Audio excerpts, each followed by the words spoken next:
Hey everybody, welcome to the stream.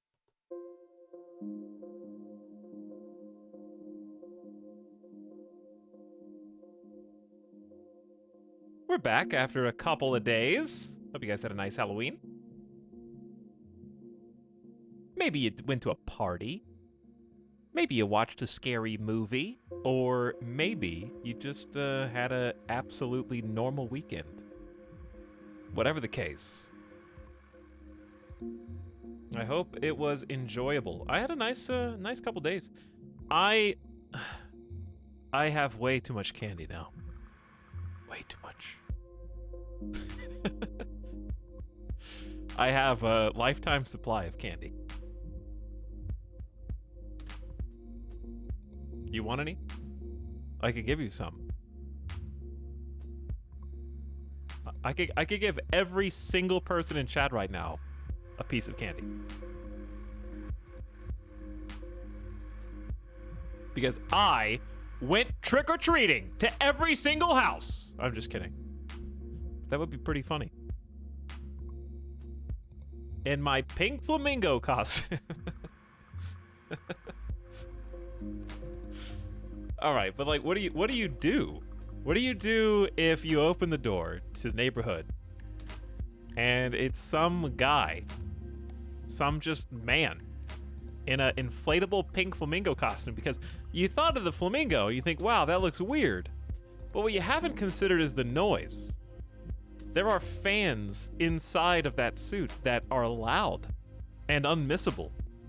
That, I think, is the most striking aspect of the costume. The amount of electrical effort that has gone into sustaining its form.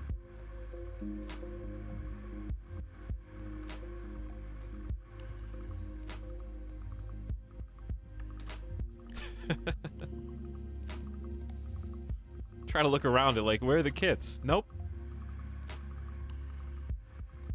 They're not here. Don't look for them. Okay, that's why I got this extra large flamingo costume so you can't see around me.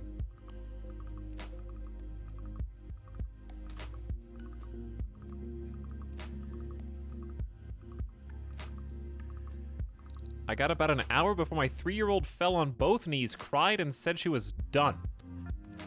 I don't want any more candy! Here's the thing. There's so many, like, social anxiety kids, like, overcoming, because think about it, right? Some of these small children are developing very key aspects of what it means to be a functioning human in society during the pandemic. So some of these really tiny children, parents were sending them up to my house alone. I mean, they were watching. They were being responsible and standing a few feet away. But like, you have to make the kids, this is a fact, knock or ring the doorbell. They have to do it themselves. Parents can't do that for you, okay? That's a life lesson that every child who goes trick-or-treating has to learn. And I was just watching and laughing. I was watching and laughing quietly. Like, I could see them approaching, these little innocent kids, just very cute, looking back at like mom and dad, like, is it okay? Is this okay? I don't understand what to do. And like, come on, go on. Push the button.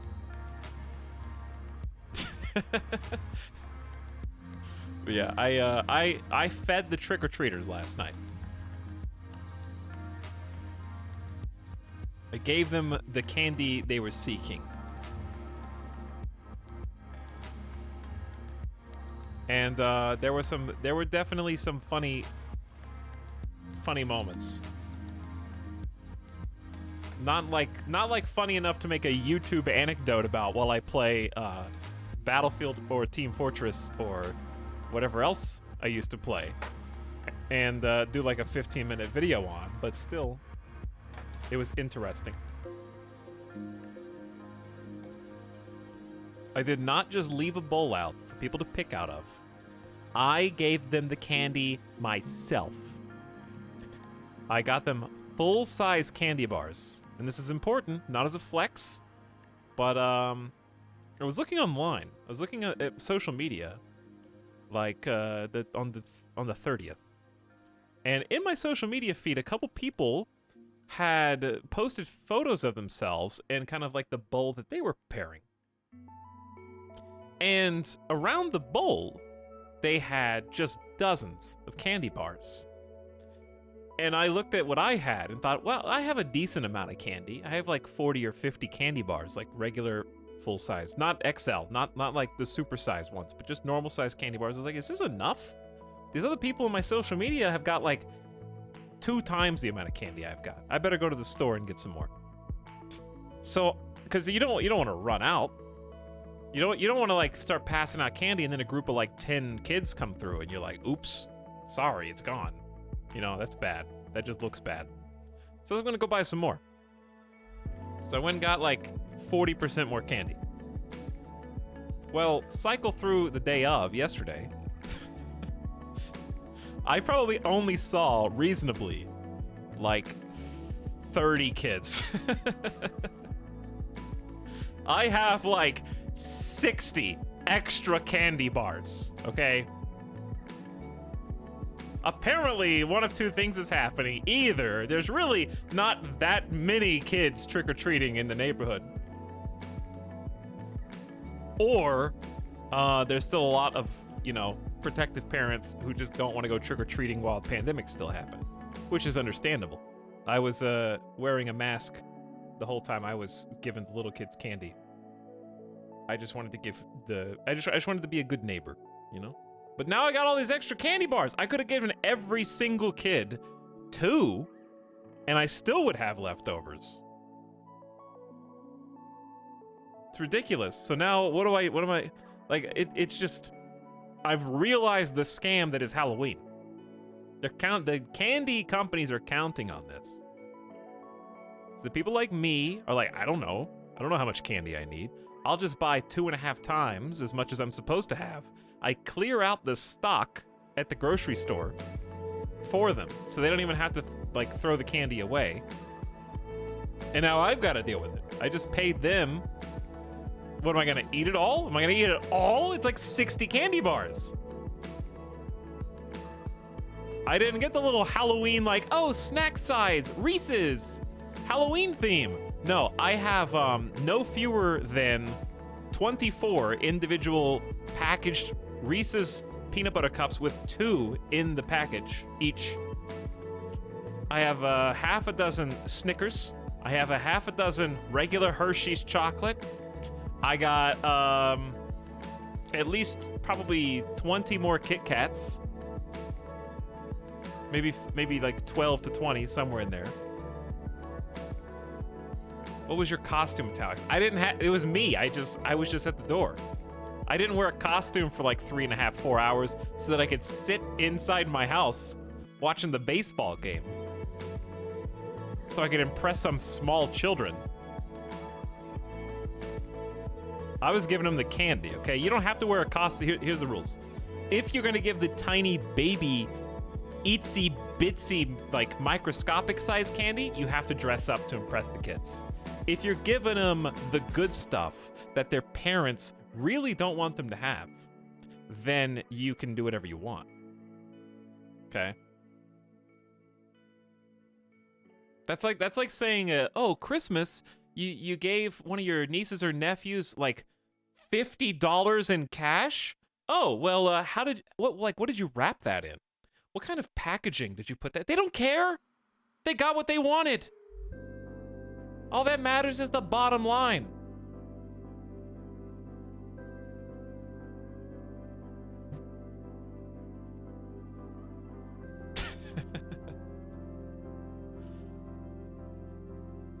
But no, the candy that I got wouldn't even be discounted today. It was just regular candy. And I could tell how many people panicked because I went 2 days in a row. Day 1, I went to the store to make sure that I had candy the day before Halloween, okay? Not one of those day of losers. And I went to the regular candy aisle, not the Halloween candy. The Halloween candy aisle was cleaned out because that's the default place to go. That's where all the panicking parents are going to scoop up the Halloween-themed candy, not me. I go to the regular candy aisle where nobody's been. Everything is in stock. The walls are loaded with just regular candy, and they have variety bags there too. They're not Halloween themed. So I got my pick of the litter. I got to get like 2 of everything, 3 of everything that I wanted. But then I came back the next day because I thought that I needed more, and I didn't. But when I came back the day of, yesterday, they had figured it out. People got desperate.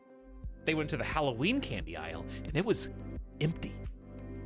They can't go home with no candy, so they prowl the store. There has to be more candy there. It was literally night and day. I went to the same aisle 24 hours later, and there was nothing.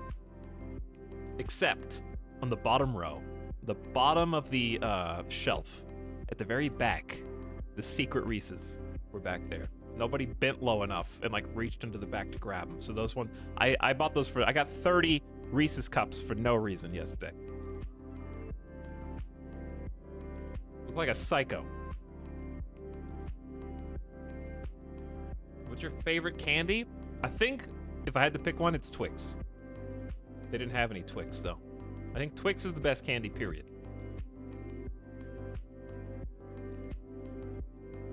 Twix has been my favorite since I was in school.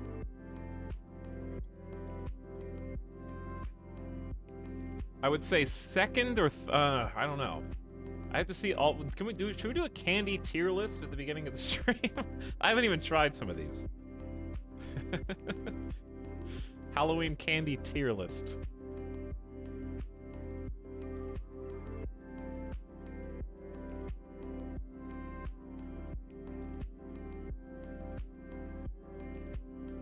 Let's see.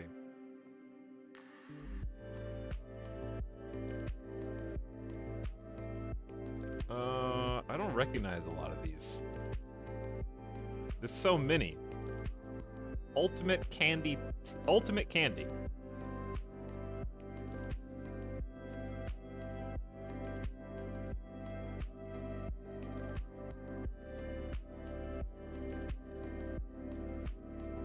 Okay.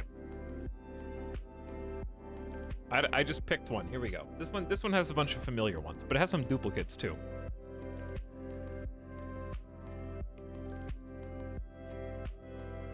All right, can you guys see this?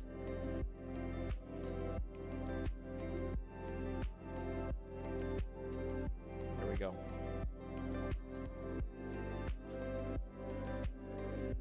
Candy without chocolate is a scam. I don't know about that. I don't know about that.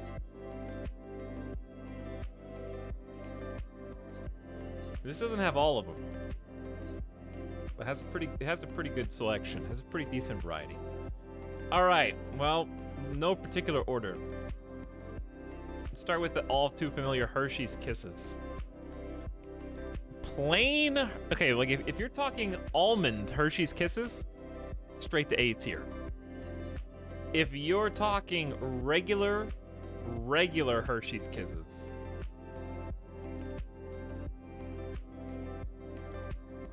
I'm going E tier. Reason being, the chocolate by itself is not good enough. And I think if it was just Hershey's Kisses, it'd be D tier. But the wrapper, the individual wrapped wrapper is not worth the effort to open and throw away each little bit of foil just to eat a Hershey's Kiss. It's been a long time since I had 100 grand. It's been a long time since I had 100 grand. 100 grand is very chewy. It's it takes a lot of work in the jaw to consume a 100 grand. Though I don't think it tastes bad, so I'm going C tier. I'm going C tier because it tastes decent, but it's just too much work to eat.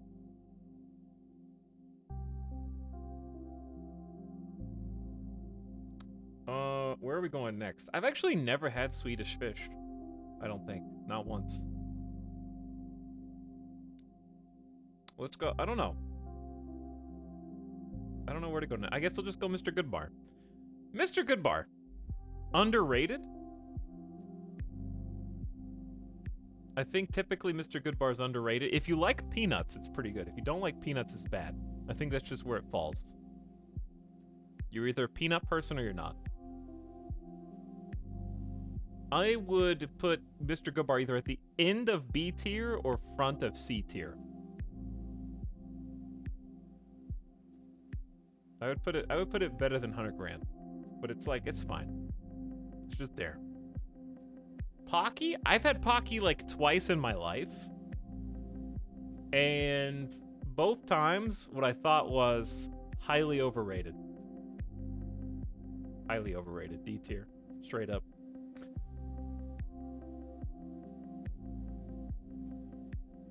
Okay, like if you put chocolate-covered pretzels or Pocky in front of me, I'd pick chocolate-covered pretzels 10 out of 10 times. No competition.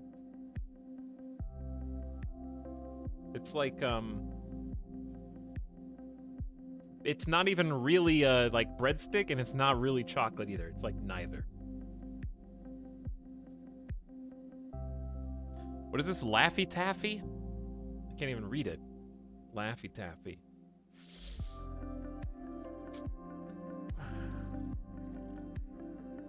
Laffy Taffy's E tier. Flavors are bad. I think all the Laffy Taffy flavors are bad, and I think if you want to chew on something that much, just get some gum.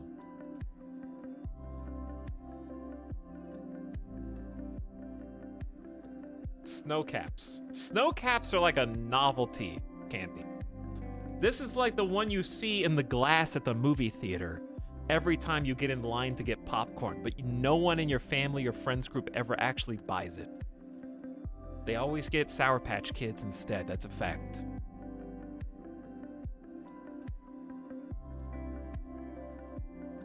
However, they're not awful. I think they're better than Pocky, but I think I would rather have a Mr. Goodbar than Snow Caps. C tier is getting kind of loaded right now. Seems like I'm scared to put anything in S tier. A tier or B tier. That is, till now, Butterfinger straight to S tier. Easy. No competition. No question. This S tier Butterfinger candy.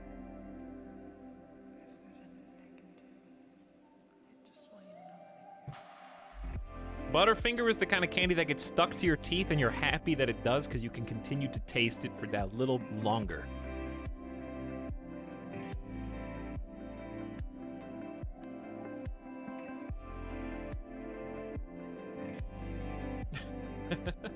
Mods are revolting. The mods are revolting. I can barely stand to look at them.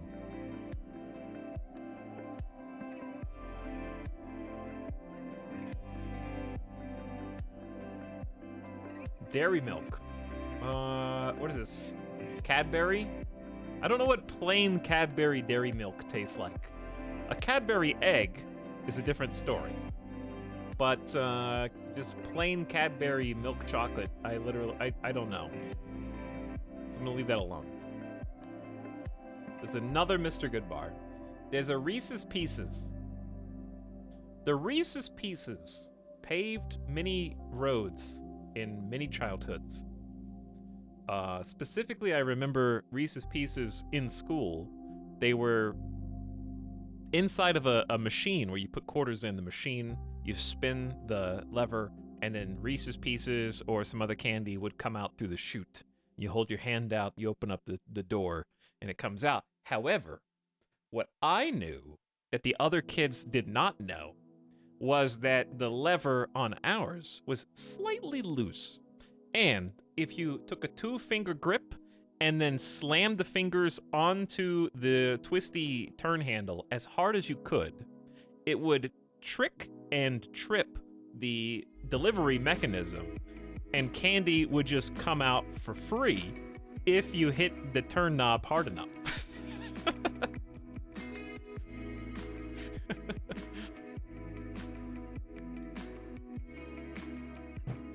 So that was fun. Anyway. Reese's Pieces are a solid entry, I think. Reese's Pieces will take the cake as the most fun to not chew.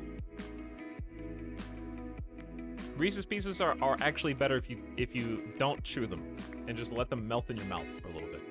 I would say a hard A or B tier for sure. I think it's gonna depend on what else there is. I'm gonna go with B tier to start with, and it might change depending on what else comes out. I don't know what this is. What does this say? Zero, Hero, Firo? What is this? Is this Ferrero Rocher? What is this? I don't know what this is.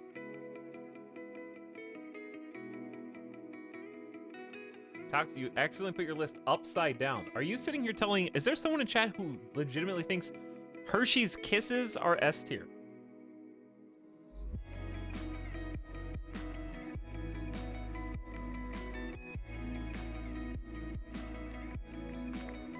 Plain Hershey's Kisses.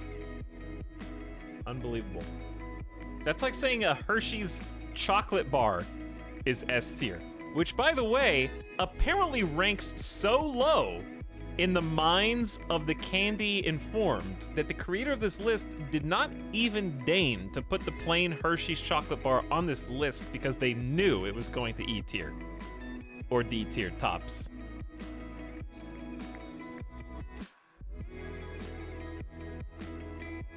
The only reason I would raise it up past Pocky is because it is a key component in the s'mores, which is enough to elevate a Hershey's bar in my mind above Pocky.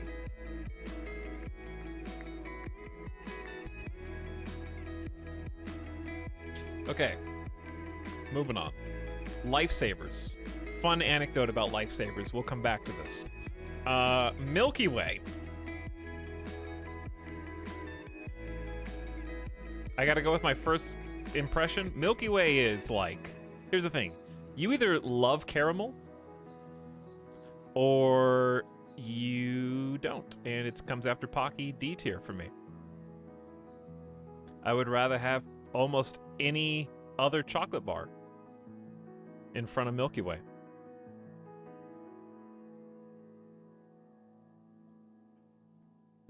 Okay. Spree? Ooh. Spree. This is like arcade candy, huh? Spree is like the candy that they have under the glass because it's the only thing you can afford with your tickets type of candy. So you just walk out with Spree, even though you didn't want it. Same for Fun Dip, except Fun Dip goes straight to A tier. I will take a Fun Dip from the arcade any day. In fact, I have not too long ago taken a Fun Dip as an arcade reward from a... I guess it was a Dave & Buster's.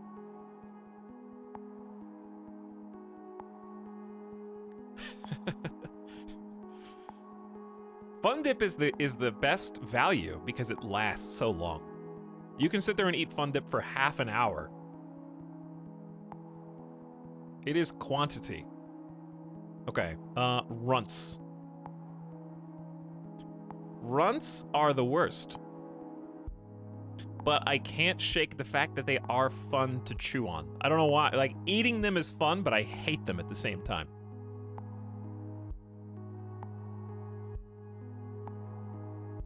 I can't explain that.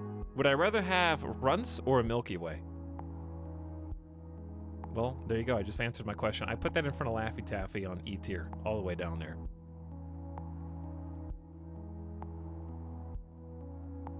Spree. I skipped. I would definitely rather have Spree than Runts. Spree is a weird novelty candy like Snow Caps. I'd probably put that on C tier. It's just odd.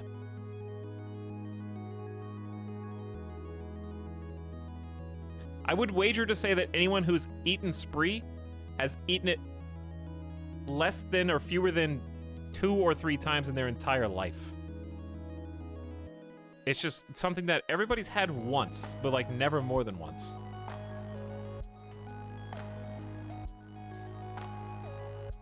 Jolly Ranchers.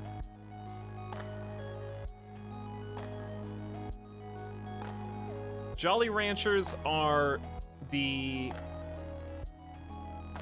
cheeseburger of candy. You can't hate a cheeseburger. That's an S tier, straight to the top. Like, this is just a classic candy. If anybody ever offers a Jolly Rancher, take it 100 times.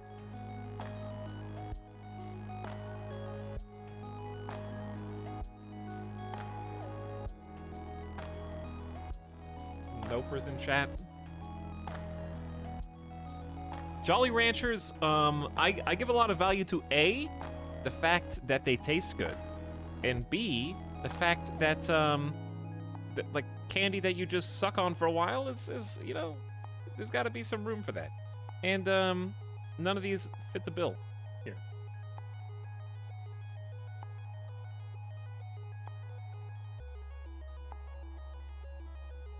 What is this? What is this comment? I mean, they're good, but it's candy, so good is not S rank shaking my head. This is a candy tier list. S denotes the best candies. We can't... This isn't the food tier list where we're ranking different types of foods. Something's going on S tier, and it's gonna be a candy.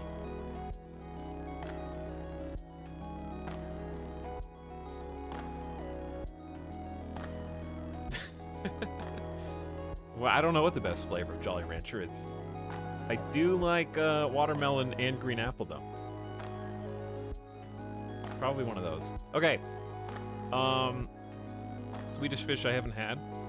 Reese's Peanut Butter Cups. I think the oversized Reese's Peanut Butter Cups are bad. I think that the OG Reese's are the perfect ratio of peanut butter to chocolate. I think the thick, super thick ones, way too much peanut butter.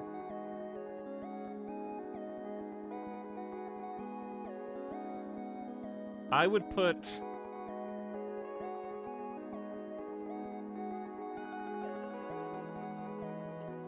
I'm thinking. I think... Now that I'm looking at Reese's versus Jolly Rancher, I am thinking that Jolly Rancher should probably be front of A tier. And Reese's should be, like... Reese's for me is after Butterfinger, but that's just personal preference.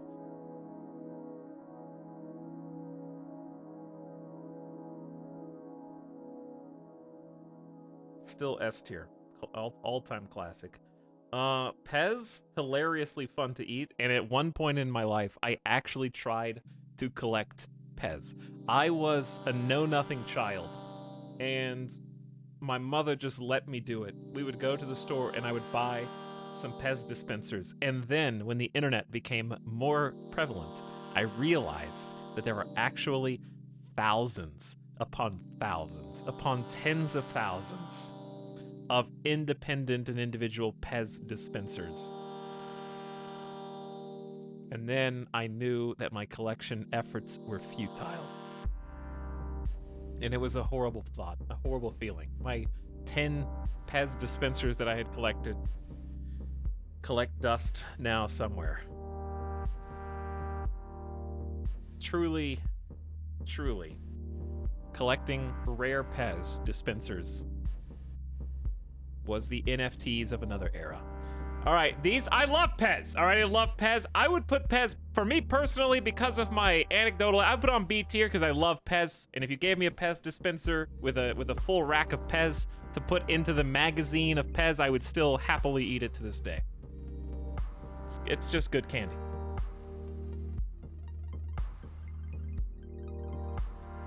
Gobstoppers. Gobstoppers, you should eat one and then never eat another one. I don't want a full box of Gobstoppers. You're going after Milky Ways. Why would I eat a Gobstopper when Jolly Ranchers exist?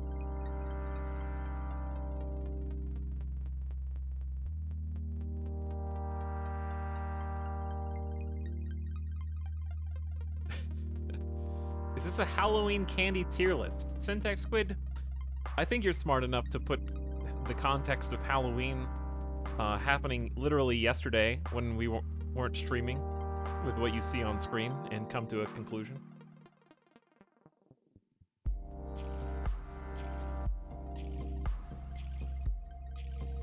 And I know you know what a tier list looks like.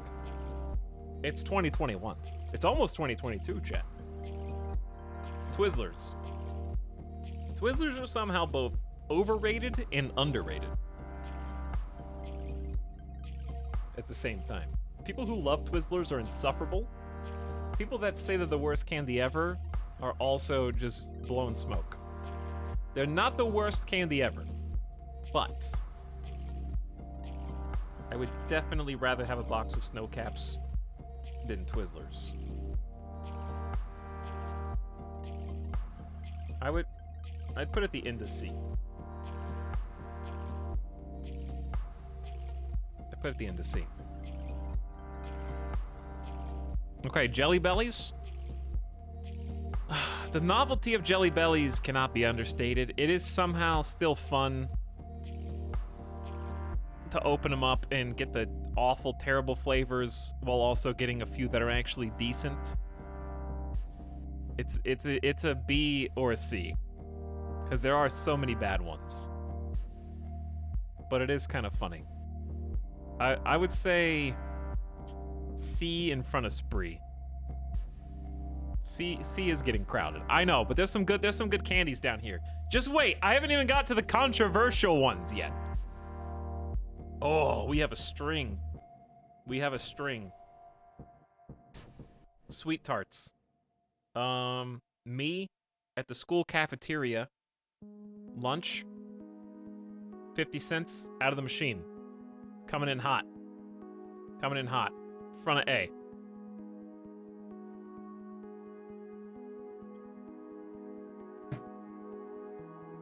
I can't in good conscience put it right next to Reese's. Starburst. Starburst is better than Jolly Rancher. That's a fact. The only problem with Starburst is most of them are individually wrapped. They only just started doing like unwrapped Starburst, but individually wrapped is honestly a stain. And I don't even mean for pollution.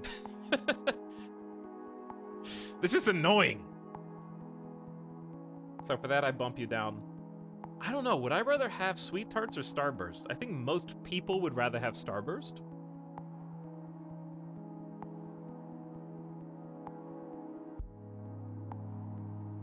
I think the wrapping is what gets me. Skittles. I would 100 times rather have Skittles than Starburst. The gap between this last S tier and this first A tier is a chasm to me. Skittles are one of the all-time grades. Give us some F grades. Okay. Haribo. Gummy bears. F tier. If you put gummy bears on ice cream, we have an inherent distrust between us. And one of my very close family members does this, and I will always give them grief every time I see it happen.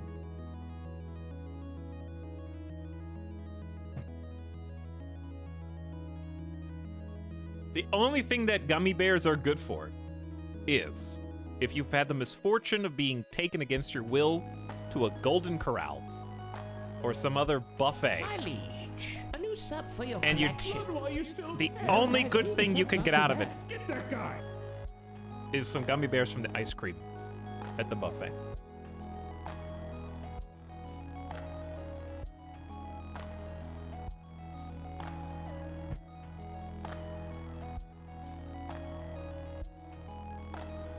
Whoppers. I love Whoppers. The problem with Whoppers is that every 10th Whopper is guaranteed to be a small dirty bomb in your mouth, when the actual, like, airy crispiness of that Whopper goes completely limp and flat and just collapses in on itself and gets stuck right in your teeth. But every, like, 9 out of 10 Whoppers are A tier. And 1 out of every 10 Whoppers are F tier, literally unedible, have to spit them out.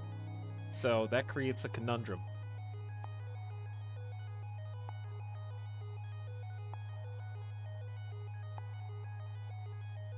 I would say it's definitely, I would rather have Whoppers than Reese's Pieces. I put it in B tier. I think it would go higher if not for the dud, which I can't even call a dud because milk duds exist. Where are Milk Duds on this? Also, let's just get the easy out of the way. Twix best candy bar all time so far. Unless they see something better, just shove that on up to S tier. We already covered that. That's old info.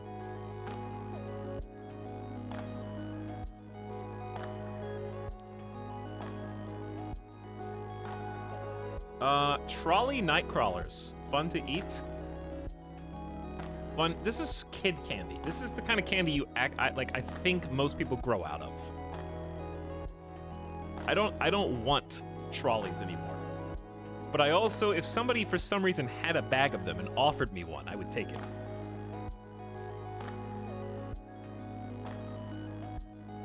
I would say it's not B tier for sure. I don't know. I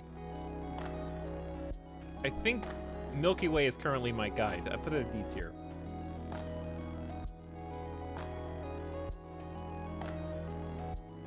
However, Ring Pop is the kind of candy I'll never grow out of. Ring Pop is a solid A tier arcade candy. I don't care if there's a little bit that gets stuck on the ring that you can't get, even though you bit the candy off the ring already and it left a cracked piece of it on the physical plastic part itself. Too bad.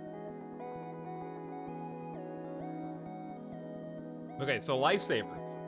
My Lifesavers anecdote is when I was in middle school, I discovered that if you went to a Costco/Sam's Club equivalent and bought Lifesavers in bulk, in large boxes where they sell dozens simultaneously, that you could take them to school where they do not sell Lifesavers because the tubes are too small to fit into the vending machines. And they will slip through the metal rings of the vending machines, and that I could fill an empty, vacant need amongst my peers by simply transacting myself personally as the Lifesavers unofficial salesman and make profit.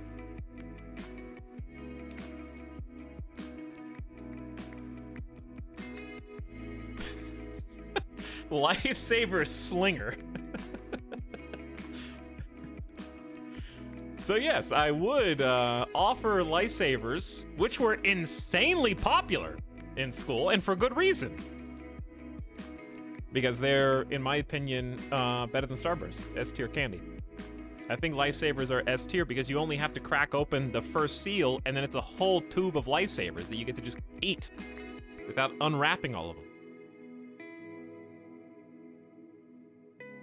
But you know, I gave them a fair deal. It was just 50 cents. It was like 50 to 75 cents for a Lifesaver, depending on what the going rate of the vending machine was. You know, I just compared it to what the school was already charging. Make a little profit, you know, because people would buy multiples at a time, you know? I bought it in bulk from the wholesalers, and then they might buy 4 at a time. Because who knows when they see me again. Might not be until a couple days when classes align.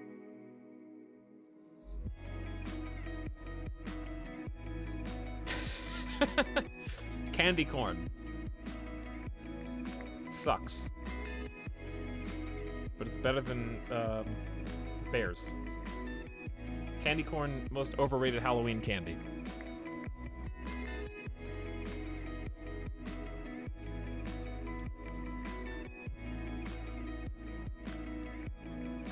Cadbury Cream Eggs. Actually S tier, but they shrunk the size of all Cadbury eggs. So you get A only. They charged the same amount for Cadbury Cream Eggs and they shrunk the size. Costs have gone up.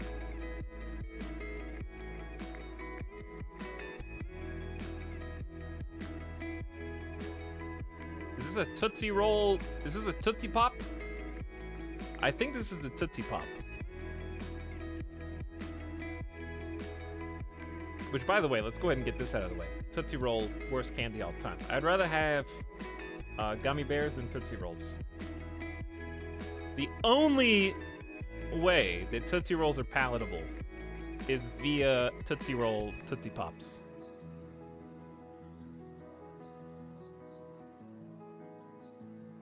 Tootsie Pops invalidate Tootsie Roll's existence, in my opinion. And I would put these definitely ahead of Twizzlers. I would rather have one now. I'd put it after Pez. I put Tootsie Pops in B tier, actually.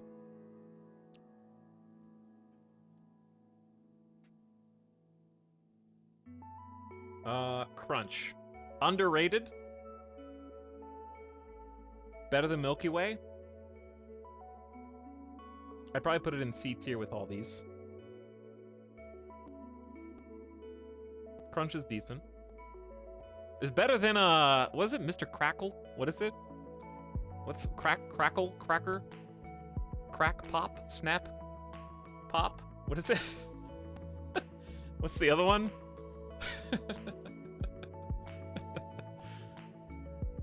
I think it's Crackle with a K, right?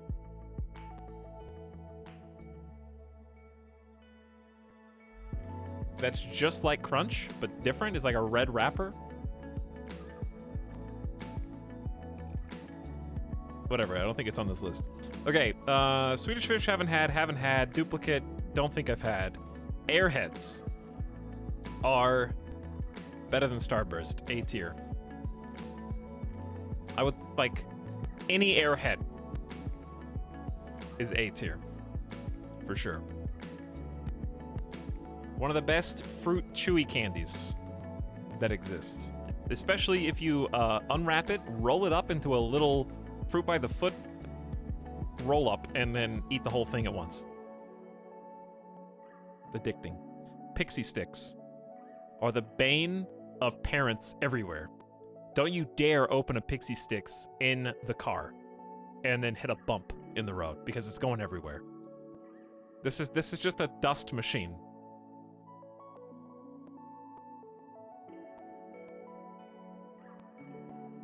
Messiest candy I've ever eaten. This is crack for kids. It really is. It's just the closest thing to pure unadulterated sugar that you can pour. For those of you that don't know what a Pixie Stick is, it's literally a tube, like a straw, where you open it from the top and then pour the sugary dust into your mouth. That's all it is. It's just sugar dust. People in chat snort them. This is lagging the music. Something's lagging the music. Hey, music! Get it together, computer. I instinctively put Pixie Sticks at the end of B tier, which I think is fair. I think that's fair. Would I rather have Pixie Sticks than a Mr. Goodbar, though? Yeah, but like one. Not like this. This is like 22 Pixie Sticks. I just need like 2 Pixie Sticks, and that's fine. All right, Double Bubble. Sorry, I thought Tootsie Roll was the worst. Double Bubble's the worst. How about chew 5 times and spit it out? Can we rename that? Chew Double Bubble 6 times tops, and then throw it away because it's flavorless, just nasty bubblegum.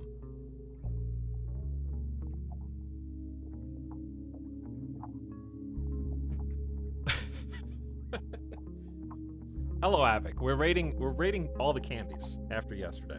We're rating the candies that are on this list. Welcome to the stream. Also check subs. By the way, thanks Sewer Rat for the 5 gift subs. Much appreciated. We'll get to the RimWorld in a moment. This is more important right now. This was unplanned. Fireball. I hate fireballs, but also if you gave me one, I would eat it. I have to put it at least on the same level as Gobstoppers. Like, I hesitate to admit that it's kind of good. Where's Ferrero Rocher? I don't know, but I love Ferrero Rocher. I don't even know how to pronounce it. That's just how I say it. Hot tamales, hate them. I'd rather have I'm sorry. I don't like spicy candy, so apologies to all Mexican and Central American and South American candies, of which there are many spicy candies. I'm sure if I got used to it, they would be good. Mike and Ike's, actually pretty good. Mike and Ike's are at least better than Jelly Bellies. Literally just sugar capsules, but they're decently tasty. They're just little chewy fruit pill-shaped tubes. Almond Joy. I think Almond Joy is a respectable classic. I don't mind coconut. I think it's worse than Reese's Pieces. Worse than Pez, but better than Tootsie Pops. I put it at a B tier.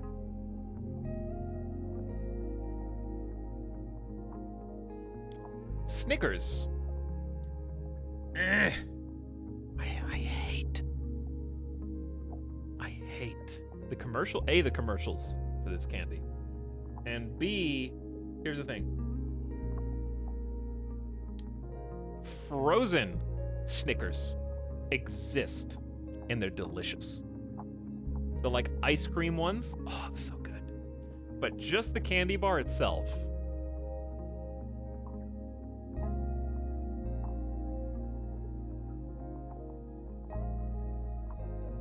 Just the plain candy bar, no tricks. I would honestly put it at, like on the same tier as Milk. I'd rather have Pocky and any of these than that. I really don't like them. I think it's just highly overrated.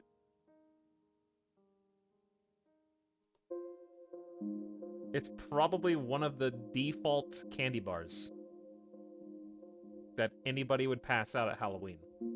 And I would happily give it away and trade it. Baby Ruth is better. I agree, actually. Where's Baby Ruth? There is no Baby Ruth on this. Baby Ruth is better. Baby Ruth's actually pretty good. I would put Baby Ruth at B tier. Probably like in front of Whopper. Okay. Dum-Dums. Dum-Dums like the suckers with the mystery Dum-Dums with the little white wrapper with the red question marks. Those Dum-Dums. Dum-Dums are an all-time classic. I put them behind Airheads in front of Starburst for me. Dum-Dums are like hilariously given out in my childhood by dentists. I got so many Dum-Dums after going to the dentist, which seems counterintuitive, but they had an entire box of candy that they let you take just for going to the dentist. You know what? I realized in adulthood there was a scam to get you to come back. If they can mess up your teeth after you're out of their hands, well, guess who's going to stay having a job?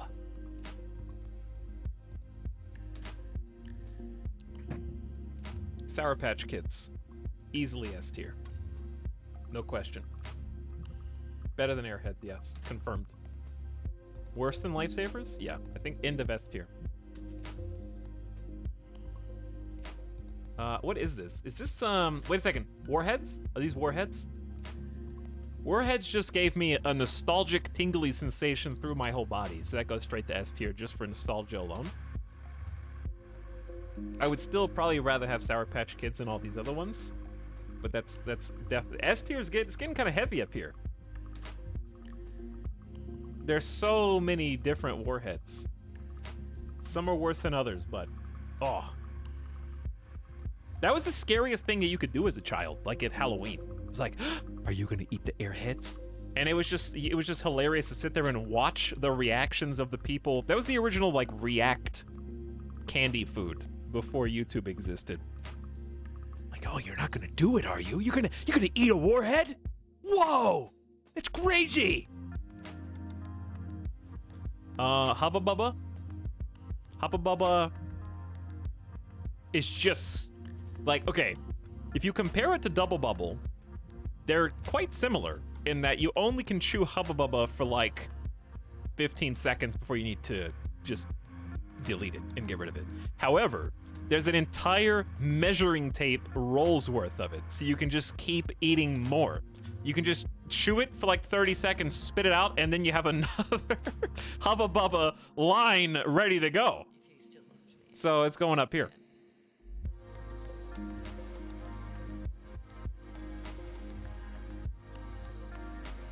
Because, I mean, it tastes good. It tastes... I'm going to put Hubba Bubba in front. I'd rather have Hubba Bubba than... right after Jelly Belly. Or you can open it up and take bites out of the roll. All right, what are you, viral Twitter post. I know what these are, but I don't know what their name is. What's the name of these? These are just like, what's the default name? Like Gobstop, they're Gobstops, Jawbreakers. Jawbreakers. I like Jawbreakers better than Gobstoppers, even though they're effectively the same thing.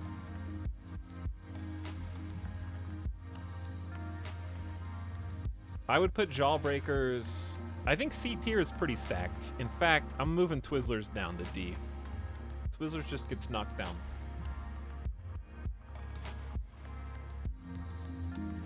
Jawbreakers, just taste better. Gobstoppers are a little too... Let me put it like this. Gobstoppers on the inside taste like Spree.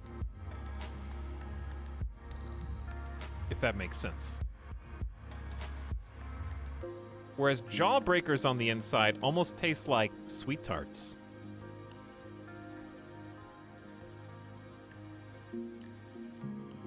All right, now for the real controversy. One of the most hated candies, one of the most loathed fruit candies of all time, Dots. I happen to love Dots. And I happen to think that Dots should be an A tier candy. I would rather have Dots than Jolly Ranchers, but not as much as Sweet Tarts. I love Dots.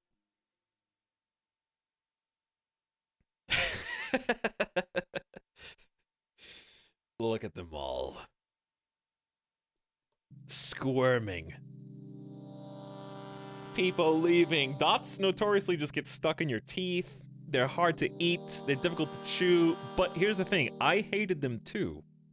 But the more I ate them, the more Halloweens in a row that I came home and ate all the other candy except for Dots. And in my desperation to have a sugar rush as a little child, I cracked open the box of Dots and forced myself to eat them just to get a fix. It changed me, man. It made me actually like them.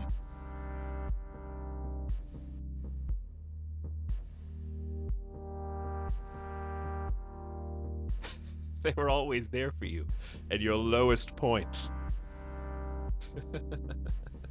Boomer candy.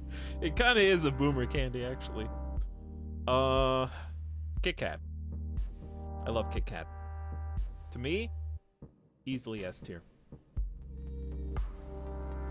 I would put Kit Kat over here, actually. Kit Kat is a S tier candy. Can't change my minds. It's just clean. It's fun to eat. It's fun to snap the pieces off. You can just eat them normally. You could take a bite out of the entire 4-cross bar like a crazy person. Or you could eat the top half of the wafer and then the bottom half of the wafer. It doesn't matter.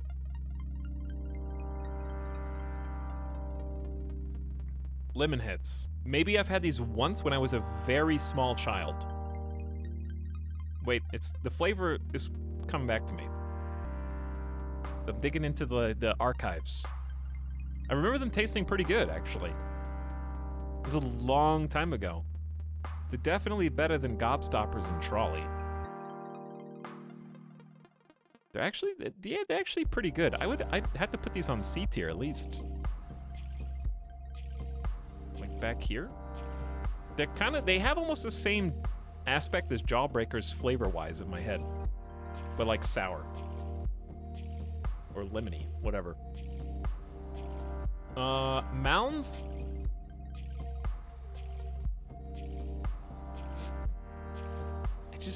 It's fine. It's fine.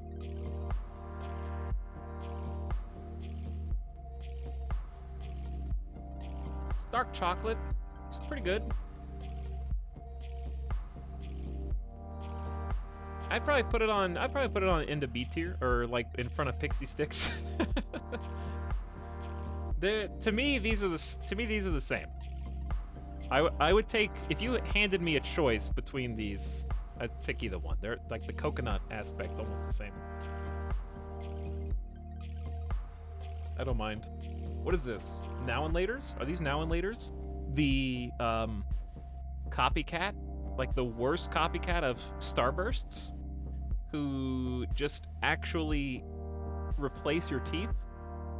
And if you dare eat one of these in school, you might actually be stuck with a now and later somewhere buried in your mouth on one of your teeth that you physically cannot unstick, and there's nothing you can do about it except just wait painfully until it melts.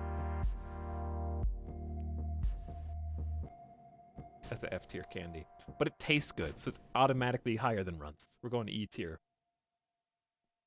It does taste okay. What is this? Maltese? I don't know what these are. These look like Whoppers. What is this? This looks like a Cadbury egg, but it's... Oh, is this a Kinder egg? With a toy in the middle? Or is it Kinder? I think it's Kinder, isn't it? They're Whoppers. I haven't had these. I have had Kinder egg. And they're fun. Novelty things. That's in the D tier. Nerds. Easily A tier. Try and stop me from eating the entire box in one mouthful. Try and stop me. Illegal candy. Wait, did they ban nerds?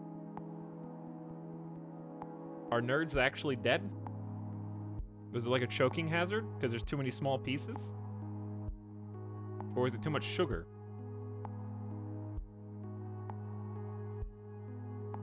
You banned nerds.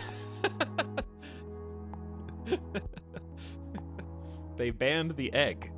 Were people biting into the toy or something? No, that makes sense, I guess. This is a different one. We're gonna call this a duplicate. M&Ms.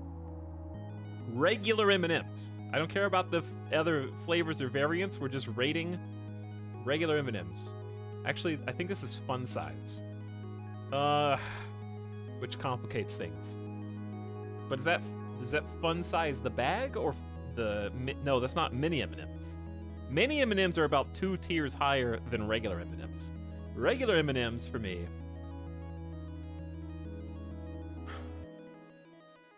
are a candy of desperation. They're a candy because that is what is in someone at your work's or your parents' job's candy dish.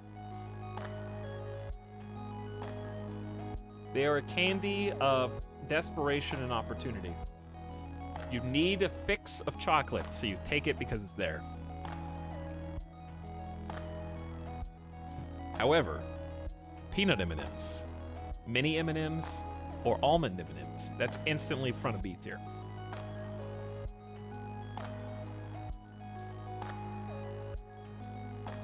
Ooh. Are these little country candies? These are little dude, my grandpa, what is the name of this? My grandpa used to keep these in his pocket. This was the literal grandparent candy, where he always would have 1 or 2 of these to hand out when I needed them the most. Oh yeah, those are the Fruit Tootsie Rolls. But they taste amazing, and I don't see them anymore.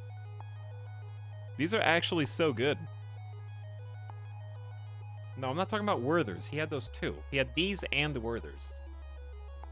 My mother had these at her office too. I would put these on S tier personally, but that's probably childhood nostalgia coming through. But they're actually that good. Vanilla ones are my heroin.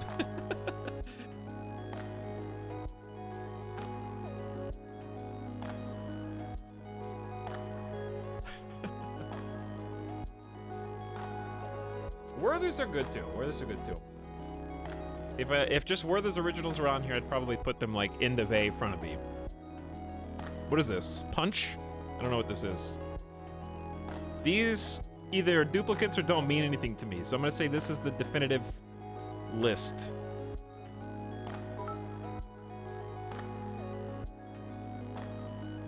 This is the definitive list. Pre-Meg's in A tier? Okay, fine. Listen, now it's the definitive. That's true. Whoppers are better than Cadbury eggs, but Cadbury eggs are good. They're at least in B tier. Whopper would be A tier if they weren't duds. All right, there. I'm freezing it here. This is the tier list. Really not that many E or F tiers. There's only a few, like, truly terrible candies. Leading the way, Twix, Butterfinger, Reese's, Skittles, Lifesavers, Sour Patch, Kit Kat, Warheads, and flavored Tootsie Rolls. What about Milk Duds? If Milk Duds were on this list, they're just, like, wish they were Whoppers, but they're not. And that's why they're E or F tier. There's a war going on. There's a candy battle that's been going on for decades, and it's Whoppers versus Milk Duds, and you have to pick a side. And I have chosen Team Whopper.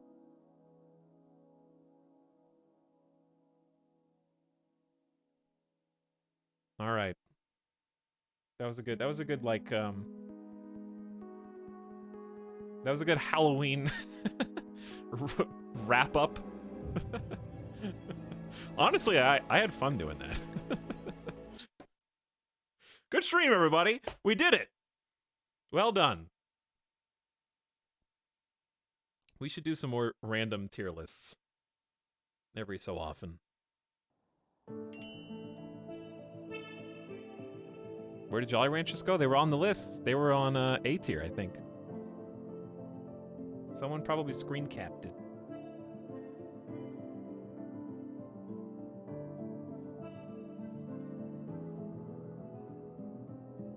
Or you could just go back and watch the VOD, I guess. That would work too. We'll do some more tier lists. I really haven't done that many in the grand scheme of things. I know that's old content now from Twitch, but I paced myself. I still got a lot of potential tier lists. Here's the thing though, my memory's so bad, I don't remember which ones we've already done. We might end up doing the same one.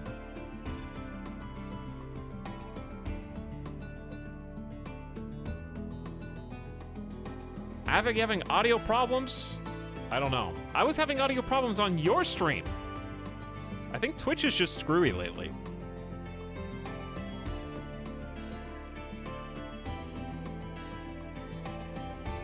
That sounded very defensive. Hey, you having an audio problem on my stream? Oh yeah? Well, I went to your stream and I also had an audio problem, so what now?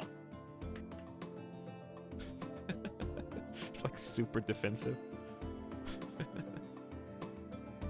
No, I don't know. It could be, some people have had problems if they're using Franker Face Z, FFZ, because it tries to split into separate audio controls.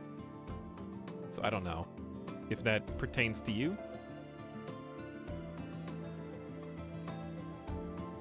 But I don't have separate tracks. Like, I don't think that I am broadcasting into multiple audio tracks. My liege, a new sub for your collection. Run while you still can. You know what, guys? Being a sub's not so bad. Get that guy. So I'm not sure how I could split my mic and the game audio. But maybe I am and I just don't know it. Thanks for all the subs, by the way, everybody.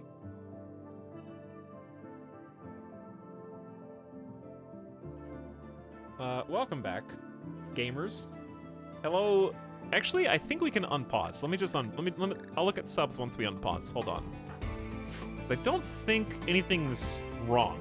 I think I specifically put a bookmark because things were going okay. Knock on wood.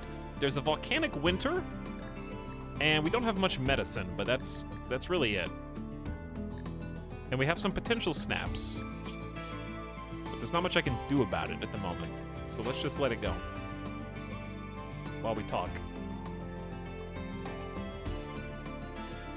All the way back to the beginning of stream. Thank you, Fancy Smanchy. Welcome, Ziora. Howdy, Cobra Blue. Thanks for the tier 1 subs, both of you. Meat Snack Yayo and a little early. Belial's back. Thanks for the primes, both of you. Trick or Treat, Crather. Thanks for 27 months. Hope you guys had a nice Halloween. 3-1 Rally Snail dancing in chat. Ballistic Burrow says leaving the bowl on the porch is no fun. Gotta toss out them bars. Yeah, let them know you're here. Let them know that you've got a presence.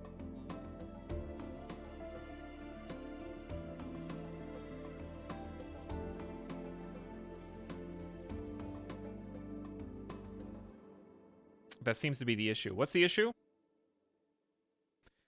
What is the issue?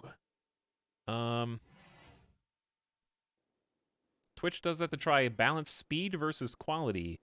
Better Twitch TV or something can turn the feature off. Oh, so it is a Twitch thing, possibly. Always blame Twitch. Somehow it's their fault. Summidat, welcome back for 45 months. Thanks for sticking around so long.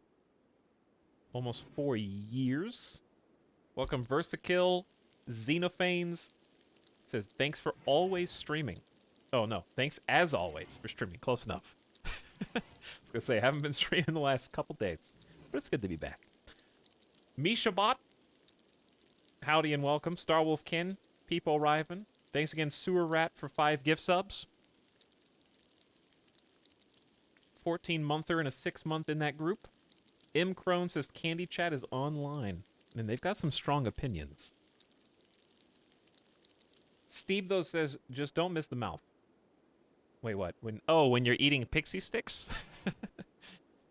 Yeah. Pixie sticks are like opening up, God, what is it recently? I have had, and I know how this sounds, those little Easy Mac, like Cheetos flavored macaroni and cheese ones.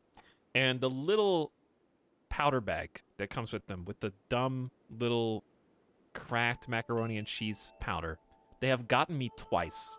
I have finally resigned to just using scissors to open up the little cheese powder bags, because twice in a row I thought, I'm strong enough, I am secure enough, I can do this myself. And so I rip and I tear, and what do you know, as expected, the brain warns you, but there's nothing you can do about it to stop the other side of you that is like, I'm gonna do this anyways, try and stop me. And then you rip it open and the orange cheese dust goes everywhere. And I just look up, when those moments happen, I am instantly convinced there is some kind of like comedy camera watching to record that. And there's a laugh track that plays after it happens. Like, it's so predictable. But it's happened twice in a row. So I finally just like, whatever, I'll just use the scissors and be a little baby.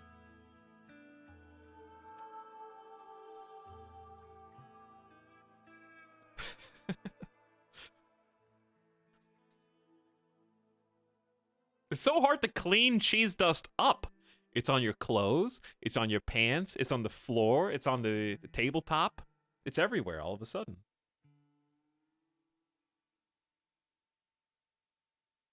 Welcome Edelwolf for 36 months. Happy 3 years.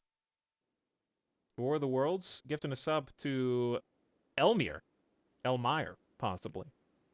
Welcome War of the Worlds, thanks for the gift sub. Yo Professor, hey. What's up? Mandy back for 13 months. It me. Nah, it's it me. And Lashley also for 5 gift subs. Thanks for the generosity, Lashley. Appreciate you guys supporting the stream. Hope you guys are having a nice Monday.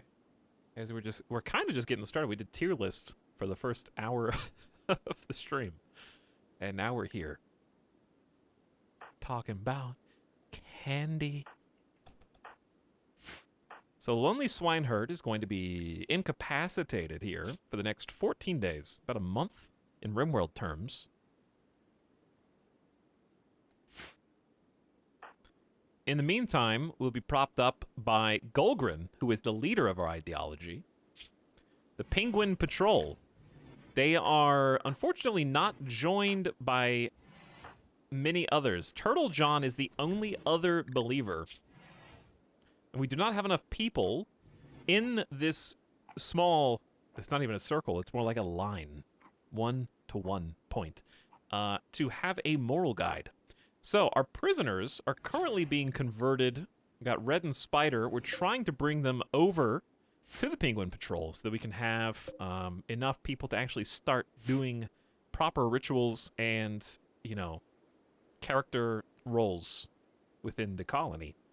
And until we have a moral guide, I don't think it's possible for us to actually convert anybody else, like via abilities. But I could be wrong. Unless we were highly evangelical. What's the word in this? Where they actively try to convert other people, like, often. I don't think we have that, but that would be one way. I believe there is a dance party opportunity coming up soon. 18 hours left. Happy feet. Proselytizers. That's the word. That is the word. Turtle John, I think, just got in a social fight, and that's what all this is. I don't know who with. Maybe it was one of the prisoners, actually. No? Who's got a destroyed? Destroyed second toe? And these two prisoners are nothing special. Obviously, with only 3 people functioning in the colony, things aren't going super quickly. We did manage to get a neat power grid online, which I would like to turn off half of to prevent losing all of it in the event of an emergency.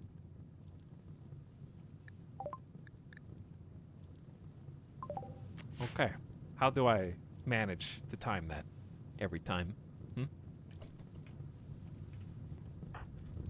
My heart was in the right place.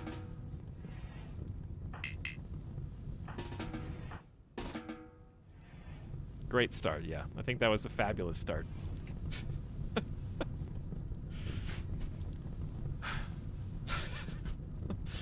We're just in sync, you know? It's been years. We know each other so well at this point that I can just feel.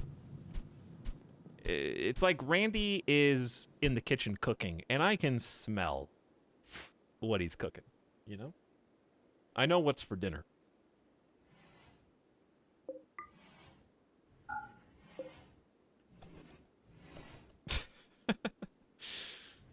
Yes, RimWorld is a very, very good game.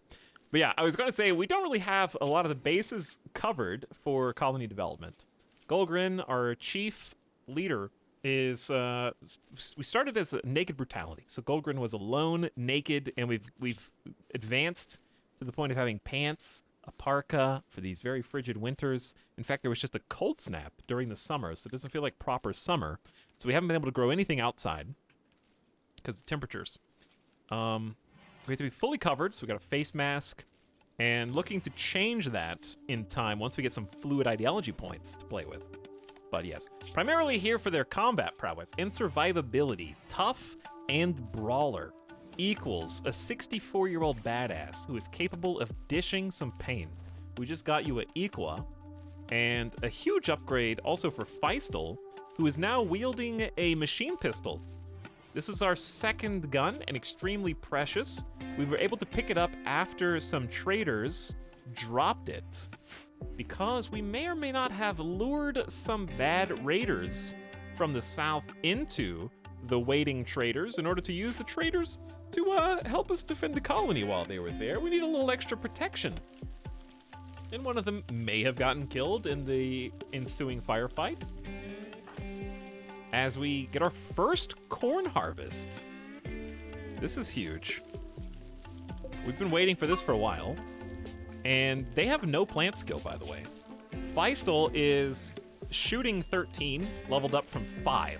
So it's gained to 8 levels, hunting, using that trigger-happy aiming time reduction, but having less shooting accuracy. Really good at crafting and mining. Golgrin's also good at mining. So we have 2 people future-proofed for when we start the mega base into the mountain. And then Feistel's also a fast learner, which does help offset the lack of passions for things like harvesting crops here. And then last, Turtle John, who is our cook. So at least we have a cook. Level 9, double fireball, and social. So Turtle John will actually be a good moral guide once we get a 3rd believer. So this will be our shooter moral guide combo.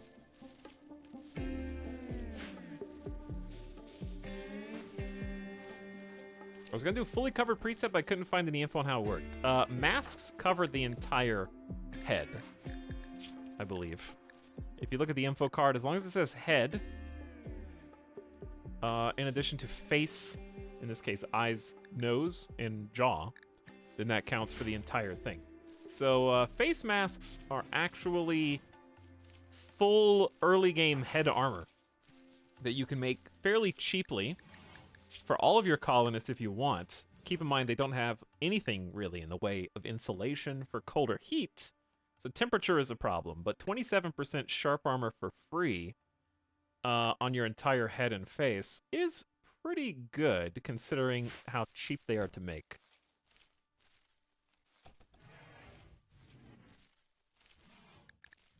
So this is going to sustain the food situation for a while. We got some rice growing over here, half and half with some cotton, which I think we just got our first cotton harvest too. So we got some extra cloth that we can use. Stockpile starting to fill up in here, which is nice. We got a lot of building left to do, trying to make a northern wall that fits to the conformity of the anima tree, so it doesn't encroach on the anima tree, which is going to make it basically impossible to create a bunker up here. So I haven't really decided how to handle that. One option was to actually just create a bunker here in the future to fight the north and the west simultaneously or something. And then just keep this open face with like a little path that leads in so that people might funnel into it, possibly. That was one opportunity. Another would be to create a bunker here. Benefit of this would be it's a little further away, because what happens when they come up here, they're just so close to this that you wouldn't be able to put people in here before these guys advanced. Whereas if they're going like from up here over and in, you got time to kind of feed them in. I don't know. My electricity! We've been having electric problems like the entire time. We have built 6 wind turbines, and we're quote-unquote researching solar panels, but we do not as of yet have any researchers who can fit the bill. We had one. What happened to that guy? Chat, what happened to the one person who was like, this is the one? They're gonna be a chief researcher in this pretty amazing pond, and then they died tragically? I don't remember what happened. Same day death by polar bear. Oh yeah! That's what it was. They went down here for something, had a snap, were psychotic wandering, and then a polar bear in about this position started hunting them and then ate them within 24 hours of them joining the colony. It was nothing, like literally couldn't respond to it. And that was a transport pod crash, right? I think. The shortest, did we even name that person? And then chat lost a ton of channel points. Polar Bear Revenge. Smashin', yes, Smashin' absolutely got deleted. So, in their stead, we're trying to find somebody who can research. Spider and the Red, neither of them fit the bill. The only person who does is Lonely Swineherd, who has intellectual and plants, and is tough. So they got a lot going for them. Tough is a really good trait to have in a planter, so we can get some, we can still do Garanlin. I'm just gonna miss having that 25% bonus to pruning. But Double Fireball Intellectual is quite nice. And we got a research bench waiting for you right here. You just gotta get it going. We need more juice. So we got one open bed for someone else to join. Red is construction and shooting or melee. Spider is also shooting or melee and construction. So they kind of fill similar roles. And what this may do is it may encourage me to choose a fluid ideology change when the situation finally arises, which will be a while. We should get a few more points for converting these two, though. We could get some specialists. We could get some combat specialists, because I think, One of them, like Spider, would fit that bill. Fast learner makes up for a lack of passions. And Bloodlust is also good to have in the colony for hauling the bodies. And then we have a psychically hypersensitive body modder. Speaking of, Turtle John converted Spider to her own ideologian. Spider was convinced and changed away from the Legion of Babrin to the Penguin Patrol. So now we're gonna start recruiting you in earnest with a 16 resistance and go from there. Moods are bad. Unsightly once Frost Marshal apparel. That is a special hat that we literally can't craft yet. Turtle John thinks things are ugly, hurts, their bedroom sucks. We can't give them any furniture because we have to make it out of stone, I guess. We don't have any wood. And we also don't really have enough steel to go around. Components are at an all-time premium on this map, despite it being a mountain. We had just squeaked out, I think, some components down here. And we haven't found any more. So we're gonna have to start strip mining very early. We haven't researched anything. I know there's components somewhere here, but they're probably just buried. So anyways, hi chat.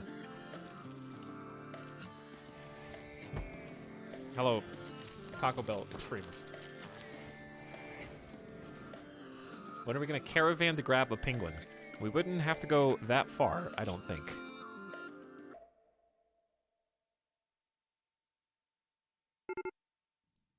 Boop, boop, boop. Well, maybe we would. Did the penguins literally only spawn in Ice Sheet? Or is it just in a really cold climate? I don't know. Kind of irrelevant. What can we do to actually improve moods? Ratty apparel. We could make you... Where did the bench go? I think I moved it. Can we really even afford an electric tailoring bench right now? I can't even make it out of wood. We gotta save the wood for the winter. There's no trees on this map. The tundra is cold. Take a look around. How many mature trees do you see? Besides the anima? 1, 2, 3. Oh, that's how they died to the polar bear the first time, I think. They probably went to go cut a tree at the edge of the map, then had a break, and then the rest... What happened here?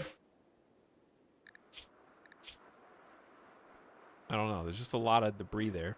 Was it you? Did you do that, Ibex?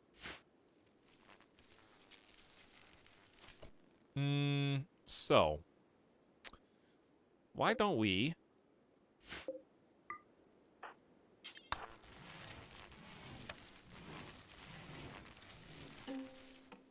figure out how to beat... Even 6 of these isn't enough. So inconsistent. I wish it would storm. It didn't snow the entire winter. Happy Feet expected every year on the 7th of August. Pinguinis celebrate the Happy Feet. 2 Pinguinis want to hold the celebration as soon as possible. It's dance time. That's hopefully gonna help Turtle John. Hideous environment. I don't wanna, I'm hesitant to pave this. But I guess I'll think about it. Because I wanna tear down this whole building structure. All right, let's do it. Golgrin, can you clean the dance area? Just to try to improve the quality of this event. Look, we have a light ball. We have a standing lamp. There's a heater in here to keep things nice and warm, and a chess table. Whoa, so much fun. All right, Happy Feet time. Started at a light ball. I got that too. Disabled, no powered speakers. What? Can't you guys just dance to the lights? I have to have loudspeakers too? These are big. 2 components and 8, oh my God.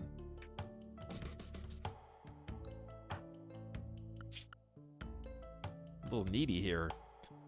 Okay, just Gold Green, can you build this? 2 components for this.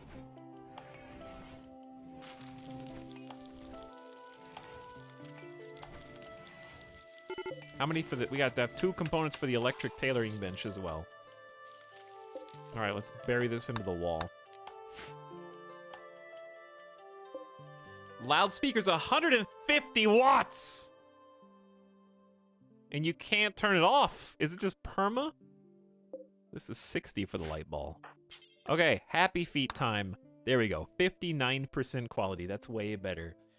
Feistel is going to participate even though they don't share our beliefs.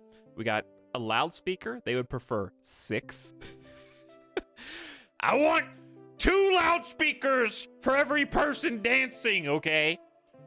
We need to be blowing the roof off of this place. Room impressiveness, 7.7 out of 120. Only 3 total dancers. If the dance is fun or unforgettable, participants may gain increased work speed for a while. If the dance is fun or unforgettable, you will gain goodwill from the nearest faction base. The following development points will be awarded depending... Okay, terrible, boring, fun, or unforgettable. Oh, you get development points. Yeah, we missed 1 ritual already this year. We're not gonna miss this one. Whoa! Why are there tumbleweed? That makes it seem like it's a boring party. Is this a boring? Look at them move. They're grooving. They're talking jokes about fighting devils. Here comes Feistel. The mechanoids hate dance parties.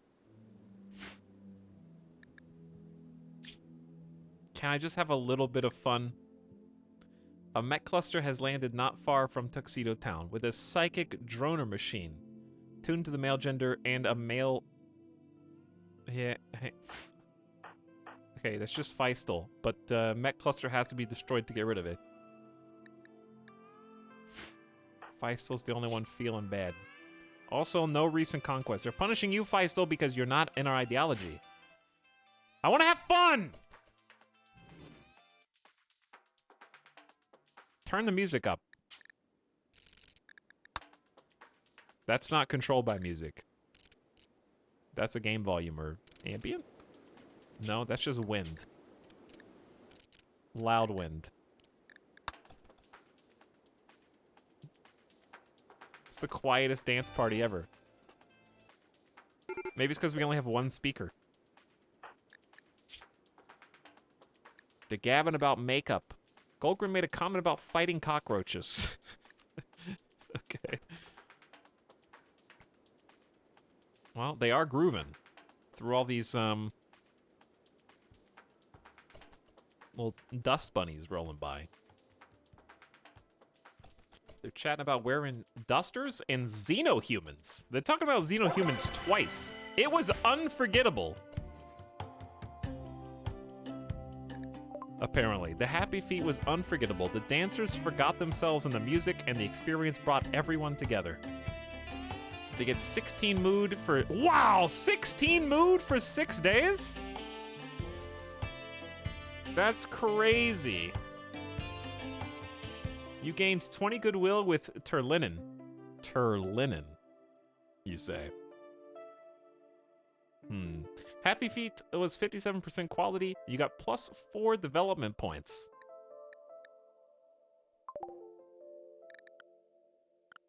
So we're at 6 out of 10 now. We only need 10 to reform.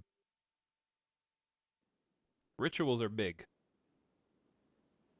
Oh, you know what's cool about Fluid Ideology? It gives a lot more bonus for leader speech. Or conversion ritual. You get development points from a leader speech. That's a good idea. That makes it more tantalizing. All right, so about this mech cluster that came out of nowhere, yeah? Where is it?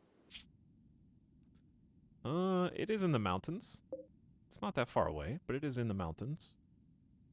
It's gonna take some time to cross these 3 tiles.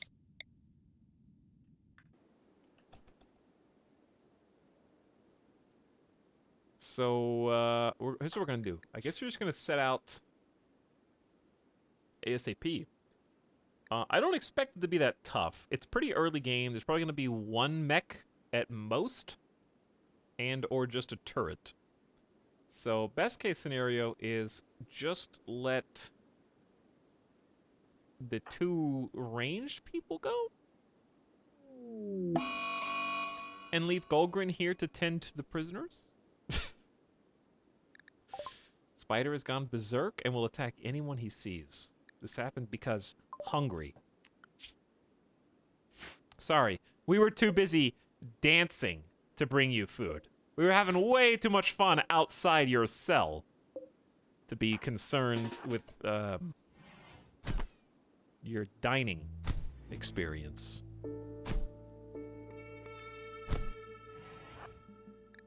Alright, I'm gonna set the Equa down.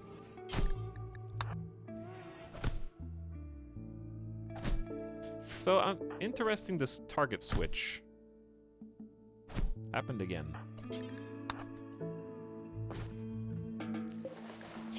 We destroyed your left arm, Spider. Of course we did. So now your shooting in melee and construction is significantly worse. Red actually crushed your left arm into a fine mist. I love when my prisoners are actively made worse before we even get to recruit them, just after we converted them over to our ideology. It's great. You probably will need some medicine for this.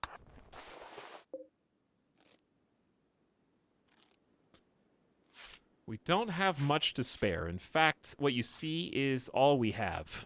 Because we don't have anybody with planting skill high enough to actually plant more heal root. So we have 2 emergency glitter world for an infection, and that's it.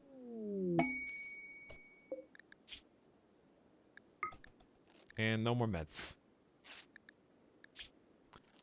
Licinius Ebos, acolyte of Exodus Empire, is fleeing a troubling political situation and wants to hide out at Tuxedo Town for 15 days.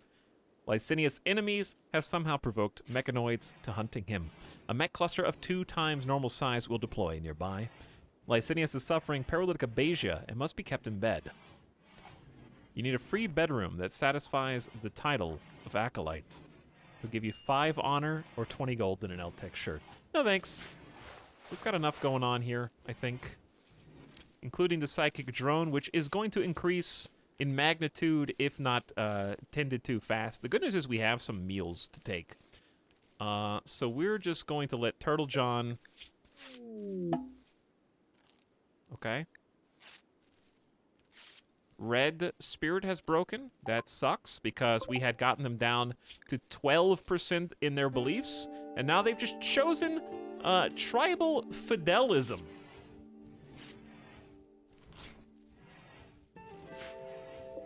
Which is, of course, a loyalist tribe? There are 3 tribes of spirits: the tribe of warmongers and murderers, the tribe of surrenderers and whiners, and the one noble tribe of the strong and loyal Gigachad. The spirits fight against both those who betray their people and those who betray the friends of their people. The betrayers will trip on every rock, choke on every seed, and always taste foul water. Our book says that the spirit of the great Annie-artifact will one day grant its wielder power over all spirits intensely bigoted. So I don't really know. Their relic is the Annie LMG.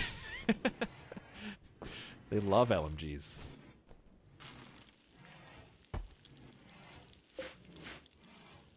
Alright, are you guys ready to head out?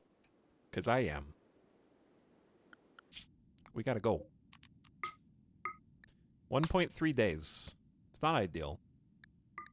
I'm gonna send the 2 sharpshooters. With, 4 fine meals. And 6 simple meals. That should be 3.1 days of food. The trip itself should only take 1 day. So this should be plenty without them running out. And, how about 1 Glitter World med? Good luck. This doesn't seem good.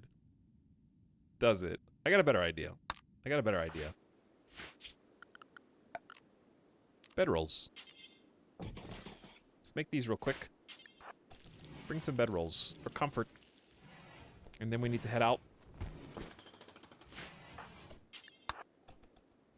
That's a good use of the cloth, I think. Okay, 2 good quality bedrolls.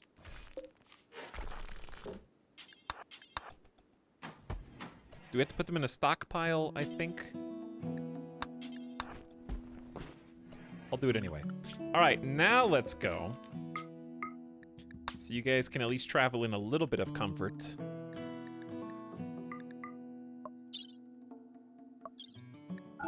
And same as before. 2 bedrolls already checked. I think we're good. Send it. We don't really have a caravan gathering spot. But I don't think we should need one for this. Where's the caravan spot? Or has it been replaced with... Yeah, it's been replaced with the hitching spot. Which we'll have to play with if we get some animals. Hey, Top, you've been asked this already. Did you have a good Halloween? I did. Got to hook up some of the neighborhood kids with some candy bars. Sometimes against their parents' wishes. One time, a girl came up, and I handed her a Kit Kat. Put it in the Halloween bag. She picked it out of her own Halloween bag because she had peered into the candy bowl. And she started putting the Kit Kat back into the candy bowl. And she said, "Could I have a Reese's instead?" I was like, the absolute nerve of you, child! I just gave you a full-size Kit Kat bar. Okay, not even the little fun-size one. And luckily, I was thinking quick on my feet. Why did we leave from the south, by the way? I think I might have done that. Did I do that? I might have been able to tell us to leave from the east instead, because this is... Why would we go there, then here, then around? So anyway, luckily I was thinking quickly, and I was just like, you know what? You can just have both. And she was dumbfounded. She like looked at me, I was like, yeah, just take both, it's fine. I think she thought I was being sarcastic or something. And she was still putting the Kit Kat back. I was like, no, just take both. And I think her mother thought something was like happening. There was like a confusion and what should have been a very simple transaction of me, a strange person, handing a child I'd never seen before candy for their own fun and like Halloween night. And so the mother was like, she didn't say like, is everything okay? She didn't say that. But when her child was walking back from the door, there was like a, what was that? What happened? And she was like, he let me have 2. He let me keep 2 of them. And so at that point I realized that mother probably hates me because I just gave her child like 2 full-size candy bars. Parents have a begrudging relationship with Halloween. They don't actually want their kids to eat like 100 candy bars, you know? But me, a neutral third party, instead of giving like a small, reasonable amount in the parents' eyes of candy to their child, just handed them 2 big-ass candy bars. You know what I mean? So, like, to the kid, I'm like, whoa, that was cool. Like, that was very nice of you. But to the parent, it was like, how dare you, you son of a bitch. Now I've got to take him away and tell her not to eat those candy bars. It's like, too bad, not my problem. Not my problem. Here's, you want 3? I'll give you 3 next time.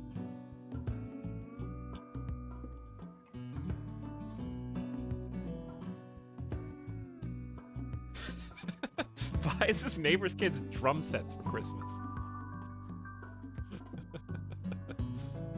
The parent's gonna eat those anyways. Good, I hope so. Okay, because there's no reason that the parents should have to walk with their kids, watching helplessly from the sidewalk as their child gets to have all the candy when they, the driver, supporter, and caretaker, get nothing. If I was a parent, I would absolutely steal candy from my child's candy basket, whatever you call it, bucket, because they wouldn't know. As long as you take the innocuous ones, they wouldn't know. Like if you have like 6 Reese's in there and 2 are missing, you're not gonna notice.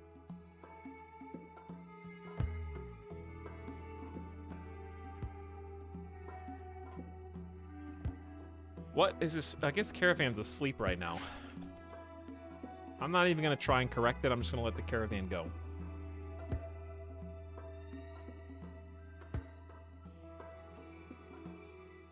But yes, the trick is, when you're passing out candy, normally, is you don't give the kids a choice. I made that mistake a couple years back, pre-COVID, where I had a big bowl of candy, like 6 different types of candy in there. All bars, full-size bars again. It's like, here you go, pick one. Huge mistake.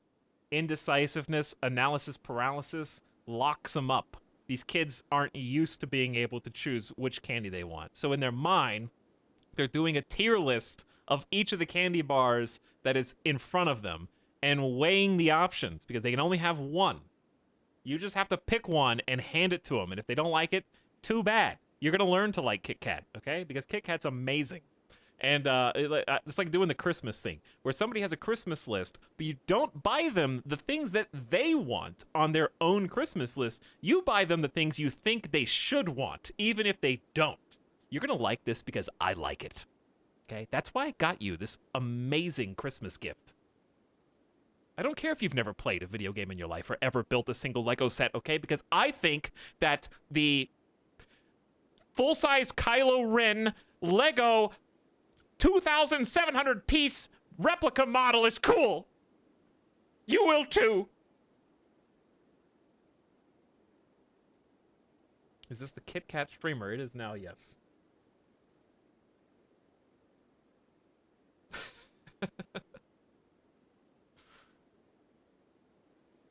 That's why you put the scary hand in the bowl. The fear encourages pragmatism.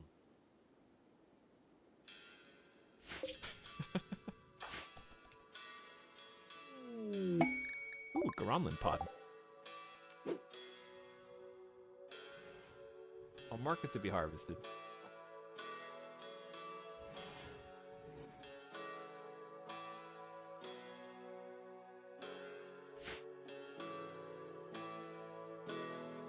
But then, they got the, there was at one point a group of 4 or 5 kids, very, very small, very tiny, little ones, but a big group of them. And they each were knocking on the door. Like, it was like, you know the museums where they have, like, the drums and, like, the other things you can experiment with? That's what was happening on my door. Just a rat-a-tat-tat rapping on the door by, like, 3 or 4 small hands. So I open the door, and these little munchkins start to walk into my house. They just like, okay, we're here, wherever that is, I'm coming in. And it's like, hey, oh, hey, whoa, easy. Okay, hey, and the parents are like, I'm so sorry. Like, they were standing on the sidewalk. Like, I'm sorry, they're trying to come into your house. I'm sorry. I'm like, I know. Hey, let's just stay right there. You guys have a lot to learn, okay? Stay there, hold up your buckets, and I'm gonna give you some candy. That's how this works. I live here now. Because they saw Midas, they see, like, the dog, and it's like, ooh, puppy. And one of them's like, what's puppy's name? It's like, okay, first of all, stranger danger. I shouldn't be the one teaching you about this. That comes to your parents. But you're cute at the same time. You're a little innocent child who just was curious about the puppy's name.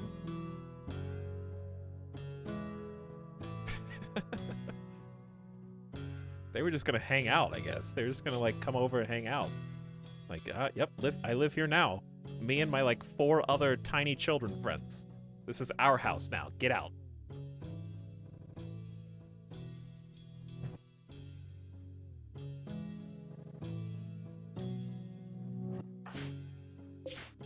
This is the strangest route. Is this faster?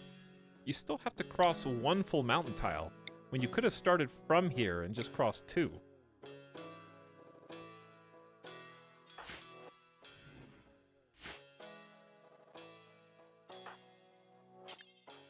All right, what's your job? I assume you're feeding these people. Why don't you go ahead and clean up after they almost killed themselves in here? I also got the classic, clearly like 9th or 10th graders who didn't even try. For some reason, wearing like school uniform, like khaki pants on a Sunday, doesn't make any sense. You didn't come from school, why are you dressed like this? With just like a plastic Walmart bag for your candy? Zero effort whatsoever, but cashing in on the candy rush regardless?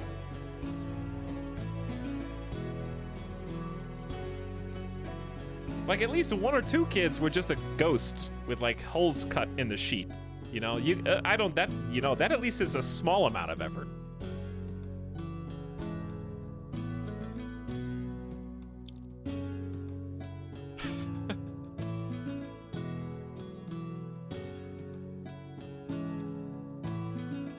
How can you tell they were kids? Because I'm still taller than them.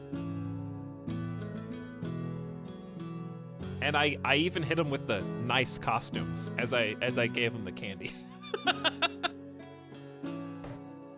I'm sorry, I couldn't help it, okay? I was feeling a little indignant at the moment.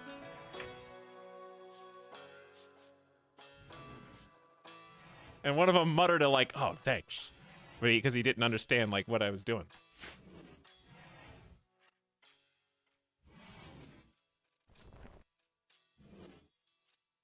That'll give you some social anxiety to deal with. That'll give you some... You'll remember the time that you knocked for candy on Halloween and that one mean guy gave you... You're confused on how to feel because he gave you a full-size candy bar, but he also talked some shit. I didn't turn anybody away. If you knocked, you were gonna get candy, but you might also get like a passing comment as you leave.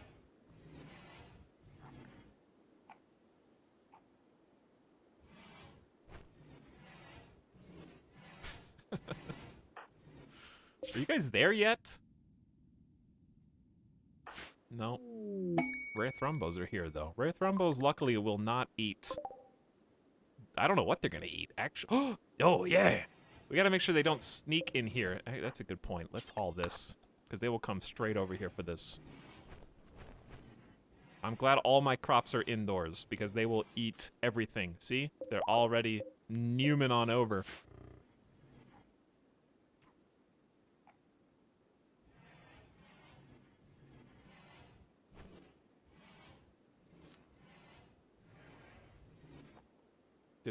Does Midas bark when people knock on the door? No, not really.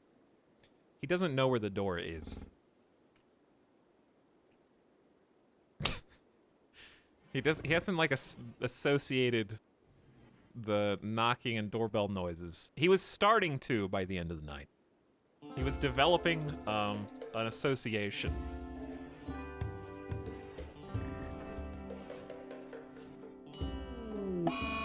Hey, we're here. Now let's see how bad it is. Oh, it's not great. I don't know. I don't feel great about our 2 people versus a pikeman and a mini slugger. I think our best bet is to try and lure the pikeman around the corner.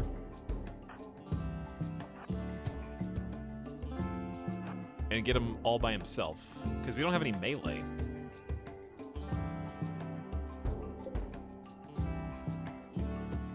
We could also deconstruct one of the walls, but I think as soon as we shoot this, they may wake up.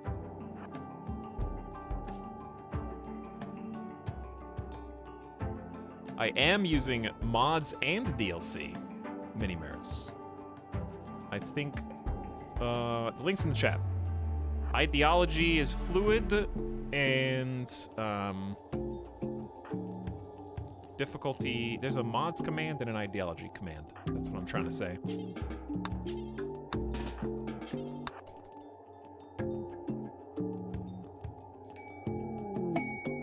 Coco's Arctic Wolves. We'll look at that after we deal with this. One thing at a time. Golgrin, just meditating some psi focus. I respect it. Back on this side, let's see what happens once we deconstruct the wall. There's the psychic drone. then we're just gonna shoot it.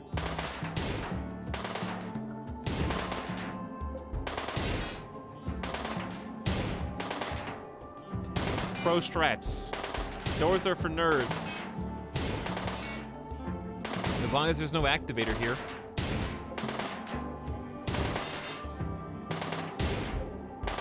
This is dormant, and this is dormant.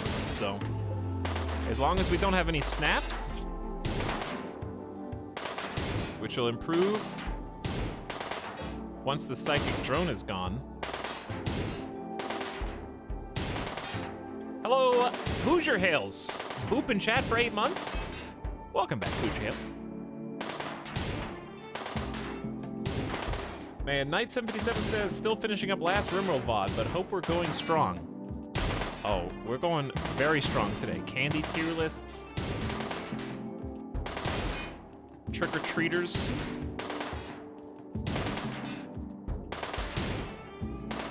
Yo, I got to check out the new Mario Party, too. It's actually pretty fun. Some Halloween Mario Party.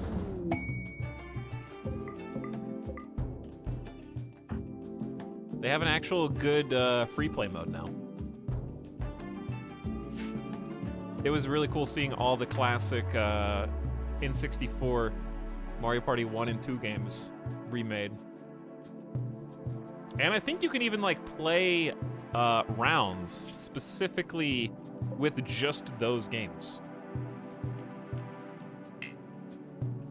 You can't leave because there's enemies in the area, but they're not awake. So can we just walk to the edge of the map and leave?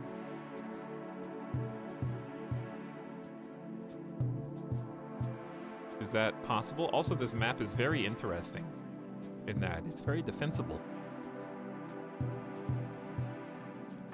I need this, and I guess I need that.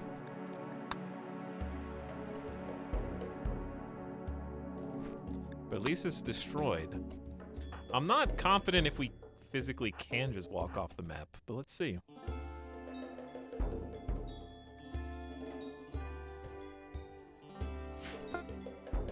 Okay.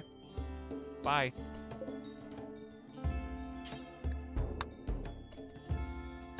We're out.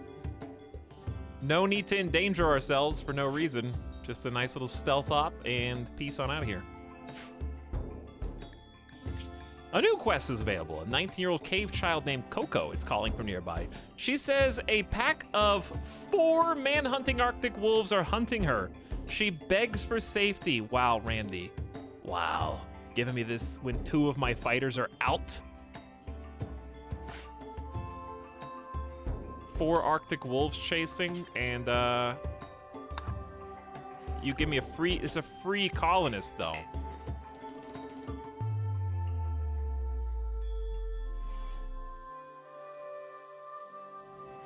But it's gonna screw us because either one of 2 things is gonna happen. We aren't gonna be able to kill them with just these 2 people. We don't have enough traps. We only have like 1. And 2, when these guys return home, the Arctic wolves will just turn on them. So we can't like melee them down.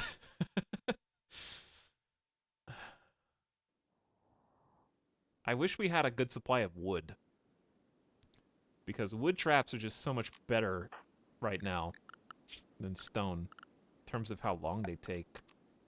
It's 45 wood. That's just so many campfires we're gonna need to keep refueling through the winter. It's too risky. And we don't have any cut stone either. It's only a cave child. I don't think cave child has very good stats. So I think we're just gonna have to let it go.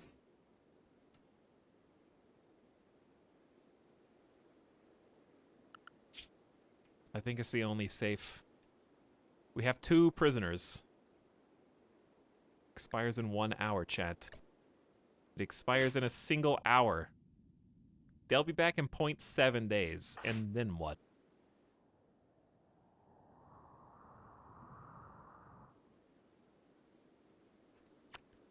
Do you risk it?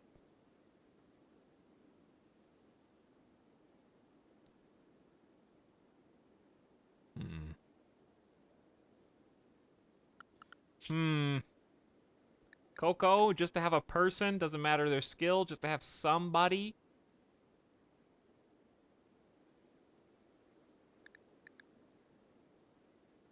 He clicked it! He's clicking it! Okay, so here's what I'm thinking. I'm thinking in my mind. When the caravan comes home, depending on what side they enter from, if they enter from the north, not good. If they enter from the west, very good, because then we can go and hide in here and then make a play. If they enter from the south, it's also good, because the theory is that the cave child will be running in. And we have the south walled off. So the wolves would have to go all the way around.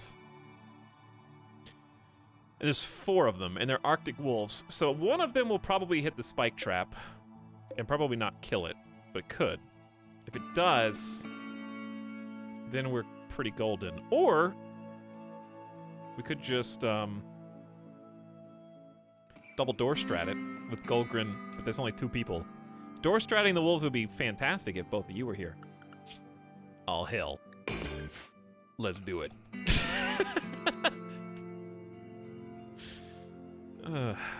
Let's go, baby. A cave child named Coco is joining the colony. All right, Coco. Let me see your stats. This is not a good time to be a wimp with 0 melee and 1 shooting. We don't need this many builders, Randy! Gold can construct, Coco can construct. One of these 2 can construct, and also the prisoners can construct, both of them. So really, you're just here for animals and crafting.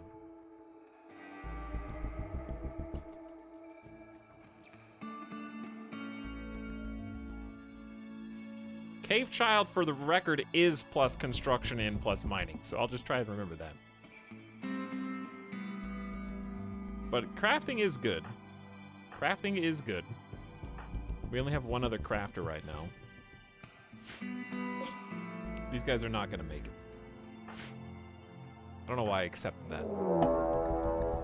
A pack of man-hunting Arctic wolves have entered the area. Driven insane by the disease known as Scaria, they will roam the region hunting for humanoid flesh.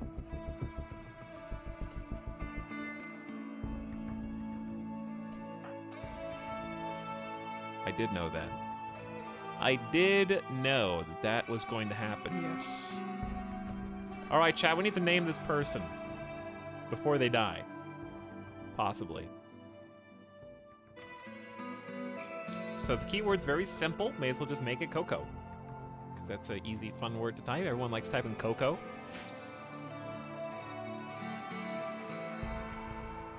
So...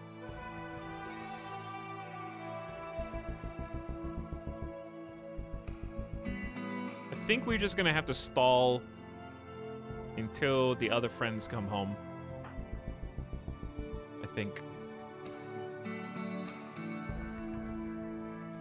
I think we're just gonna have to lock them in. Keep these doors shut. Golgrin, yeah, I know you can't go here. We need to get you inside before the wolves come around.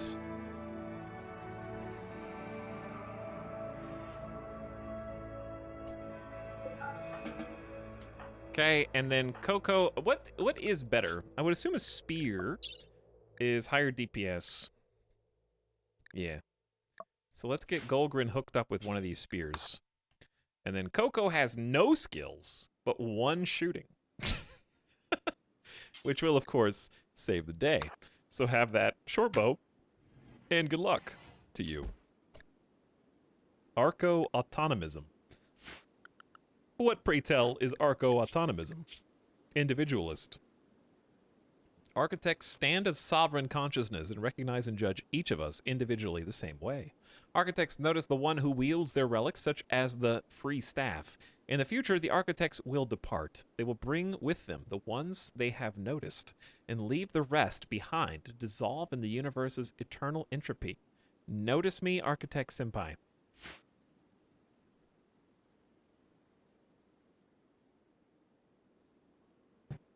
Okay. Let's roll dice then. Artificer Boomy. Artificer? Artifice?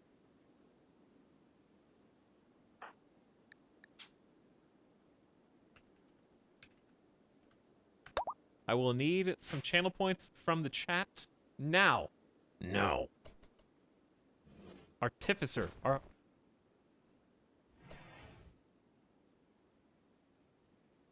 Oh, wait, yeah, you did spell it like that, huh? Did you spell it like that on purpose?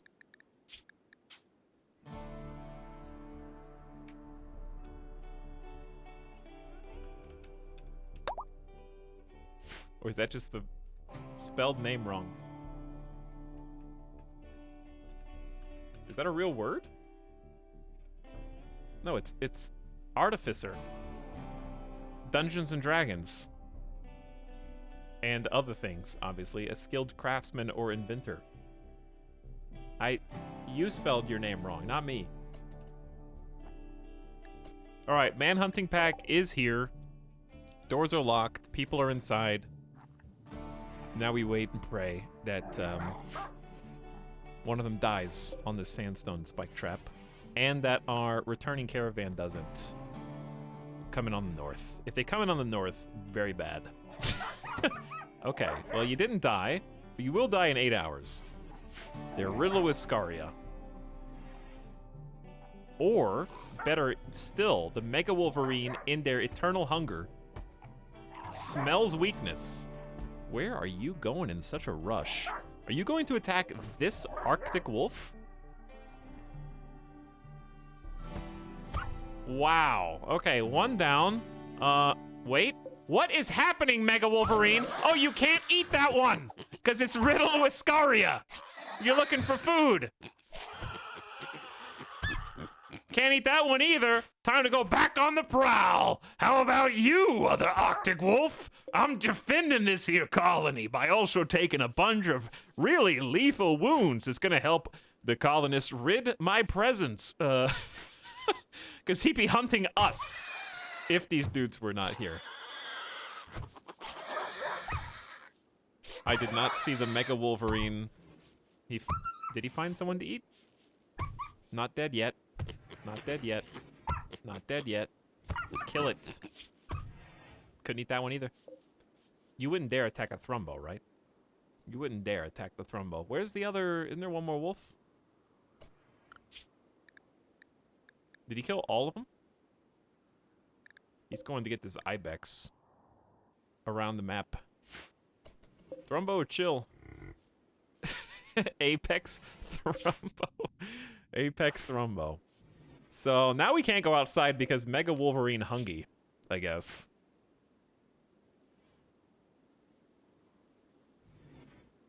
I thought there were 4.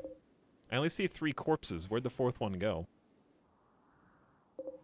There are 4. 1, 2, 3. He might have killed one on the way in. He did. He killed one on the way in. Couldn't find a single one that didn't have Scaria. Scaria just saved the day. That's amazing. And we just get Artificer Boomy out of the deal. Channel points paid! Including 25k self-paid. Alright, we're gonna open the doors now. With the ideal being the Wolverine is bleeding and far enough away where it hopefully won't pose a threat. Or at least we'll be notified of it before it happens. I did not expect that resolution, but now I'm glad that I risked it. That was a classic RimWorld gamble.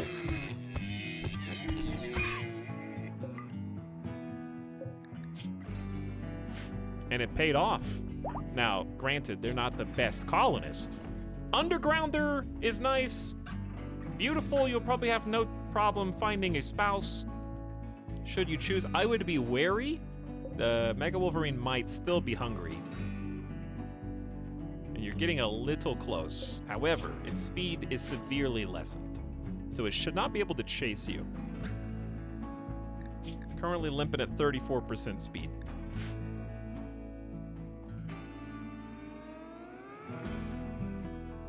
And these guys are 0.4 days away. All right, so let's give you a work schedule.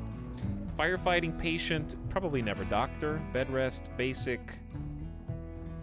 building, yes. Handling animals, number 1. Then crafting, then tailoring, then smithing. Another person to convert. We should probably just go ahead and fix some food restrictions, but I don't think we need to yet. We will once we get, like, survival meals or pemmican or something. But for now, they can just kind of eat whatever.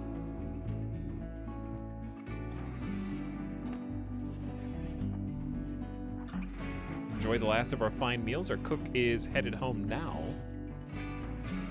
These Thrombo, I feel like, are looking for food. They're waiting to try to sneak in. Where are you going? I don't know what they're actually eating. Are they eating this grass?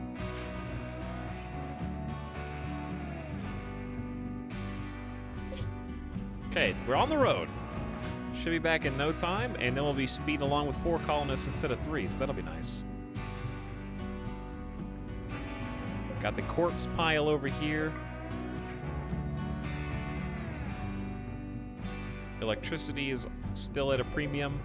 1,200 corn and 172 rice. We're gonna need to fix the refrigerator situation soon. Good corn haul, though.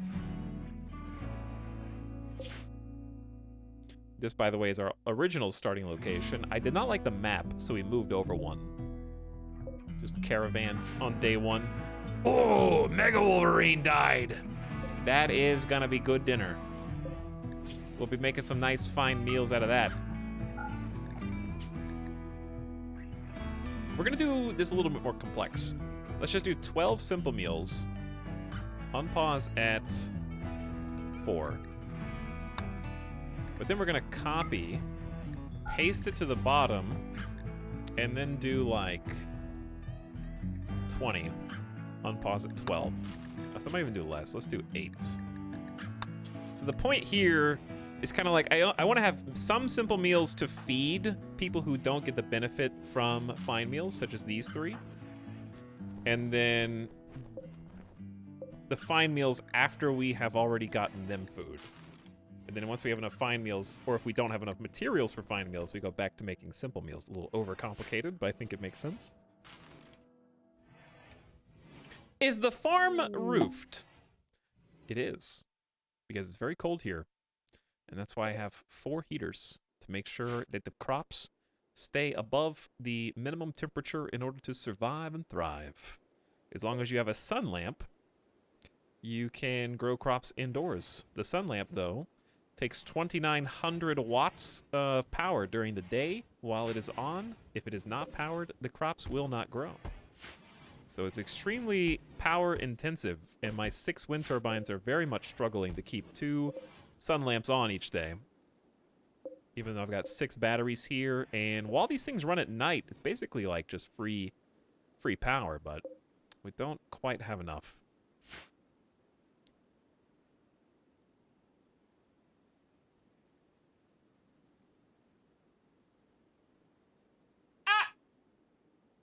Hello, Blaze the Sun.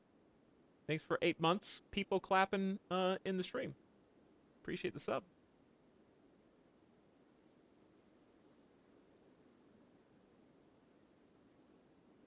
I never thought about tiering like that. I didn't either. I just made it up just now, Shad, because I've actually never been in this exact situation before. Oh, they're home. Hey, you guys missed a little fun. I didn't even see them wander in. I was looking at chat. Caravan arrived back in Tuxedo Town. And we're going to need some more bedrooms. We need a lot of everything, really. Could also just make a nice barrack. Barracks can save you a lot of resources in the early game. When, like me, you really don't have enough for individual furniture. So, the benefits of having them in their own rooms? What? Brutal outdoors. These open spaces are driving me insane. We got 2 undergrounders in the colony, which is going to be interesting. You also got a frostbite scar. Didn't see that before. But yes, what I was going to say was, when they hate their bedrooms, you may as well just put them in a very nice barrack. Saves a lot of space. And has room for growth instead of making these tiny 3x3s that I ultimately plan on deconstructing anyways.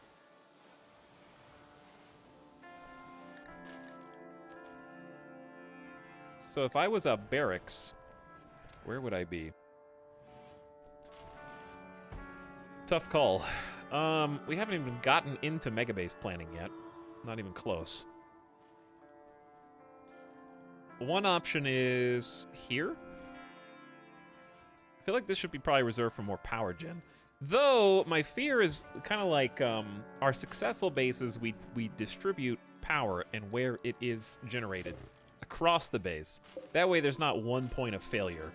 Because the worst thing that can happen is you cram in a bunch of solar panels, you get like more wind turbines going down to here, and then drop pods come in, burn and break everything that you've built up till now. Whereas this is nice and tucked away, but that's also a good reason to have some Garanlands down here, so it's a bit tough. We also do have the potential of finding some unroofed mountain spots back in here where you can squeeze a couple solar panels in. So that's possible too.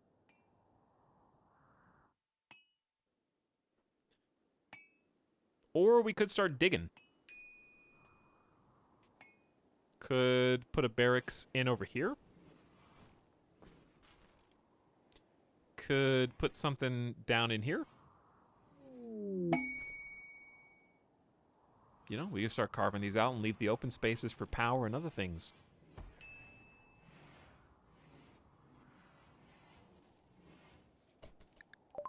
A thrombo is tame. Okay. You just did that to get into my food stores, didn't ya? Yeah. So hungry.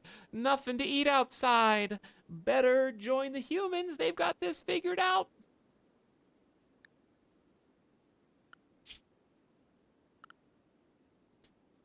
I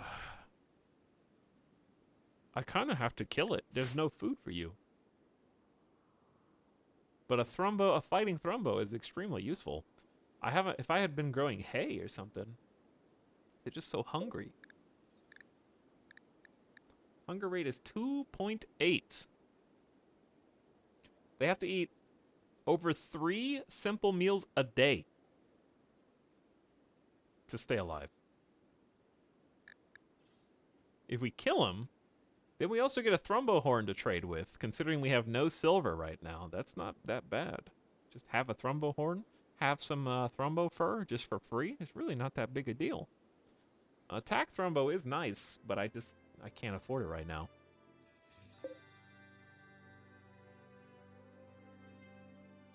Even though we have 1,200 food seems like a lot, but it's not. But it's not. Speaking of, we don't have to grow rice here anymore. We still don't have skill for heal root, so it could be drug time.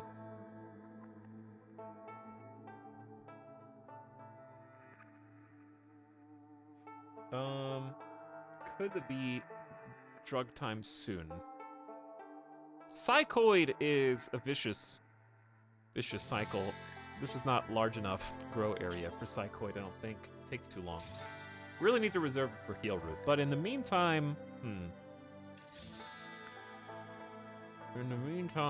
Smoke Leaf will make us hungry, but also is easy. Let's just do some cheap Smoke Leaf. Alright, Thrombo. There's way too much. There's way more against you than there is in favor of you. Sorry. But you're going to... It's a trick by Randy. See, here comes the Thrombo to destroy the crops. Nope, not gonna let it happen. Randy wants a Thrombo inside agent As we get close to fall, back towards winter, oh, gonna have to feed the Thrumbo all through winter, the hardest season of the year in the ton. Nope. Not even gonna chance it. This is setup. And I'm not gonna fall for it.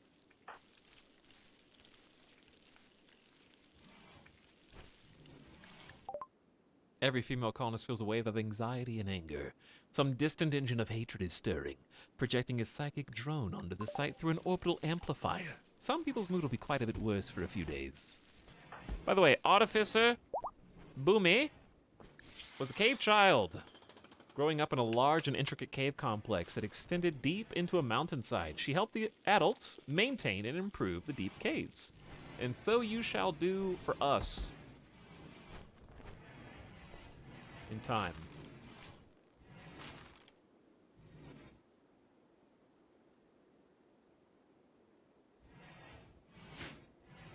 And on the flip side, gotta reconvert. No, Spider is still Penguin Patrol, but Red is very far away after just having a little snap.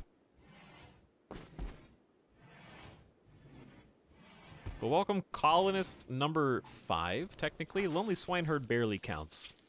But you'll be here soon enough, and when you are, the Garanlan will be waiting for you with its first immature dryad in 9 short hours.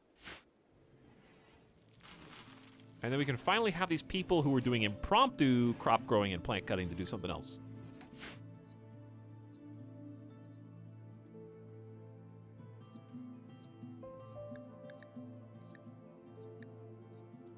Artificer, not artificer. Close enough. But thanks again, Blazer Sun, Knight, and Hoosier Hills for the recent subs. Turn that music up a little bit. Okay, but yeah, the bedrooms. Bedrooms. I think digging is the answer, because digging also gives us a chance to find more components. Okay, Spider, you can't just go berserk every time you are able to walk. You lost an arm last time. What are we gonna have to do this time?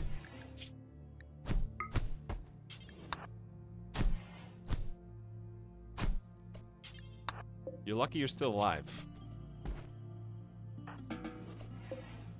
Nothing's bleeding. I'm gonna let you sit in your pain. And I will tend to Red, who did nothing to deserve this.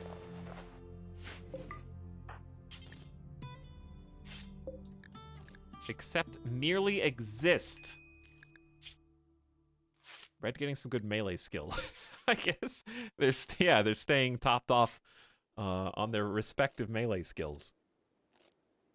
Not that that's going to help someone very much who's lost an arm.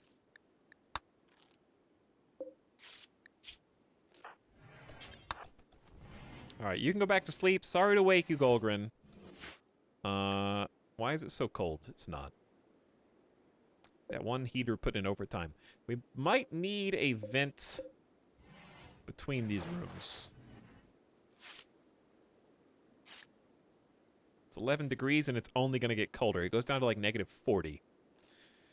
So it's been a fun challenge to try and live on this map. We've had a few scuffles with frostbite so far. All right, stalling, not stalling. I just don't know where to dig. Where would I want a barracks? A barracks is always useful because it can take guests.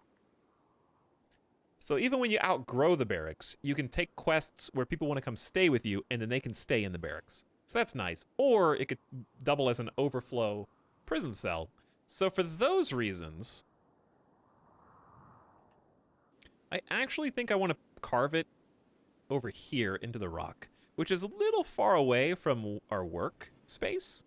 But what I like about it is, if people are sleeping here, they can respond to raids that happen to the west of them, to the south of them, or to the southeast, while also not being that far away from really anything else. I just like being able to access these kind of disparate areas of the map fairly quickly, and I don't know of anything else I want to use this for.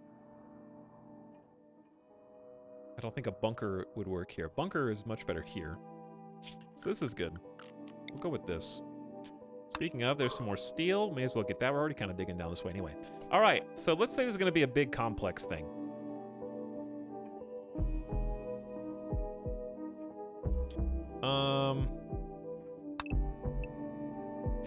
We could even wall this off and have a little courtyard for something.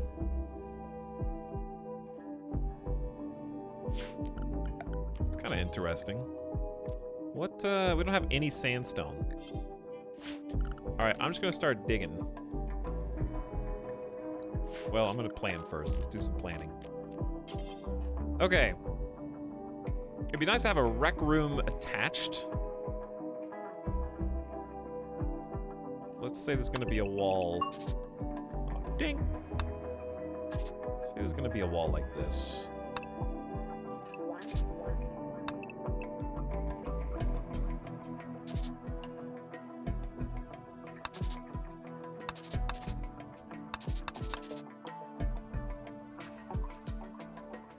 Okay.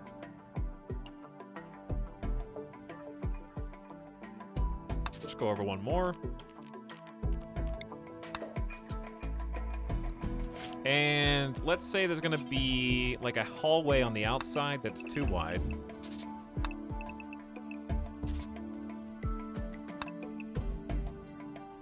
That goes all the way like up to here.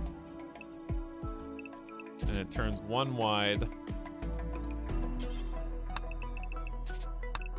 at about there.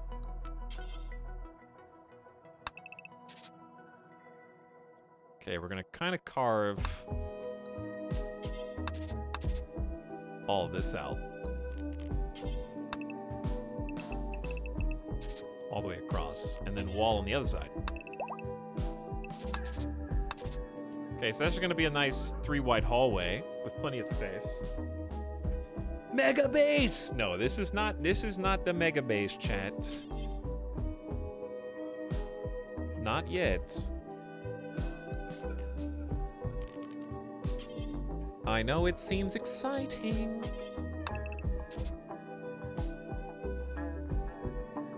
But we're not there yet.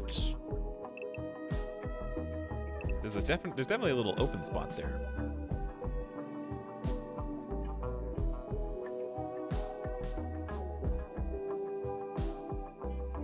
Okay, actually, hold on.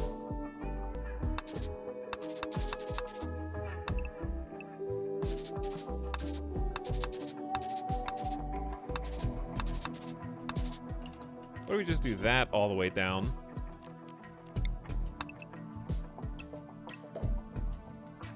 That way we can have... I don't really want a path that goes down here, and the reason well, this is gonna have to be double walled from this point on. It's gotta be double walled.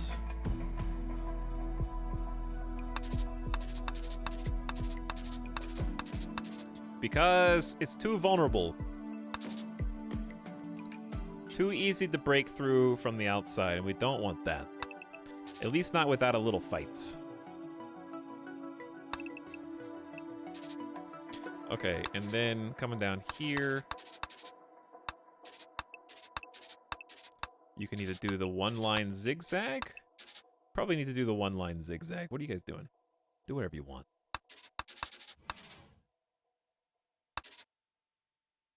Yeah, it's a little strange.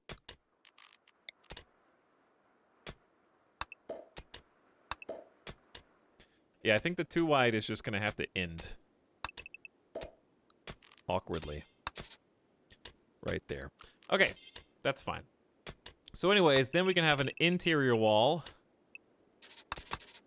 Kind of like this. Don't worry, the room's not actually gonna be that big. But I do want to create some little insets for heaters / lights. Maybe every 3 squares? 1, 2, 3 here, 1, 2, 3 here, 1, 2, 3. Perfect. That works flawlessly.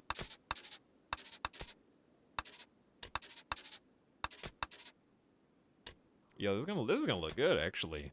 I'm liking this. And then maybe just shoot it on over to the left.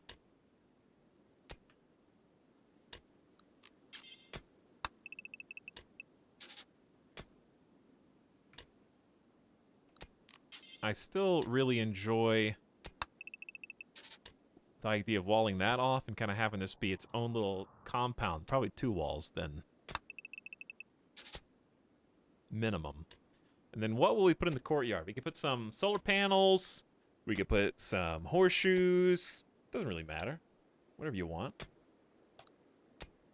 At what point does a non-mega base become a mega base? When you start planning more than one room at a time.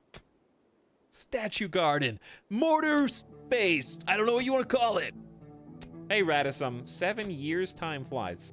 Thank you for 7 months. But, you know, years, whatever. Who's counting, really?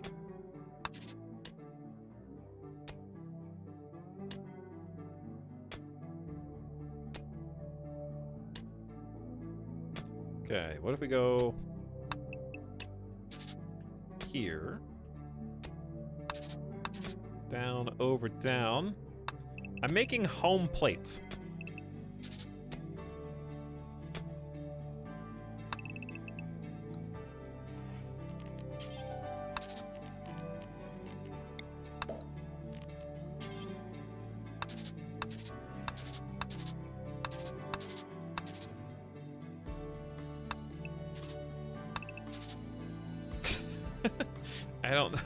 I'm not sure how I ended up with this. But anyway, is there a middle here? 27, there is. So the middle of this should be 19? No. It's way too high. Numbers are hard. 14? Yeah, it should be number 14. Wait, what?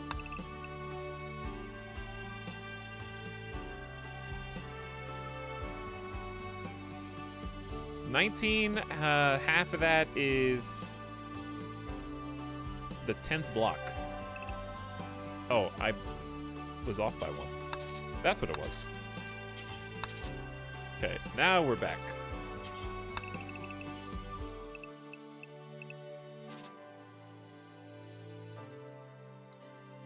So we'll have a door here. Or actually, no, we don't have to have a door there, but we could do multiple. This is where we're going to do multiple rooms. So I want a living quarter barracks over here. So let me see, how big is this? So if that's 13. Let's say there's a wall. Just to help me evenly divide this up into other rooms. Doesn't have to be even, but it may as well be. Then we got 12 blocks here, so there's not going to be a proper middle. You can only split these in half so many times. And then north to south is 25. So your middle is going to be the 13th block.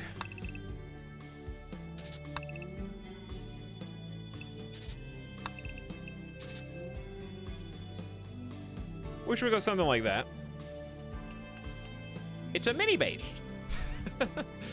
It's a mini one. All right, but then I don't want them to be perfect squares because that's for nerds. So then we probably change it up completely.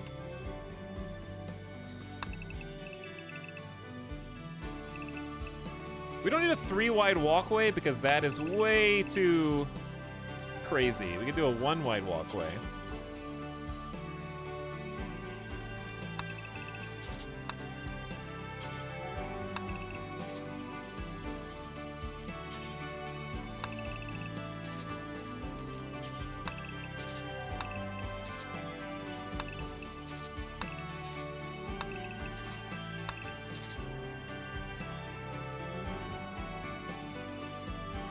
Okay, and then put some little corners in here. That will let you take corners out from the outside.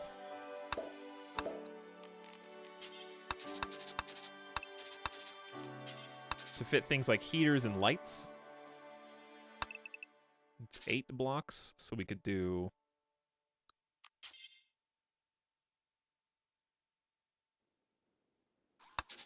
like this. I hope they're doing okay. I haven't checked on them, basically at all.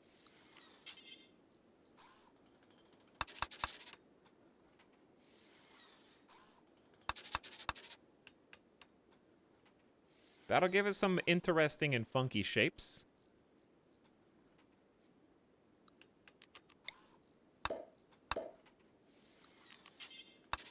Room for some plants, possibly. Okay, I'm gonna do the same up here. I love this mod, by the way. The planning mod. Oh, it's so good. It is very good. Did I do this right? I can't tell if I copied it perfectly or not.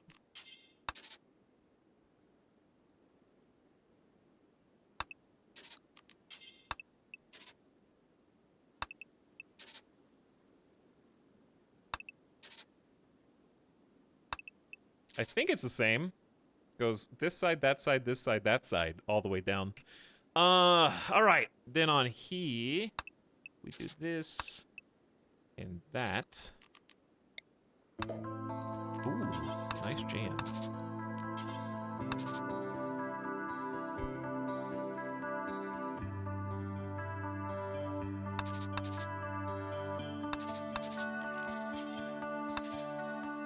No one knows what it's like to be the bad man,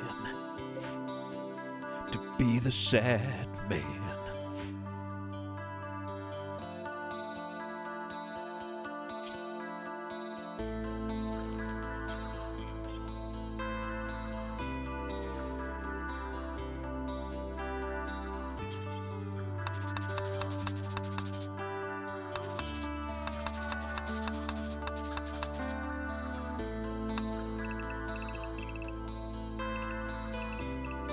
I don't think this even needs to loop.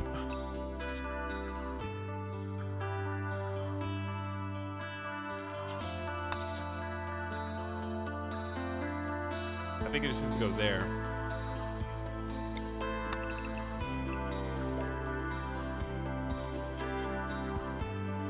It doesn't. It probably doesn't even need to go there, but probably have a door leading to the south side area. Oh, well, you get the idea. Okay, yeah. So we're just gonna make these rooms into things that we can use. Yeah, I think that will be grand. So, doors to get in are up for debate. I think we could have a door here.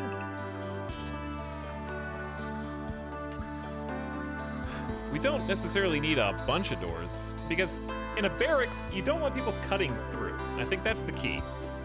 You don't want people taking shortcuts. You want a dead-end barracks where they're only coming in for that, you know, to sleep, basically. To take a nap. So we'll have a way out here, behind the wall. We have a way out here behind the wall. And then we'll eventually want a way out, maybe south or west. But for now, this is going to be good. So let's get it rolling. I need sandstone, though, but I can go ahead and start mining ops. So mining is just going to be...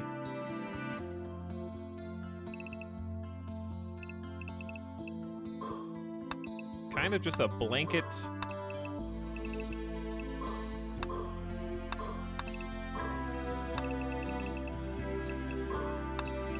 big job that they can tackle in whatever order they would like, I think.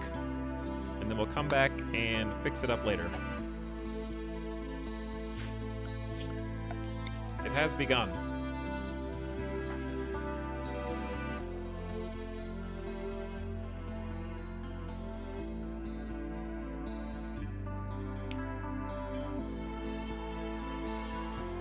This should be, I think, enough space for plenty of beds. Probably a pool table. We're just gonna get them all sorts of nice stuff. Really, really deck it out. We could also have kind of a battlefield holding cell prison type thing. Since this is potentially very close to where a lot of battles may end up taking place, we can just go across the hall and have this be like a little prison holding block. We're probably gonna want a place for them to eat. But we don't even have a kitchen or a freezer started yet, so that'll take some time.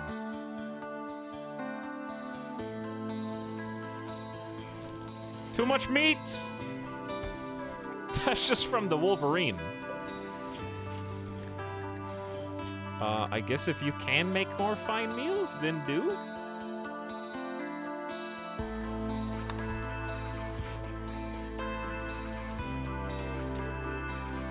Since we have a working freezer, you may as well, I guess.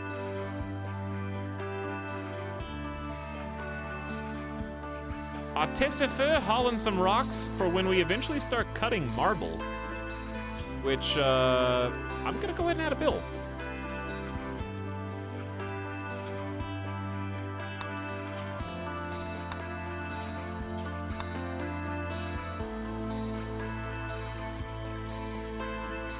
Let's do 250. Unpause at 150, smaller radius.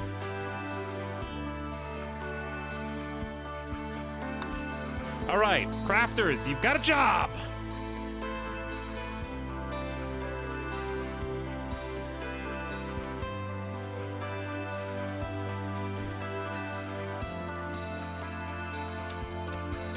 Mining ops have begun. We're cheering up Lonely Swineherd, and I guess we have healed Spider. Feistel is taking some marble and sandstone as they come. We don't have any stockpile space. For now, I'm just gonna balloon this out so we have somewhere to put all this stuff. And then Artificer is hauling instead of crafting or taming any animals. The Thrombo's just asleep, by the way. If you just got here, it'll wake up in no time, I'm sure. With all the ketchup on the floor. We just love steak and ketchup. You know, what can we say? Well done steak at that. Intensely well done steak. Crispy. Plenty of ketchup.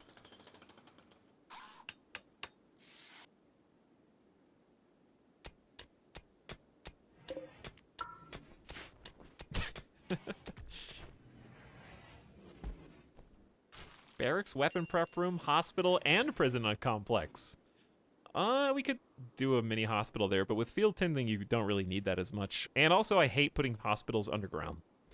So probably not. Definitely don't want an explosives depot there, no.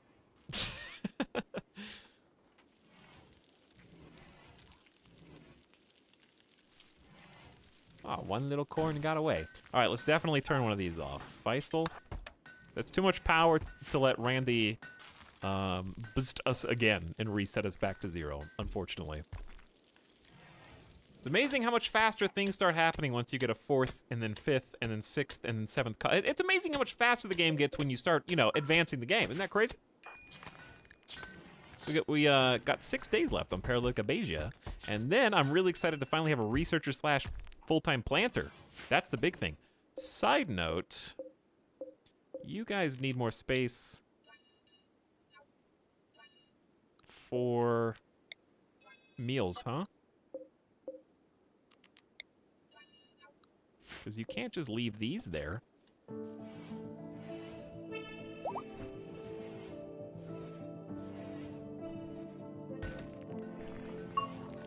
Oh, ding! Luckily, we have some extremely good mining personnel. So making our underground mega base should be a breeze, relatively speaking. And we have a lot of construction as well. Gulgrin is both. Turtle John is neither. Feistel is mining. Artificer is construction. Swineherd's neither, but both Spider and Red are construction and or mining. Hello, can you show with the conduits how your batteries are set up? Yeah.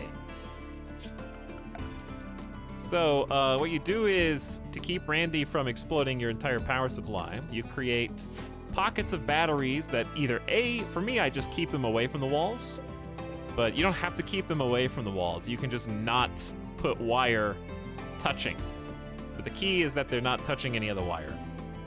And then what connects them up to the grid is a power switch. So the power switch can be toggled on or off. When it's on, it allows the connection to be made between batteries and your power grid. When it's off, it keeps the batteries on an isolated line all by themselves. So what this does is it hedges your bet. So if Randy pops your power, it only pops the power that is connected.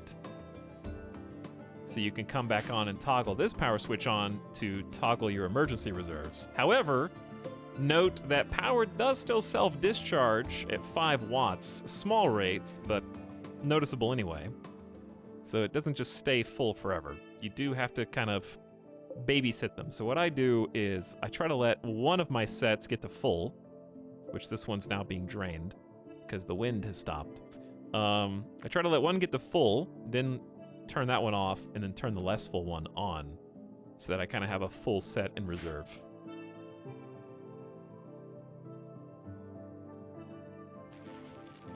Now, you might accidentally, you need to check, because when you build stuff next to these batteries, sometimes if you build them in a weird way, their cable will connect directly to the batteries themselves. You don't want that. You want these purple battery lines to be touching the conduit, not the batteries themselves. Because then they'll just drain the batteries even when you disconnect them from the power switch.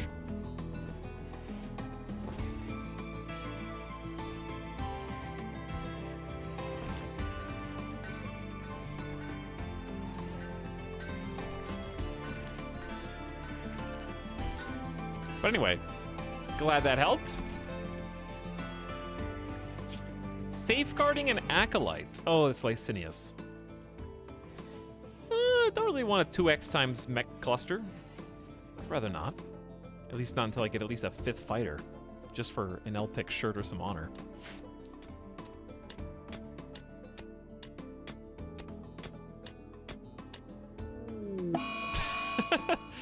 Red's like, I've had enough, Spider! You continuously wake up and beat me down, not anymore. Now it's I who will attack you while you sleep. On guard! Crazy prisoners. I need to get you guys separated. It's getting ridiculous. I will be actually able to get you separated if we can get this barracks up, but it's going to take a while. You guys shouldn't be this cranky, though.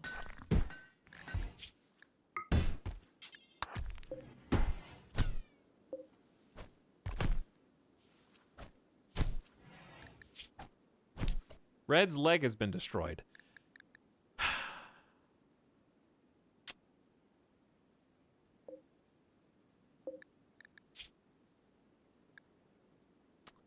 Why do I even bother with prisoners anymore? They're just here to be sacrificed.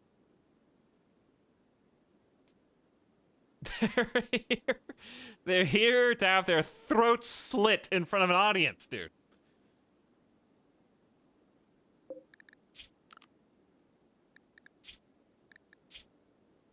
What's the point of keeping a builder or fighter if they're missing an arm? What's the, I mean, what, you don't have a leg, so you're gonna be walking at half speed. I can't do any prosthetics. You're gonna get a wood piece, like, yeah, keep wiggling on the grounds. I honestly hope, and your left middle toe on the other foot. Cool. We don't have any medicine for you, so you might just get infected and die. In which case, oh well, like, there's nothing I can do about that.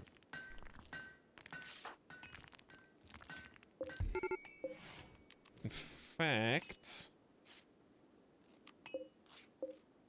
I'm gonna prevent sowing in this cotton. We start paving the way for heel root once Lonely Swineherd can walk in 5 days. But yeah, we need to hope that some royals come by so I can just trade you guys for gold or honor or whatever it is. Just put them in different cells. Oh my god, what a great idea. That still doesn't matter because they still go berserk and you still have to come in and punch them just like we did. And it was me who took off the leg, not the other prisoner. Unfortunately, that does not lower their predisposition to going berserk.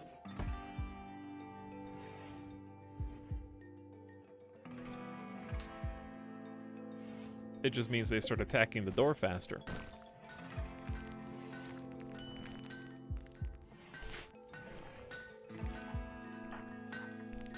Here's some food.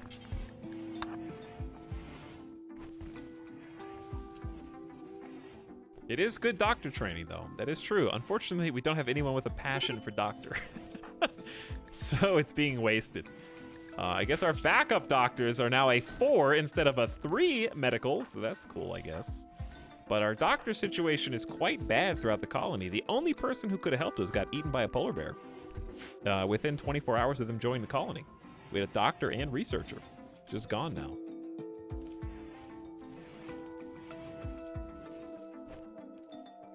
And moods are also bad because I think our beautiful dance party has been forgotten. They already left them in the dust. Ready for the next holiday, I guess. This one's not mine. Fiesta of Archism is not mine. You could still do it.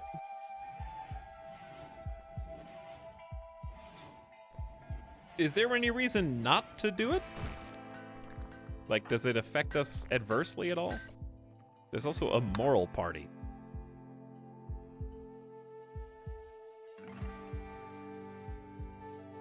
If the dance party is fun or unforgettable, 50% chance of a random recruit of the same ideologian. We don't want that. I don't think, because that's not our ideology.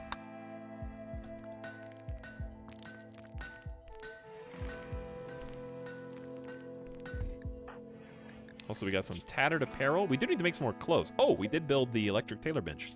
So, I have some bills that I can not load, because it was for a different workbench. Technically, it was for the non-powered tailor bench. Never mind. Okay, so we always want a parka. I'll just create these again. Do until you have one. Pause. Unpause at 0. 51% or higher hit points. Save the cloth, if possible. Okay. Then we want toques. Also do until you have one.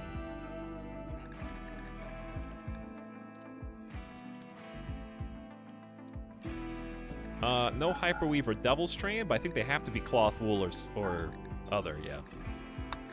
Okay, toques. And then we need button-down shirts. Probably before we even have those. So what this does is when you do only make until you have one, is it creates a scenario in which there is a rotating, like, built-on-demand stockpile of whatever clothing you want. So for example, if we need these button-down shirts, and we have none, they'll start making one.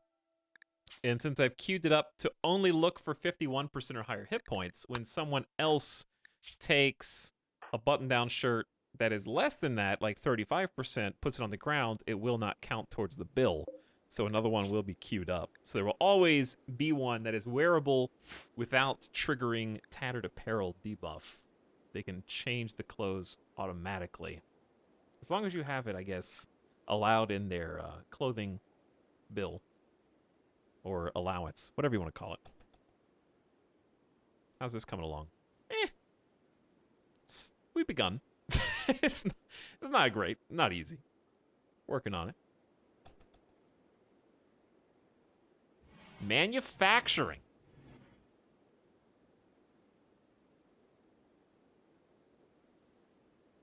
Hello, Niops. Welcome to stream, Galvarino.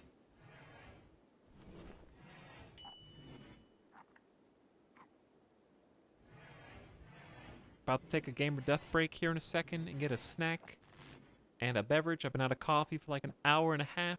It's still volcanic winter, which is not hurting us in the least. It's only been 10 days. Volcanic winter is pretty much just less light, which hurts outdoor crops. So we're actually beating volcanic winter right now. It lowers temperature, I think. Yeah, temperatures are colder. And also solar panels will not work as well. We don't have any of those. We got, whoa. Tiger? All right, tiger migration. I'm sure it's fine. Muffalo, don't panic. They will be gone in no time. I'm sure they're not coming for you.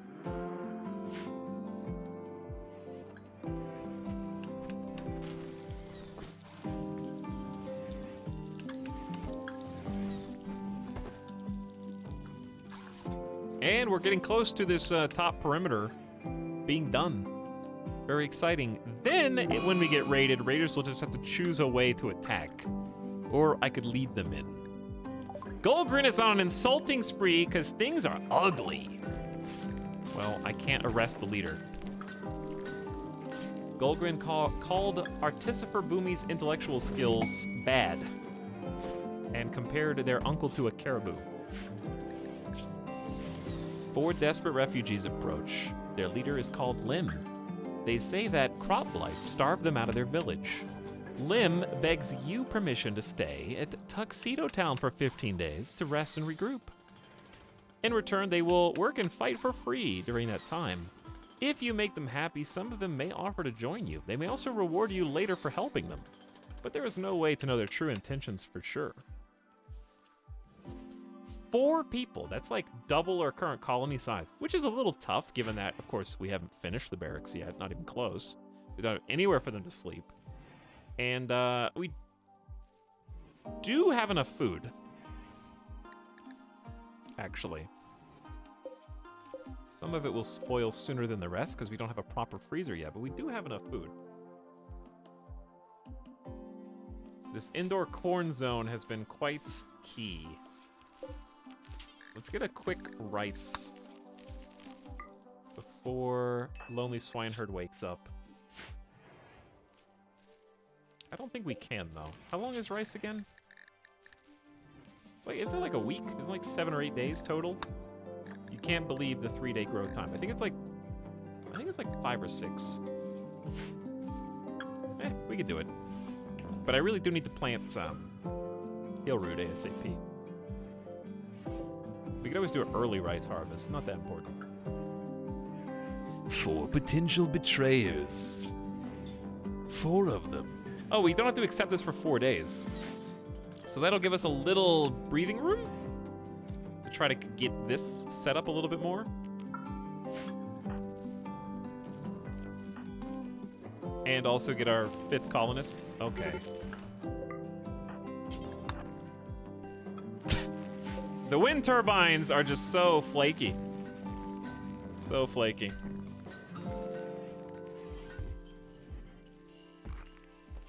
Artificer's basically on that full-time crafting kick. I might actually change this around. Feistel's got a plant skill of 6, but I would like Feistel to prioritize tailoring, actually. Because we do need clothes. So let's do tailoring first.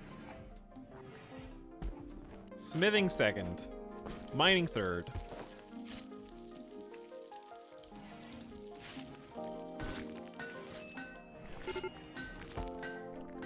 Crop growing 4th. And then whatever else. Ah! My thrumbo meat! So we had enough food to feed them a few moments ago, but alas, it was not taken into the proper location for storage because that location is not large enough, as it turns out.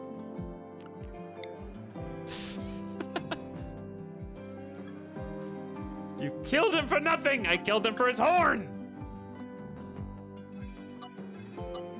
Okay, get it right.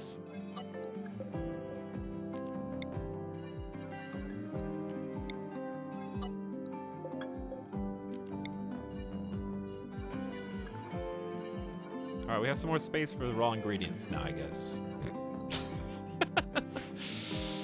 Oops, a listen, chat, we have a lot more stockpile space than we had a minute ago, so that's good. Hunting buffalo is actually kind of dangerous right now. Probably easier just to wait for the next corn harvest, but we do need meat for fine meals. That is true.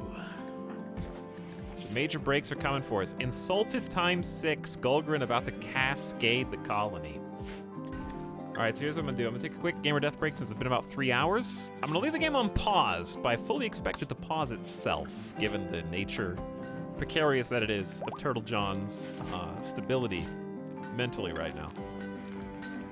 So we will just follow you around. I don't want to do 2x because I don't want to miss this quest. So just, you know, watch the colony while they slumber for a minute, chat, okay? We could take 2x. There's no way 4 days are going to go by. We'll do 2x.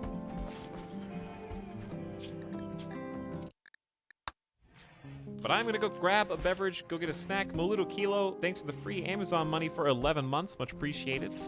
And welcome to the BRB screen. Chat, watch over the colonists. Don't let Turtle John snap on us. And I'll be back in a couple minutes. Hang tight.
My liege, a new sub for your collection. Run while you still can. You know what, guys? Being a sub's not so bad. Get that guy.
Who paused my game?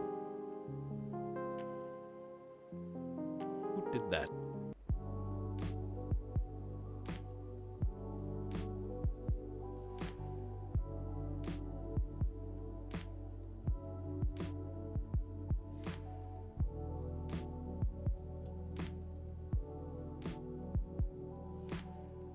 Unbelievable.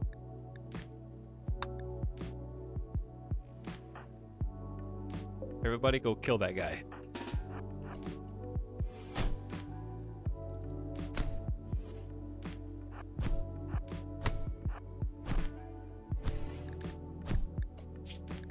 Maybe the problem will take care of itself.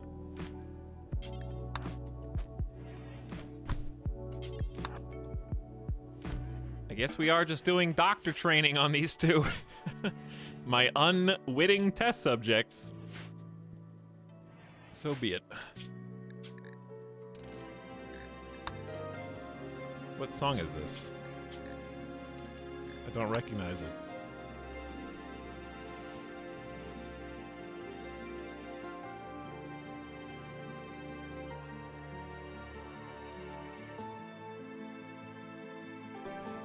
Oh, it's the new one. It's the new P Music one. New P Music mixtape just dropped. This is the Colony Full of Hope.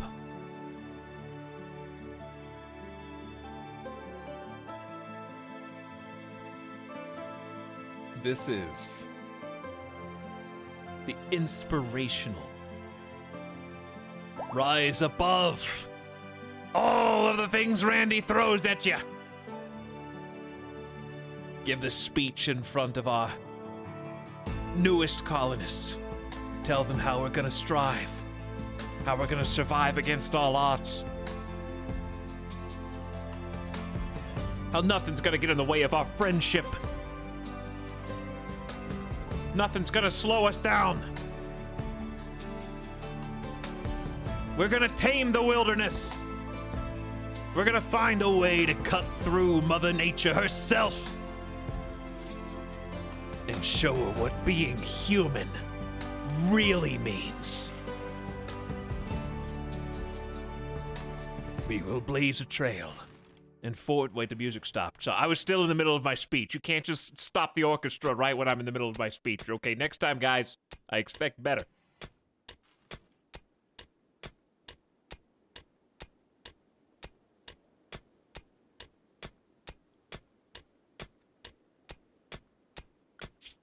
We have 3 days left to accept forlorn drifters. This is going to be their home. They're going to live amongst the rock.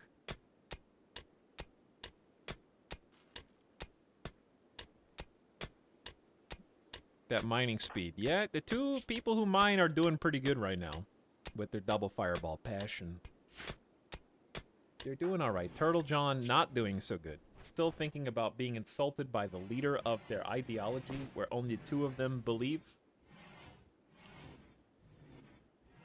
Probably not feeling so good when the only other person you thought was on your team turns against you and then causes you to question everything you thought you knew. I don't have any drugs to give you. Undergrounder does not like being outside, and there it is! Murderous rage, Turtle John! I'm a snapping turtle. Wow, you're gonna kill Golgrin, too. That fits the narrative perfectly. That is the exact person who insulted you. And the leader of your ideology. So good, nice storytelling there. Liege, a new sub for your collection. Run while you still can. You know what, guys? Being a sub's not so bad. Get that guy. We're gonna have to arrest you, though, unfortunately. Why are you so fast?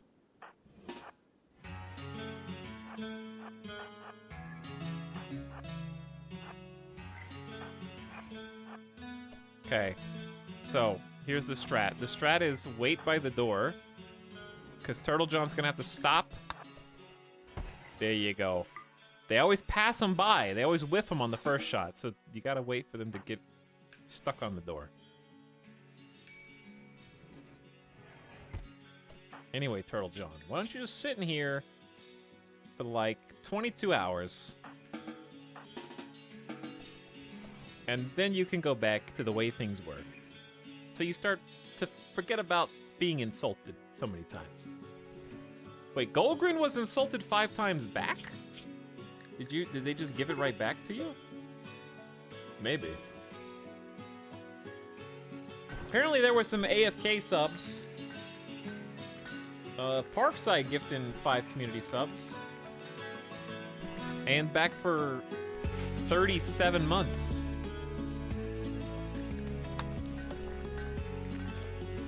Three first-timers and Feistel, who's in the game, in that mix. Wow. And then Fira jumping on top with 5 more gift subs, too. Thanks for the gift subs.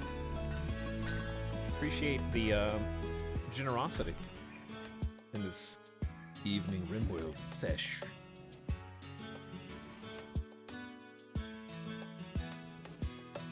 Oh no, I'm late. We've already taken attendance today, Shadowbox. So we knew. We already knew. You weren't even here for the Halloween candy tier list. Or just candy tier list, more specifically. Turtle John is wandering in a psychotic state due to being in a poor mood. Well, I guess I can't free you from your prison cell. Is this the Dots streamer? Oh man, I'd love some Dots right now. That would be amazing. Before I forget, I will set them to be released. That way, once they snap out of it, we can take them out. We can take them. Wait, we can... Oh, I thought you were going to do it now. Can't do it while they're psychotic.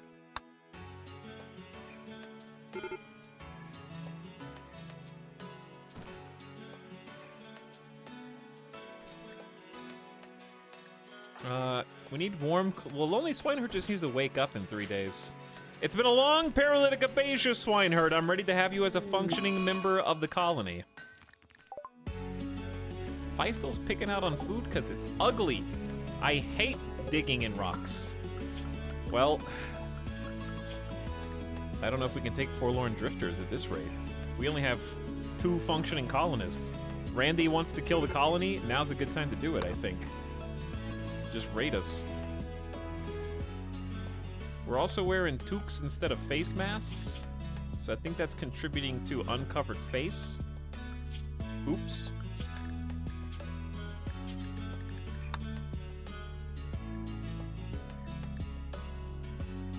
Where is... There you go, headgear. No cowboy hats. You're not allowed anything.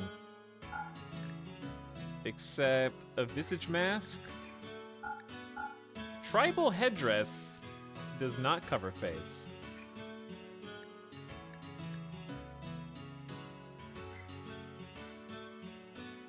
Broad wrap covers neck, head, eyes, ears. Okay, so broad wrap would work. And head wrap does not. Hood does not. I think that's it. I guess veil would, but I don't think we're making any veils. Okay, that'll have to do. There you go, pinguinis. Stop pissing yourselves off just to wear toques. I know they are more comfortable, but you like the face masks.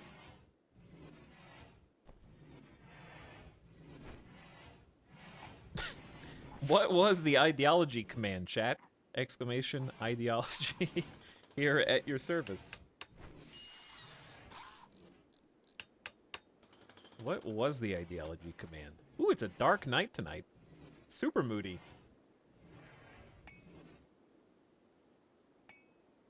But yeah, we're doing fluid ideology, so we only have loyalist and total covering so far, and it's kind of a pain to take screenshots of this every single time. So maybe once it gets a little bit more developed.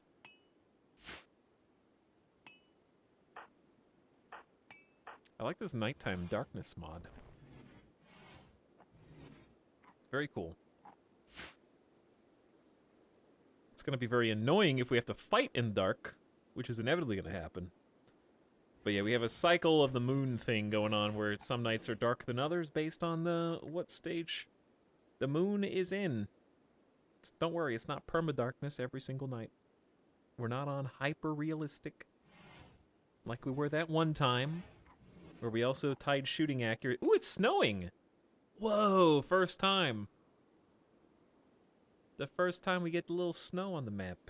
That's gonna slow everybody down and actually suck. This is where roofed paths should have been made already, but we did not do it. So, we should do that. It is time to make the paths.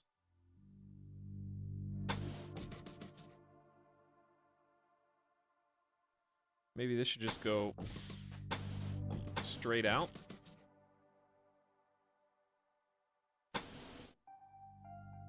We might end up doing more wind power down here, but in the meantime, Why don't we plan on not doing more wind power? Can we actually, did I plan far enough ahead? We're gonna probably destroy that.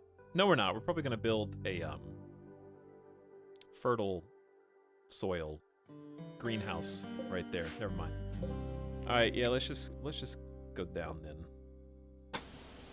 Ooh, that lines up perfectly. Totally on accident, by the way.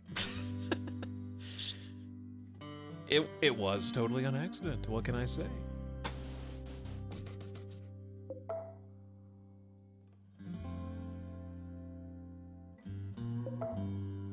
All right, this, in my opinion, should get us started.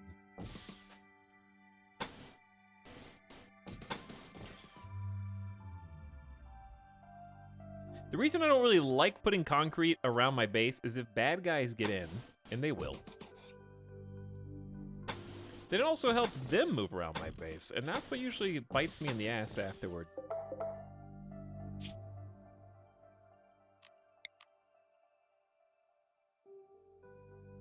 We could also just simplify this. It looks better anyway. Okay, yep. And let's just start with that. So if we're gonna start with that, we're gonna need some pillars, columns, whatever.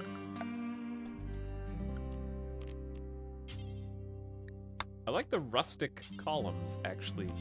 So we seem to have a lot of marble. So why don't we start with that? There is no middle here.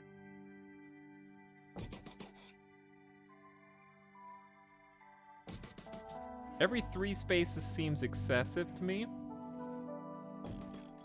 How many spaces is this? Is that 11? That's 12. Every 12 spaces, but that's uneven. It's because his door's uneven. Your face is uneven.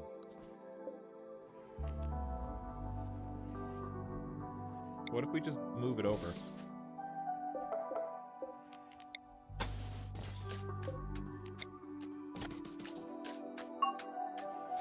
So 9 spaces in between each one.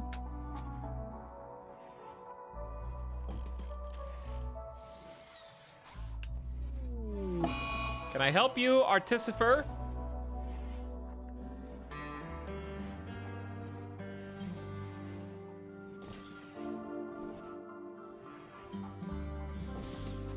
Those are gonna be a little closer together. Actually, we could just do that, put it on the other side.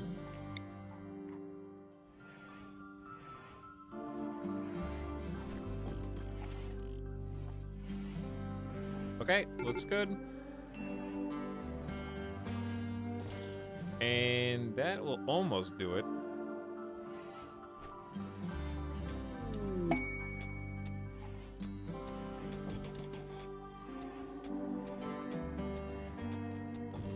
There, actually. Okay, then 1, 2, 3, 4, 5, 6, 7, 8, 9. Boom. And the 10th spot, and then I'll just put one more right next to their little wall. We're probably gonna end up destroying all these, but good luck. I know we waited too late to build it, but you guys got some fun. Get some construction skills, making some columns for us. Golgrin converted red to our ideologian, the Penguin Patrol. Do we even care anymore?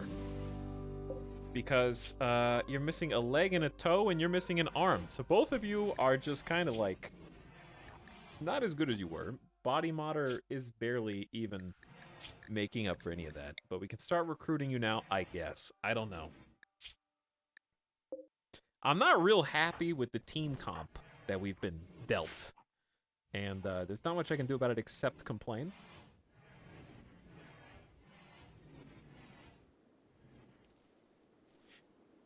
If I can just keep complaining about it, that will make me feel good, at least. Like, Artificer Boomy picking out on food due to being insulted. Speaking of, we should go kill some muffalo, but we don't have any people. Where is everybody?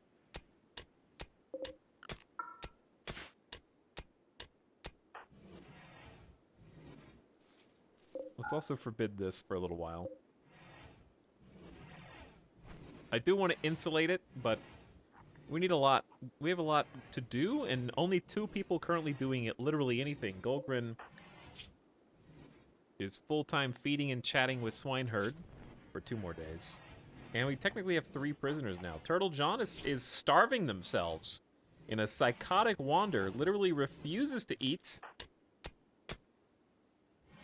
Feistel is just chipping away, making a little bit of progress at a time on this mining op job. Which has created an interesting way around the steel door that we had, making it ultimately pointless. But we're doing our best. Speaking of doors. I think we'd rather have the door there. It actually does make a difference, believe it or not. What difference could that door possibly have moving over 1 space? Too bad I can't show you because it's nighttime and you can't see shit. So, checkmate.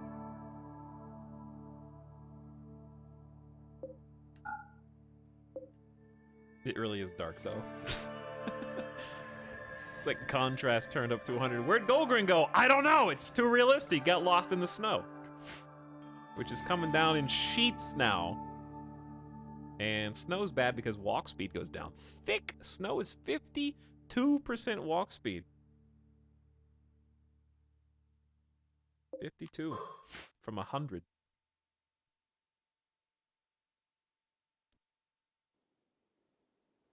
Artificer is no longer picking out on food, which, you ate all the meals. I don't know who the cook is.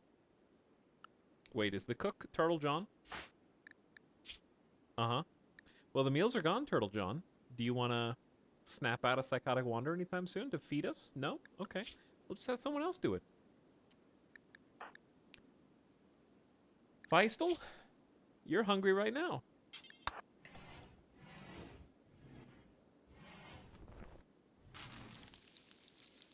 Turtle John is no longer wandering in a psychotic state. They're very hungry.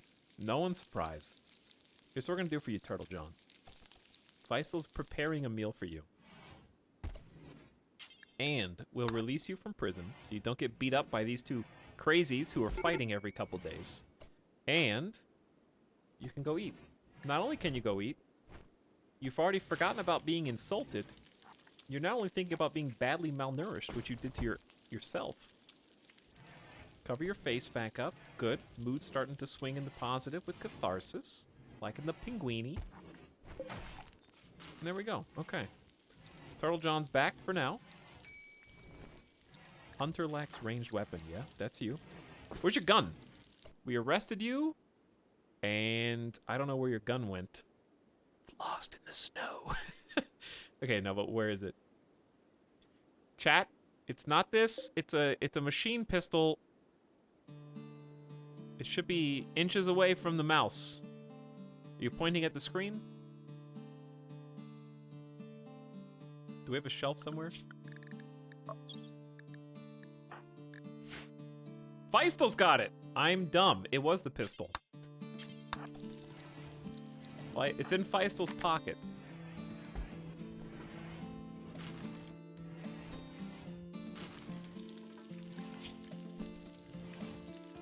I got them turned around. Feistel's the one with 13 shooting. Turtle John's the one with 7, but double fireball is gonna sweep out in front over time. And we got meals. Wait, the wrong person's cooking though.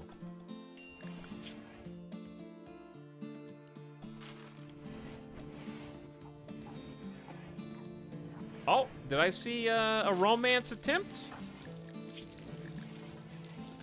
Artificer Boomy wooed Feistel by making an observation about makeup. Feistel ignored the advance.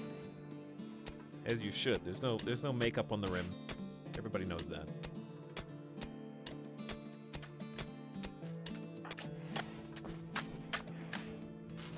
Look what I see. I see a path. Oh, you know what we need to do though?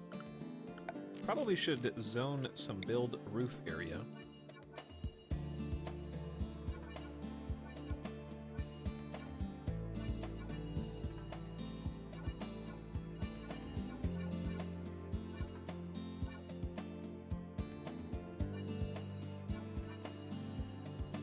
Otherwise, the path is fairly pointless.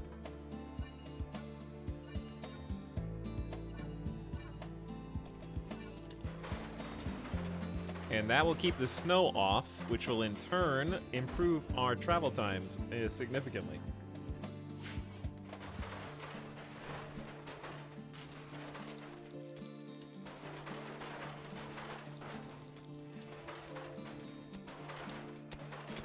All right, how much time? We have 1 day left on Forlorn Drifters. They don't have anywhere to go.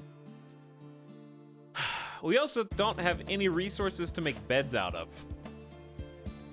I could make them out of marble. It's gonna take a while. We do, actually, here's what we could do. We have 500 cloth. Why don't we just make you some floor bedrolls? We've already got 2. We could just have 2 more and then put them in there.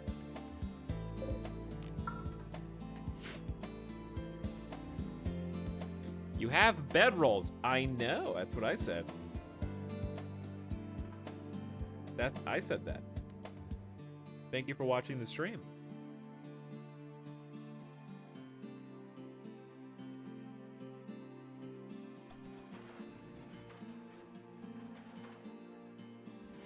What is the white block between bedrooms?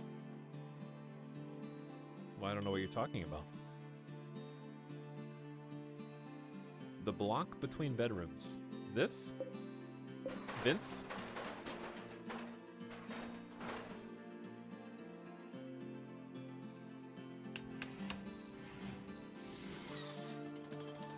For air?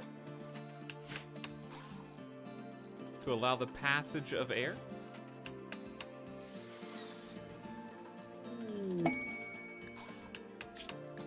You've learned of an ancient terminal that contains information about the naughty list.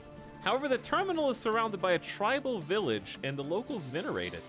They aren't part of any major faction. They are willing to let you visit on the pretense of worshipping it, but they will attack when you touch it. You can attack the village from the outside or enter peacefully and try to quickly escape with data from the terminal. Beware, if you spend over 10 hours there or build anything near it, the locals will attack and call reinforcements. That's gonna be a little tough for us to do this early with just machine pistol and a revolver. However, I'm gonna go ahead and take the Drifter quest. We got 4 refugees have arrived. They will spend 15 days to rest and regroup with you. So what we're gonna need to do is get some power conduit hooked up here too.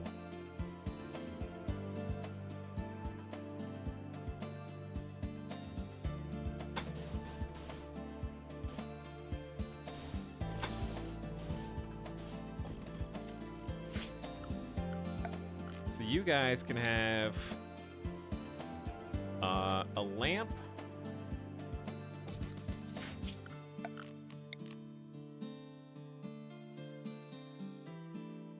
Yeah, this came out a little funky. What's the plan?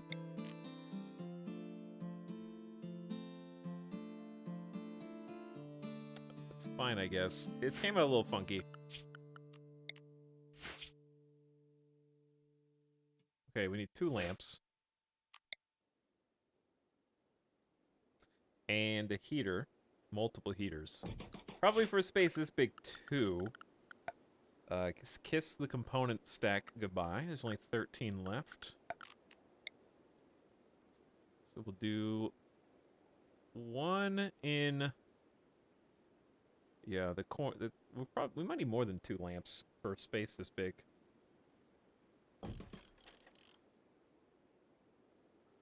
Actually, up there's fine. Alright, we'll just put the other one in the bottom left. Okay. Well, this is going to be carved out, too. So we can actually push it back 1. But anyways, they're here. Lim, Tony, Levin, and JL. What do we got? Lim the Defector, Shooting God, 10 Medical. Ooh, we have a doctor, temporarily at least. With a wooden hand. So, that will not help your doctor skills.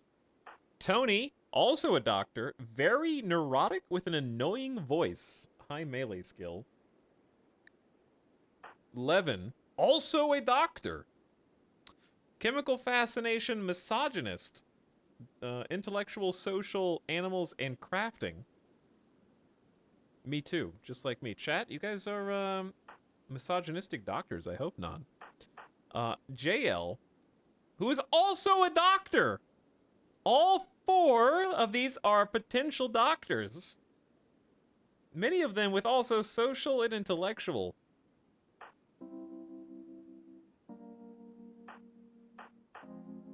Three out of 4 of them are potential researchers too, and they're all doctors. I would happily take any of them into the colony by extension of them being a doctor alone. But best case scenario, in fact, 2 of them are misogynist. I would say stat-wise, the best pick is probably JL.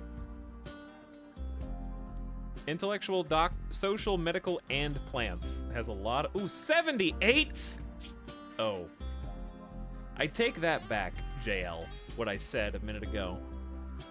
Given your frail, hearing loss, bad back, wake-up addicted, scarred self.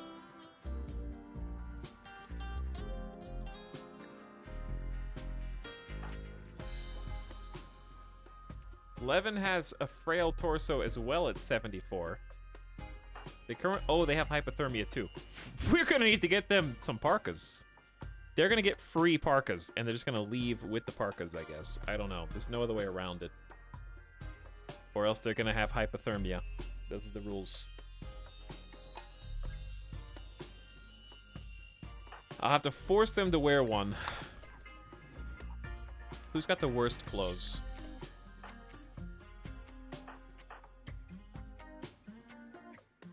This looks like 34. It should be JL, actually. And then we'll start making some more. Give us some training, I guess. Not again. Red has had a crisis of belief, and the Penguin Patrol beliefs have been reduced to 1.5%. At this point, the prisoner's purpose is not saving the colony in any shape or form, but rather being the one extra Penguin Patrol we need to have a moral guide to convert the other people. We're gonna have a real interesting time trying to get everybody under our ideology. Which you don't have to do. I just don't want to have to manage 3 or 4 different ideologies. I just want mine, and I want everyone to think the way I think.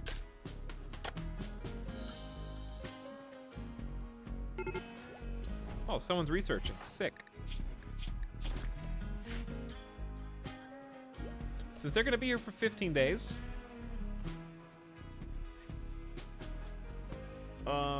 we're gonna name them. I don't know who. Here's the thing. We'll do 25,000 channel points apiece instead of 100,000 channel points apiece. If JL offers to join us, I'm going to say no. I'm just letting you know now.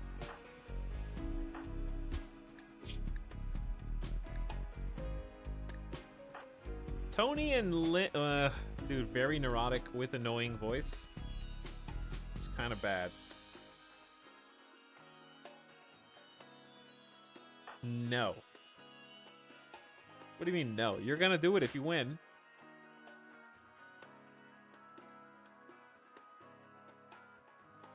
$25,000 channel points for a guest appearance.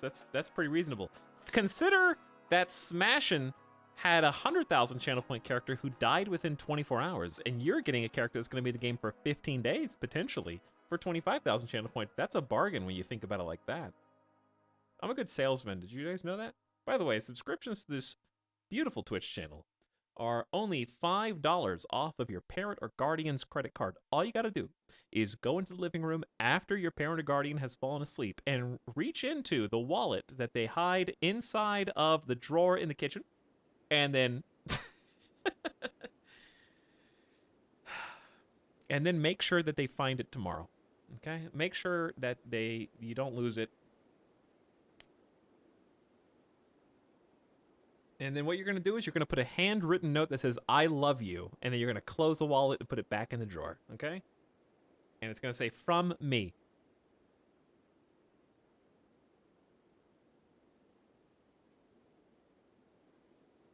Oh, how sweet. No. I meant from me, from Etalyx. I'm saying what up to your mom.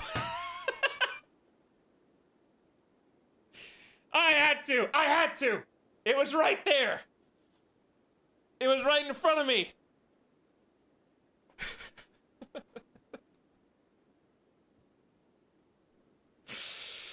Okay, anyway. Moving on. What are we doing? I don't remember anymore.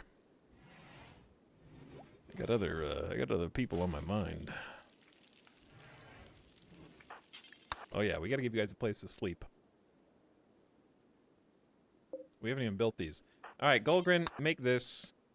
There's two more lying around. Here's one. You can't sleep in there yet. You can sleep in here for one night. And then we'll finish it tomorrow, okay? Okay, names. Names.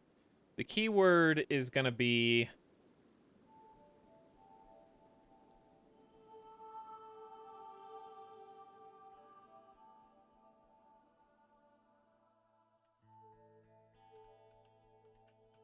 Nopers.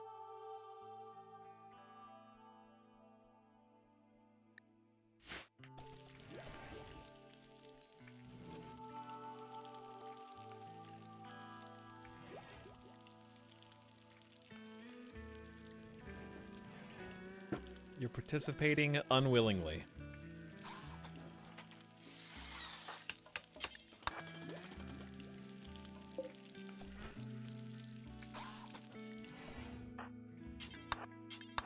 Alright, Golgrin. Where are you going? Why are you taking this route? Why not just turn around? You want to just take a little stroll outside first?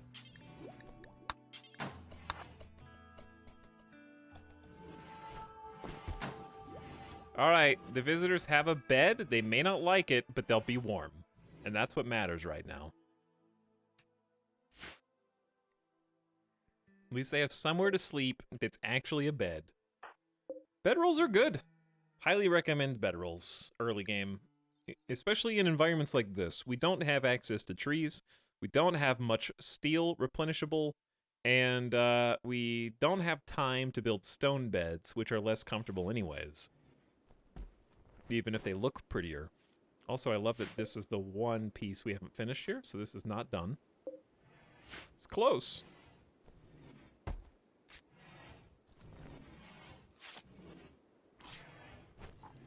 We're gonna need more tables. But this will have to do for now. Turtle John, level 5 in social? Keep working on it. We need you. What are you guys doing in here? Everybody's convert. Oh, you guys don't have a... You have all this. Alright, is everybody noped out? Is it time? Let's roll it before your time is out in the game. You're only here for 14 or 15 days. Going left to right in order of appearance at the top of the screen is Explosive Danish as Lim.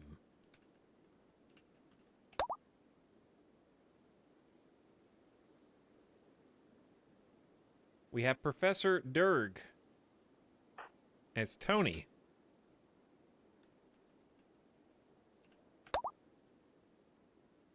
We have Kivo Wallow as 74-year-old Levin.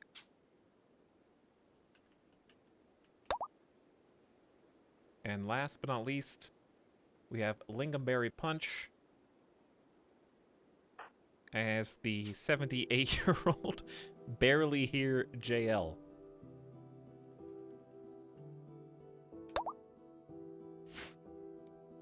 I got 75,000 channel points. And I need to give you guys schedules. Doctors, dude. Big time docs.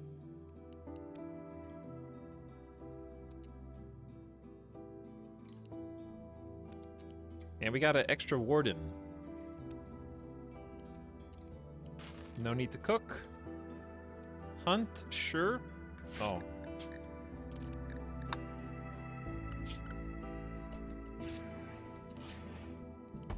Someone who can grow crops, cut plants, and research? You kidding me?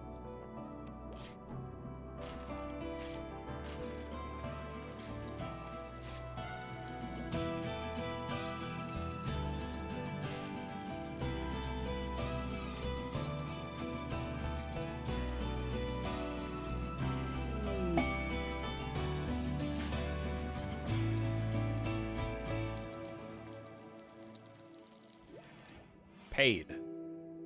Welcome to our guest stars. I hope none of them turn on us today. They're already pissed because it's cold and they slept on the ground. Did you though? Does cloth bedroll constitute sleeping on the ground, Dirk? Wait, you did sleep on the ground. you missed the bed?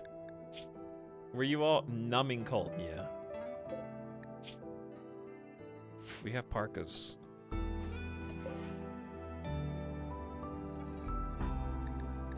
Who's the coldest? Okay, what happens if you take off tribal wear? Then you have to have other stuff.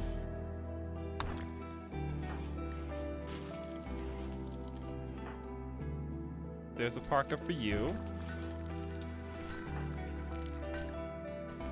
You got a parka.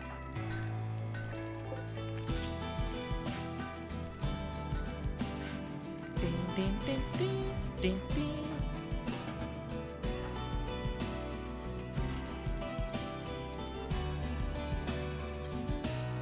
Look at this wind power.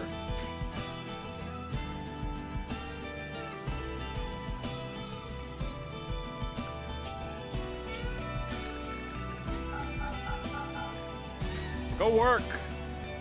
Time to work. Riesling, Grand Chief of Covenant of Raro, is making a request. Raro. A mechanoid swarm has been attacking her settlement. She wants you to signal the mechs to distract them while she clears the hive. If you do, a mechanoid cluster will land at Tuxedo Town. The pods contain a scyther, a proximity activator, a mech node, 3 mini-slug turrets, and auto-charge turret, but you can get a revolver of masterwork quality or 12 Glitterworld medicine.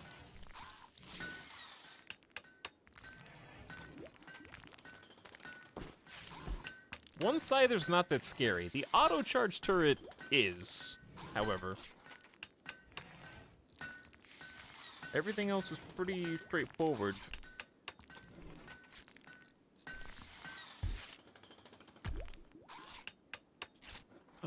The 12 Glitterworld meds is pretty nice. I would like a masterwork revolver too. We're desperate for guns.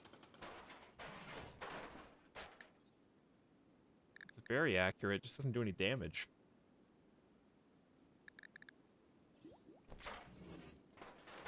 The problem is you can't just sacrifice the people who visited, because if any one of them dies, they all leave.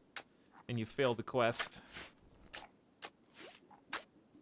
On top of that, we have no medicine to tend to anybody who gets injured in the scuffle. So that is another deterrent. We could possibly easily win, but then be bleeding out and then have no way except the medicine that we're rewarded with to undo it. That, on top of the fact that we have no range. We have like 2 short bows, 1 poor quality, the machine pistol and the revolver to take 3 mini slugger turrets and an auto charge turret.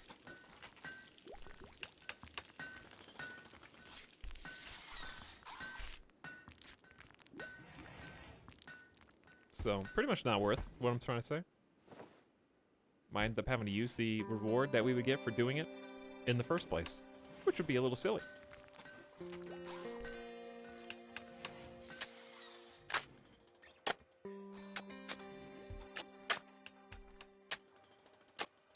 All right, I need you guys to finish up in here.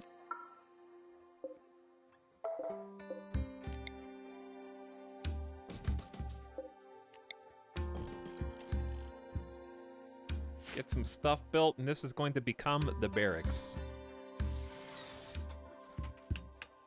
They're doing pretty good, but some of them see... What are you guys up to? Some are hauling rocks, and some are carving rocks.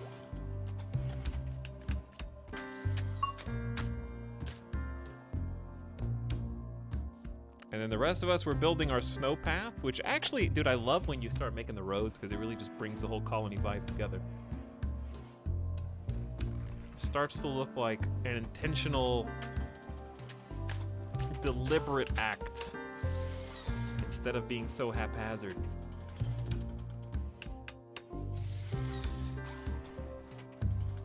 And this is where we're getting all the rocks out, which is good. Okay, roof coming up. Where'd these shells come from?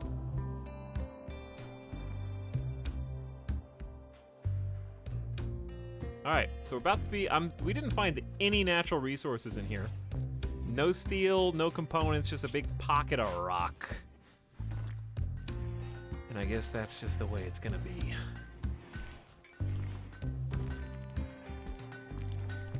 What I'd like to do is start putting these rocks closer to where we're actually cutting them. They don't have to walk that far, but... Professor Durg is in a daze due to ratty apparel and does not have a parka on.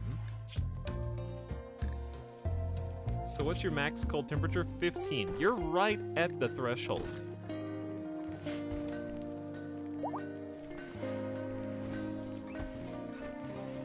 Of starting to be too cold. And there goes Kivo, who is going to dig up a corpse, expecting Lingonberry and Explosive Danish to follow the example given by their peers momentarily. I'm sorry I was not able to appease you in mere seconds after your arrival. And look who it is! Lonely Swineherd is up and at 'em. At last, you can join us in the colony.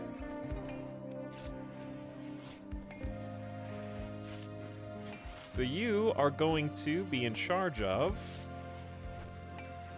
number 1, plant cutting, number 2, crop growing, and then after that, research. With the idea being that I want you to tend the Garanland, which is actually, now I'm looking at it, is difficult because of the distance. I forgot about the whole snow thing. And I could create a little covered path to get you there and back. But then if we put more trees around you in the future, it's going to keep causing problems.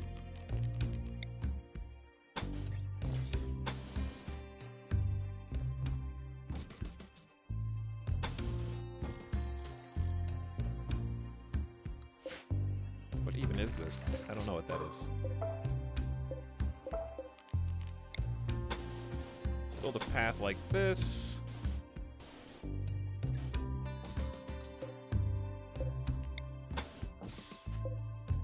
I'll go up one more. Okay. I think it's worth the steel investment. Just to have a quick trek down there. And we don't even need this knuckle, actually.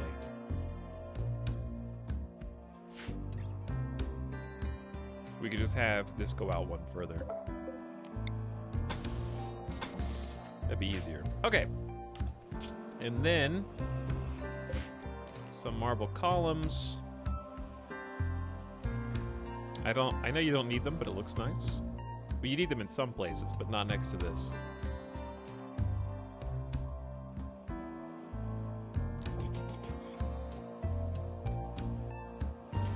Just do it every 9 spots.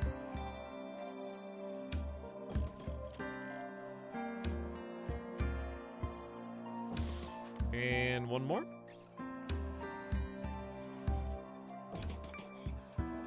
Okay, that should be good. Then we'll roof this too.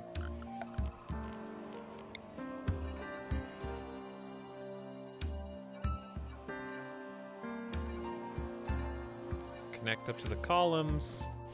We could also connect it up to the actual cliff wall too, but this is fine. Okay, so one of you is... Where's the body, by the way? Somebody take care of this. Get the body off the food table. the crooked treaty out of my colony.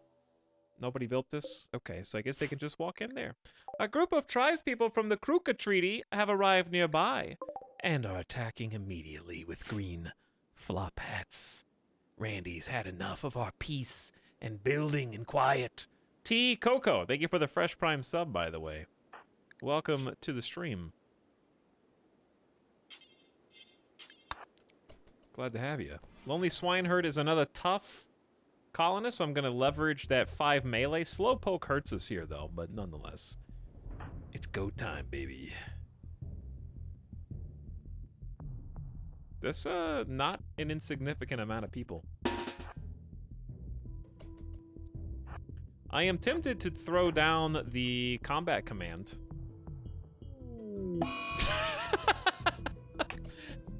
The timing tonight has been both impeccable and unfortunate.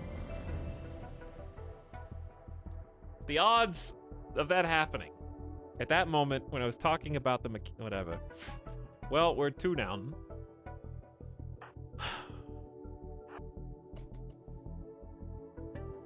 It would have been nice to have that high-level melee, but what are you gonna do?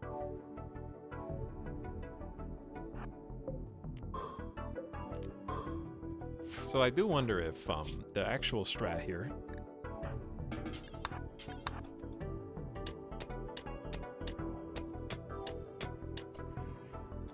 is know exactly where they're coming in.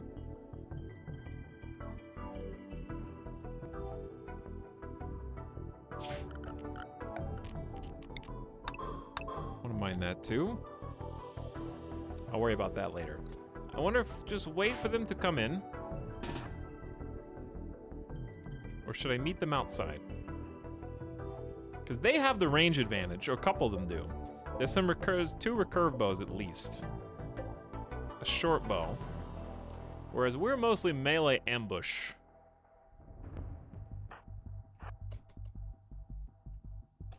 I got an idea. All it's gonna depend on is no one else snapping right now for like 5 minutes. Tops.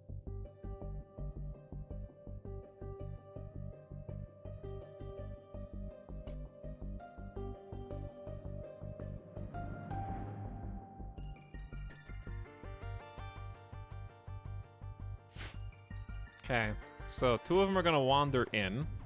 Then we just go surprise. Backcap these people. Let them do whatever they want in here. And just like charge in.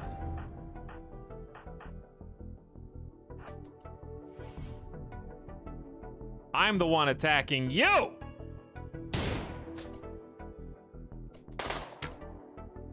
And then they turn around. Okay,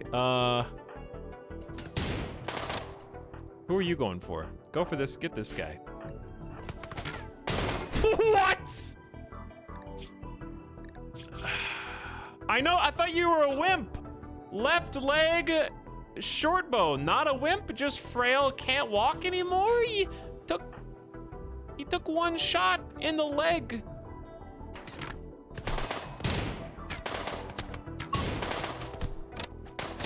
All right, we actually are destroying Hyena.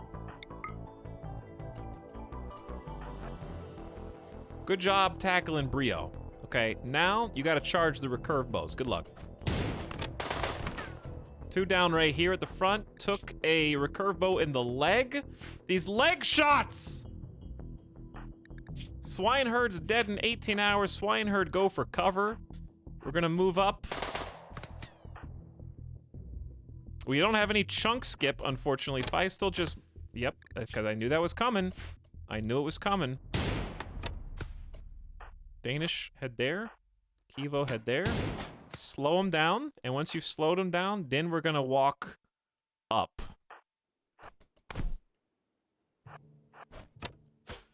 Oof. The snipes on Kivo. Nasty snipes. Did explosive just one... Danish moving knife slowly slashed, combo in the foot, and combo expired.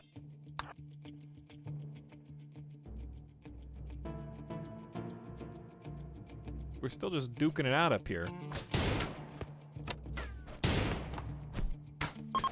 Okay, good shot. I saw that arrow from Artificer. Shot through the shoulder. Ergo died. They are now retreating, but that doesn't matter. We need to back up the other people. We got people bleeding. Kivo's still fighting. A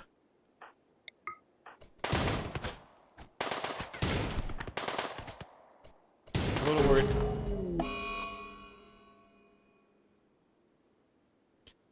So about those channel points. Kivo Wallow, one of the desperate refugees who asked to stay with you, has died. The others are not willing to accept this and have turned violently against you. I did warn you, chat, that this was a possible outcome.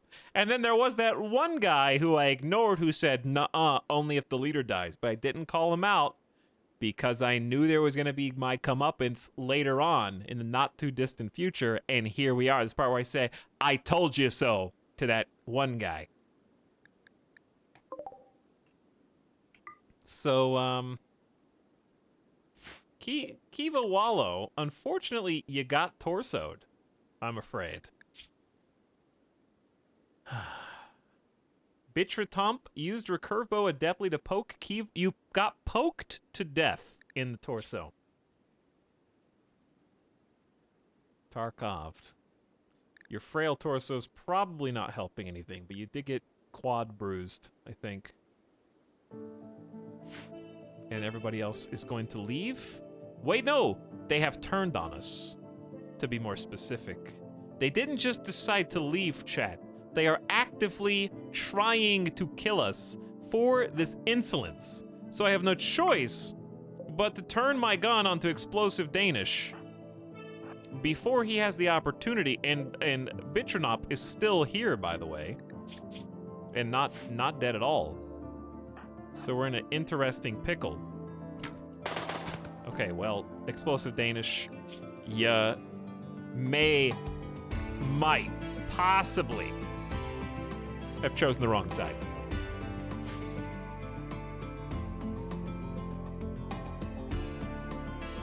We're lucky that Lingonberry was a visitor and is just down after a single hit.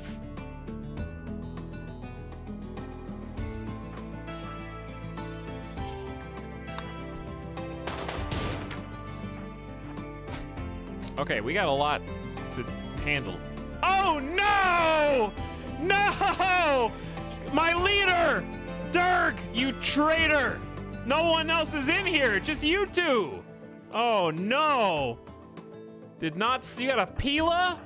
I did not see that this was going on. Okay, we can't worry about the people on the ground. We need all hands on deck.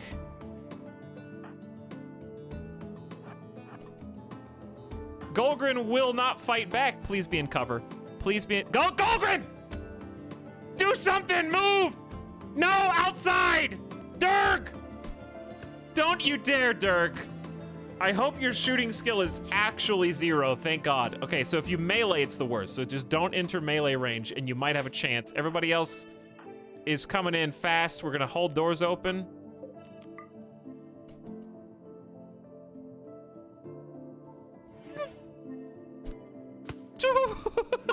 Yes, other room. Refugees have decided to steal what they can and leave. You guys know that you didn't die on purpose. You know that, don't you? Now we're having a battle inside the house. I'm scared to enter melee range.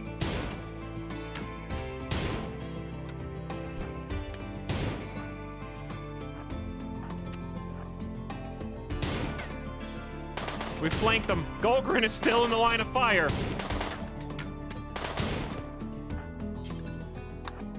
This song, too. Traitors!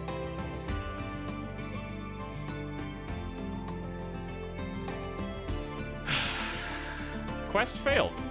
Not the first time, and it won't be the last.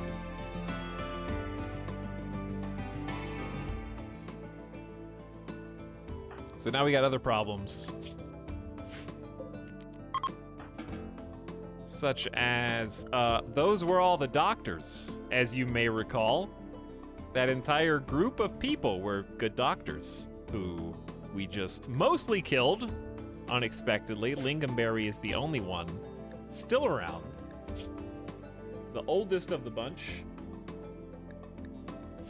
Of the raiders, actually a wealth of survivors, which usually doesn't happen. Unfortunately, I don't think we have what it takes to get any of them right now, because they're dead in 5 hours. This Dr. Cook... Oh, greedy and very neurotic? Yeah, you can bleed out. Melee and plants. Annoying voice. Cannibal. Psychically deaf. It's not the worst. It's only 2 fireballs. But I like high melee. You are melee, cook, mining, animals, intellectual, hard worker, but greedy and kind. It's pretty good pawn. And I think that one's dead in 5 hours. Yeah. So, did I miss anybody? I think that's everybody. Okay, so let's deal with what we got first. Feistel is bleeding bad.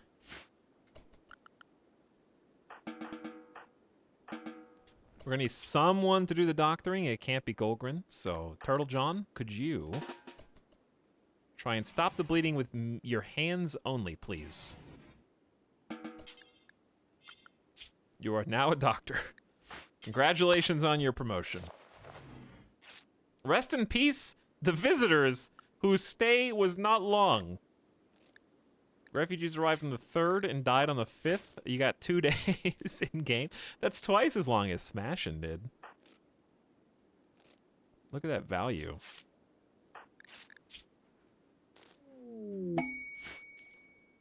That was an interesting interaction there between the people turning on us for one guy getting killed in combat. That's like wavering morale to the... It swung the pendulum in the complete opposite direction.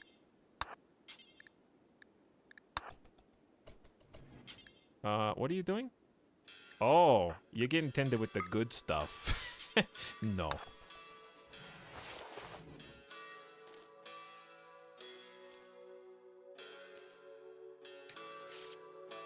So yeah, if we wanted to take that into stride with our fluid ideology, we could just... We're definitely not picking charity case now. We're not going hyper charity on this one after that. Alright, now you have to unfortunately tend Golgrin while they stand there, which is highly unfortunate.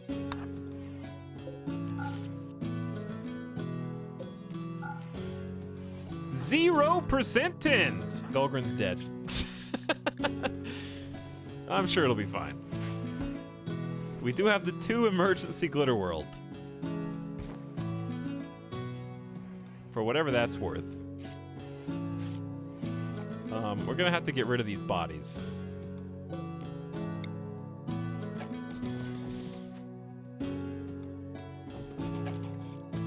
Also, you guys aren't dead yet.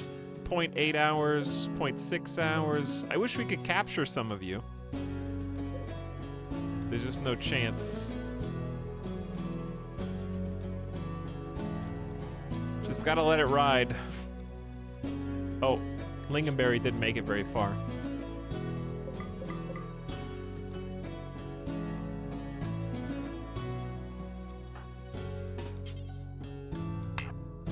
We could actually capture you, or we could just go execute you. What do you guys think? Should we do a capture and release and be like, forgive and forget? Or are we going full vindictive?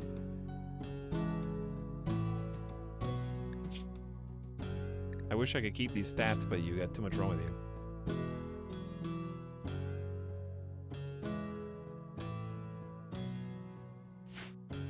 Can we even do... I don't think we can... Can we even do ritual executions? We can't... We can do public... Yeah, I guess we can do public executions. Alright. Well, it's not gonna be a cool one, but they might like it anyways. Chat thirsts for blood.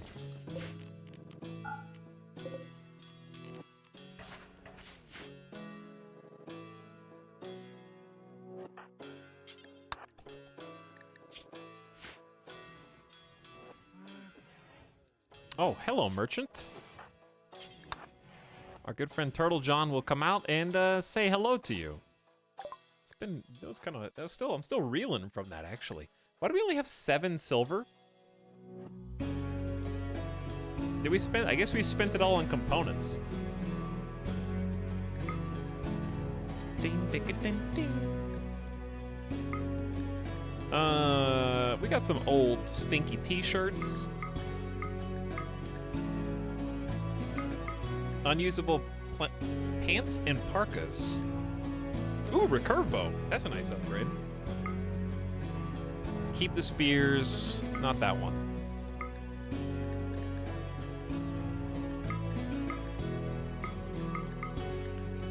Okay, we'll get 90 bucks. It's not much. But it frees up some stockpile space, I guess. Caravan from Red Zebra Marullo. I fell to the ground immediately. There was no betrayal. You'll be punished for the crimes of your friends.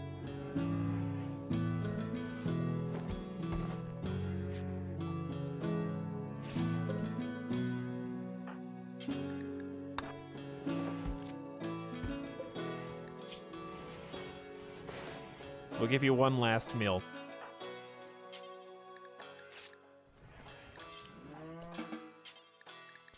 Prioritize feeding lingonberry. Lonely swineherd has become obsessed with corpses broken inside after having no recreation fun times. You're lucky to be alive. Hates wielding the steel spear. It's -5. Led by Pinguini. No slaves in the colony. Observed corpses. Yeah, people die, okay? It's RimWorld. You gotta toughen up!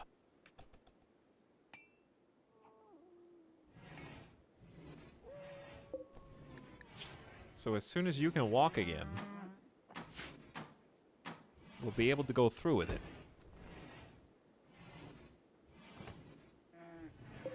Thank you for bringing Okapi. Now get him out!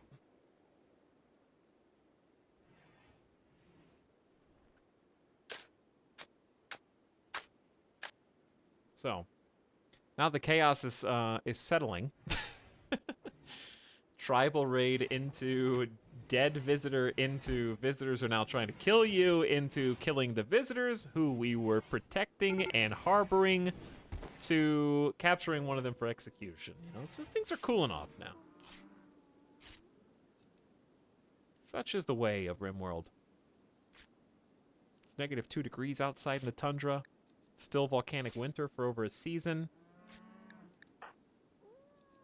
Golgrin just unsnapped and is already threatening to snap back. -6 from diverse thoughts. My truth is so obvious. Yet almost all of those around me are so deluded. It's horrible. And they hate rotting corpses on the ground. Well, then do something about it. Get it out of there. You. Get it out of there. Did you already build the graves? No, we got 2 open. Hello, Zapped Guy. Welcome, Simcopter. Hi.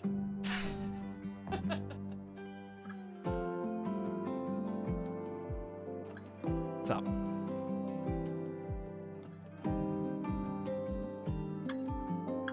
Hope you guys are doing well. Also, welcome recent subs. Marlo's Folly, thanks for 5 months. Glad to have you back. Jeffro the Dude says, what happened? I don't know. I'm still trying to figure out what's happening here. But what's up for 40 months? It's a long time. And Cactus000, one more. Hey. Glad you guys are here. Hope you had a nice Halloween.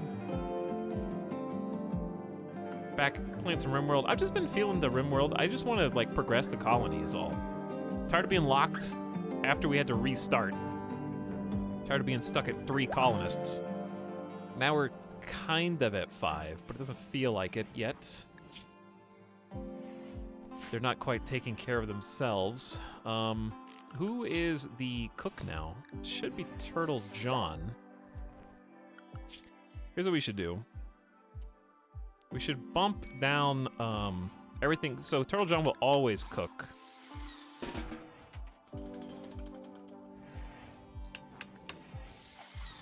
Because clearly we need meals. Are you feeding? Just cook the food. Are you the #1 doctor? I guess you are. That makes sense. But if I just force you to make some meals, then you don't have to feed them raw rice.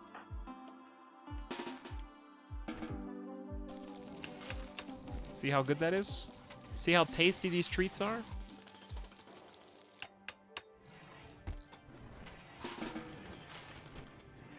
See, now you can feed them real food, and then you don't have to have any other side effects.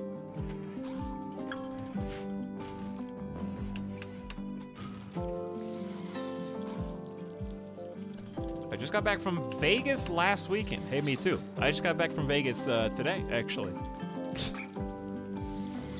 Every time I leave the house, it feels like I just got home from Vegas. It's crazy out there. There's like cars and stores.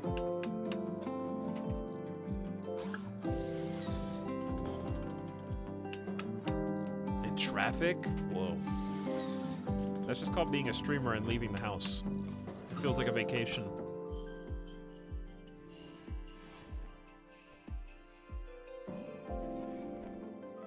Etal lives at EDC. That's true. Things were a little crazier, I guess, because EDC just happened. I forgot about that. That's the weekend where Californians visit Vegas and roleplay as if they live here for like 3 or 4 days.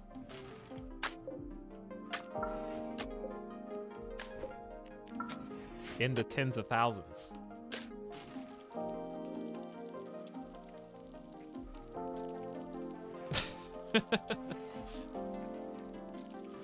Why are you calling me out? Sim, you ever been to EDC? Maybe I'll go next year.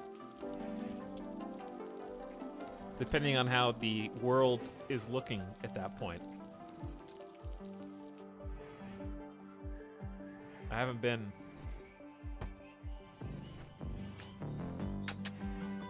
"2013. What did the electronic music scene look like in 2013? In my mind, it was like YouTube playlists being made.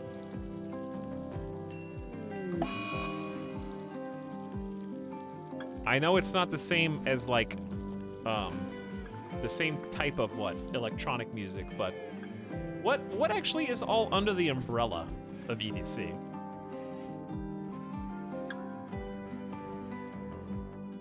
What all genres fit under that? House music, techno, drum and bass, dubstep, and trance are the most notable examples of just EDM. So I'm assuming just all of those. I used to listen to a bunch of drum and bass. I would say of those, I've listened to the most drum and bass. I would say.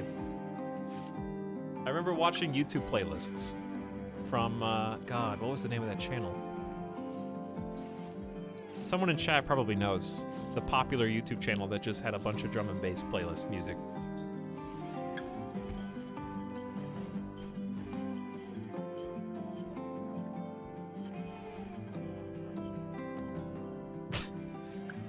Like the drum more or the bass? It's just one of each.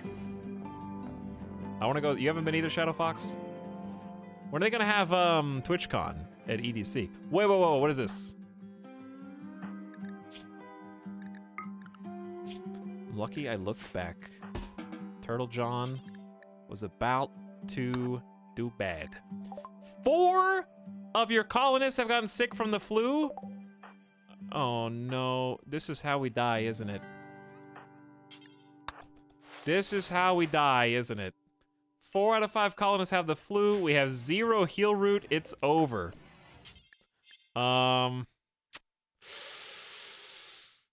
We have 2 Glitter World Tech meds. This is why we've been saving them. We need bed rest to be #1 on everybody for that small but noteworthy bonus. Who hasn't been treated yet? Turtle John needs to be treated.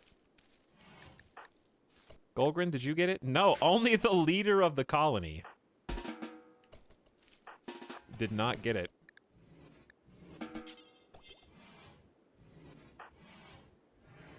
Hopefully their beds alone are enough to boost.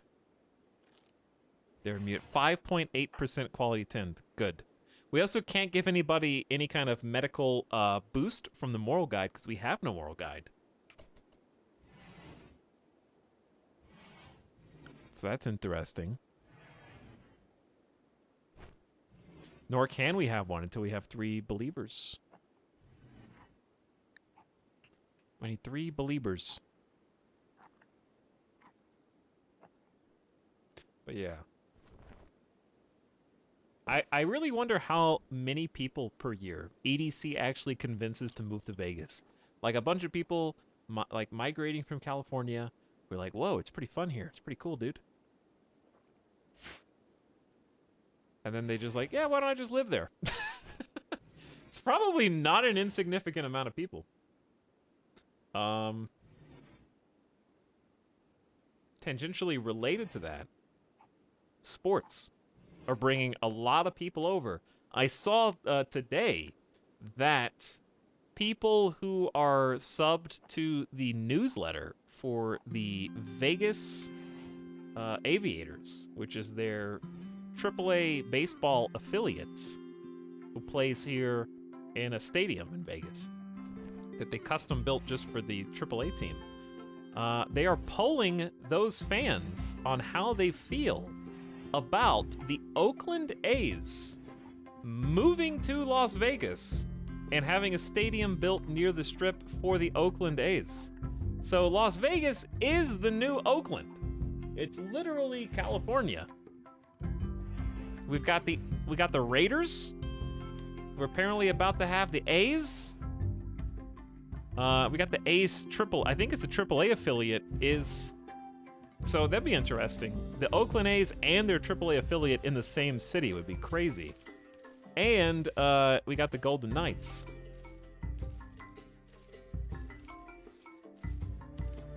I still haven't gone to a Golden Knights game. Are you being annexed?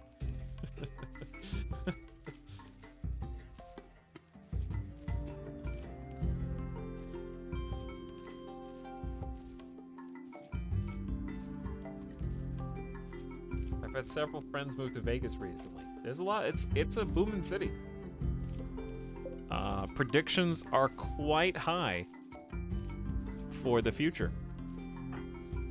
They're gonna have to figure out how to create turn booze into water to give them all sustenance.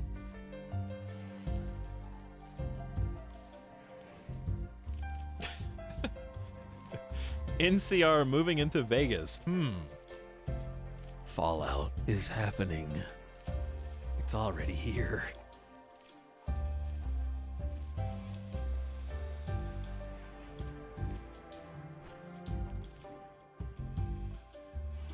But yeah, the let's see, predicted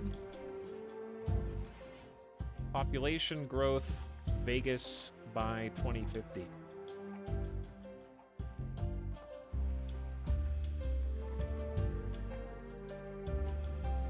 I think it depends on who you asked.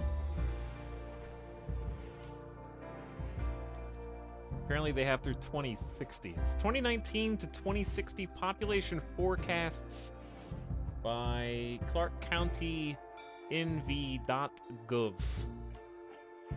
They have the whole report, but let's just see the table.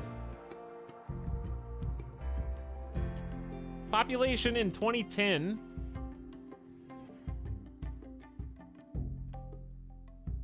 was like 1.9 million or something like that. In 2021 is like 2.3 million, so it went up like 400,000 people. They are predicting 3 million people by 2060.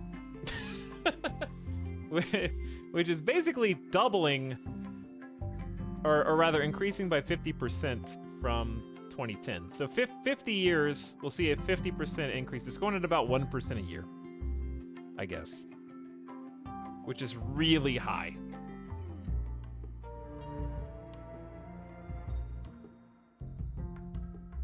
So I'm curious how that's going to go.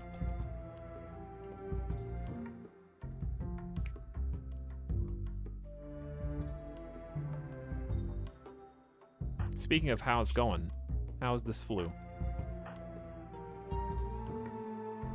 Artificer is in the bad way. We might have to part with our Glitter World meds. Possibly.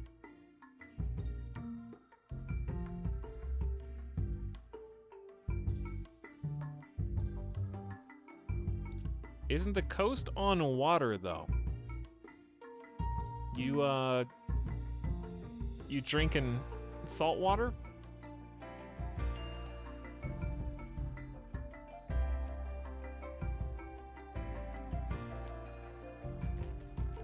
You like drinking salt water, I guess?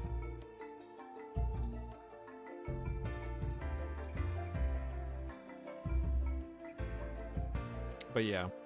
I think everybody's just flying by the seat of their pants and is just gonna find out what happens when it happens, you know? I don't think anybody has any clue.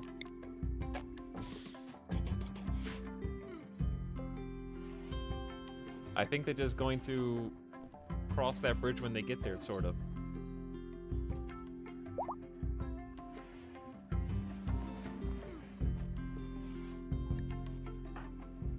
But yes.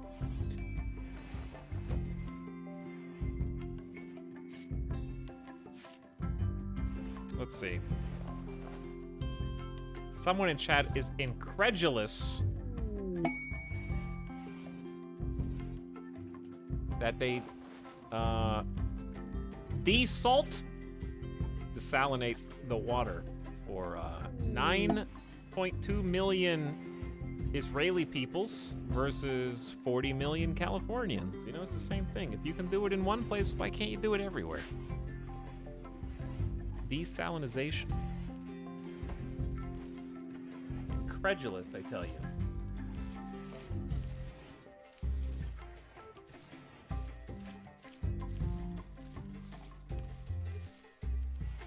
Chad, all you gotta do is Bear Grylls it, okay? Everybody stop flushing.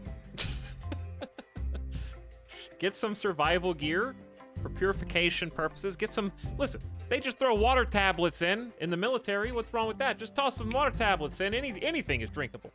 Just go to your local swamp or creek. You know, get a nice bottle of water out of there. Throw a tablet in. Shake it up a little bit. You're good to go.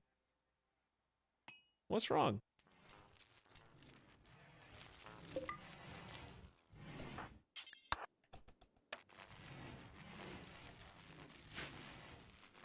All right, Turtle John's actually doing great. You have an awesome immune system or something? Artificer's actually improving as well, I think. I'm just gonna let him fly. Elk has self-tamed? I will take care of that. Spider Spirit has broken, no one cares.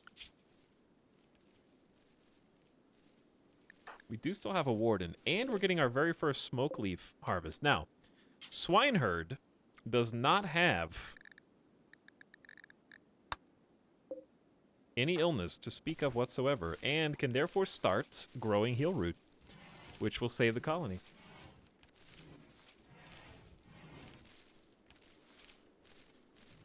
That was what we were waiting on. Either this rice harvest or the smoke leaf to be ready to go. They just woke up mere days ago.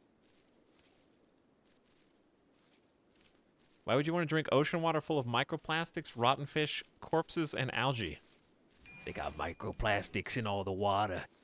There's microplastics in all the water worldwide. All right, chat. I'm going to provide an extreme, totally unrealistic, purely hypothetical question to you as a thought experiment, okay? With absolutely no basis in reality. It's an either or. It's a which do you prefer? Let's posit that there is a future, whether it's 50 years from now, 100 years from now, or 1,000 years from now. Time doesn't matter, okay? But in this future, regardless of how far away it is, we cannot, for whatever reason, sustain life as it continues to expand on Earth for humans. Did you really just level up while beating our doctor, who's not really our doctor? But both of you have the flu. What are you both doing in this room? Was the doctor tending you and you just kicked the ass of the doctor and you stood up while they were doing the tending and then beat the hell out of him? I think that's what happened. Turtle John the doctor compared Feistel to a crook, driving Feistel into a rage, and he began a fight. Well, that just complicates things. Anyways, in this future, okay, we have determined scientifically and statistically through advanced models and predictions that life, like human life, is growing at a rate that the Earth cannot possibly sustain. Which future do you prefer? The one in which the world decides we got to do something crazy, and let's say that moving to another planet is not an option. You can't just get in a spaceship and blast off.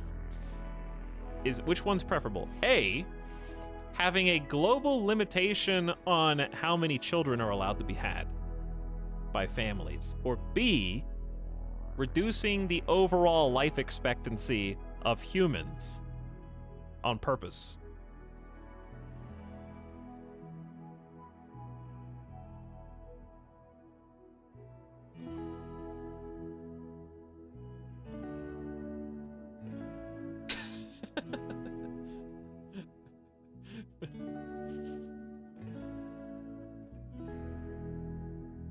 I already want A.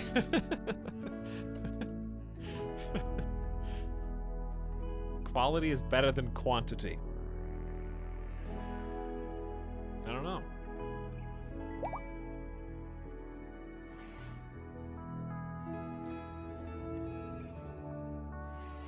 C, delete the Earth. Who just picked up a gun? That wasn't a gun.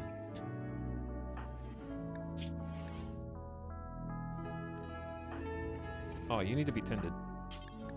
Tend. Artificer also needs to be... We'll tend Artificer first. How long do you have, Artificer? You got plenty of time. We'll do one more regular tend on you and then Glitter World if necessary.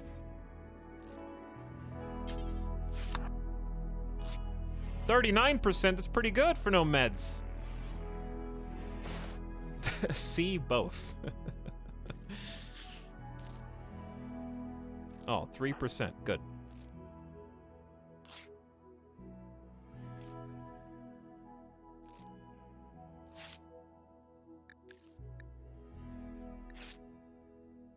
All right, Feistel. I'm sorry you, I don't know. Lingonberry, can you even walk yet? No, Lingonberry's got the flu, too. We can't... I love how you've got, like, a doctor's note that says, sorry, my child Lingonberry cannot be sacrificed in a ritual manner today because he has to stay home sick with the flu. Signed, the doctor.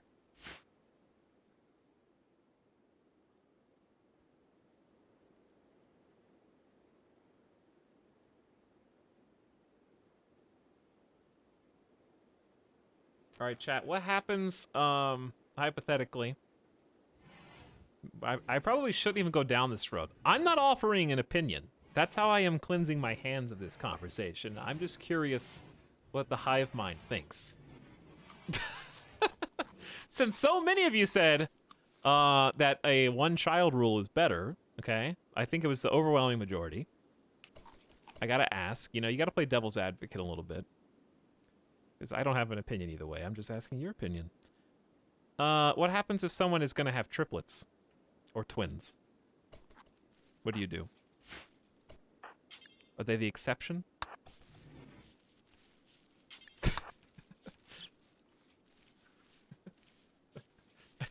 Everyone goes to jail.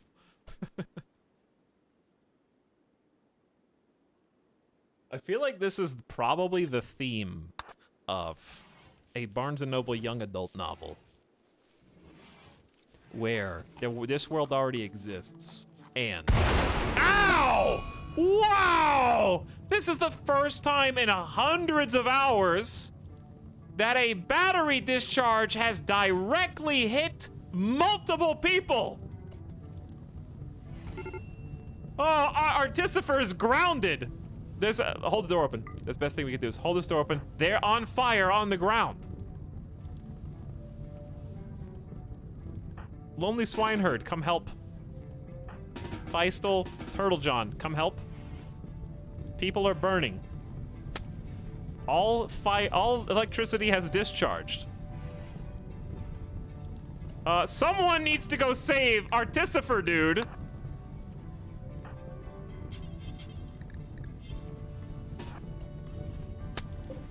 They might die. Severe pain. We can't get there fast enough. The beds are on fire. It's 185 in the prison cell.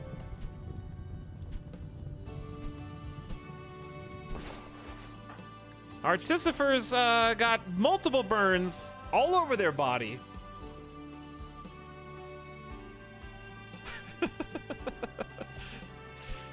Jeez, dude. You gotta tend. You have, everything sucks. Golgren's got 4 burns and has to tend themself because the only other It's honestly better if Lonely Swineherd does this. I don't know who to tend first, dude. This sucks. That was actually like the best play by Randy that I've ever seen, honestly, as far as the electricity goes. He waited perfectly until everybody was in here.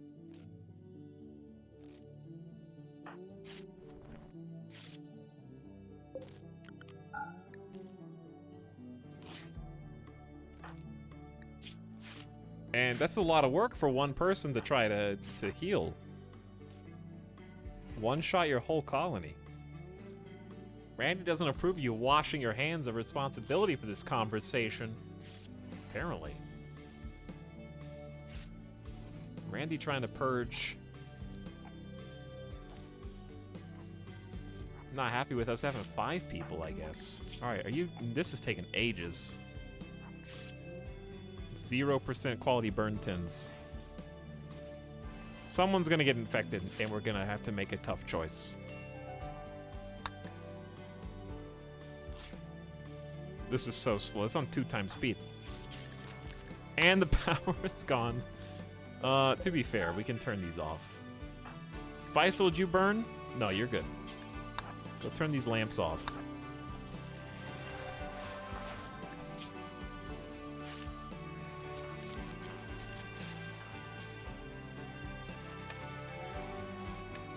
Haters are way more important right now.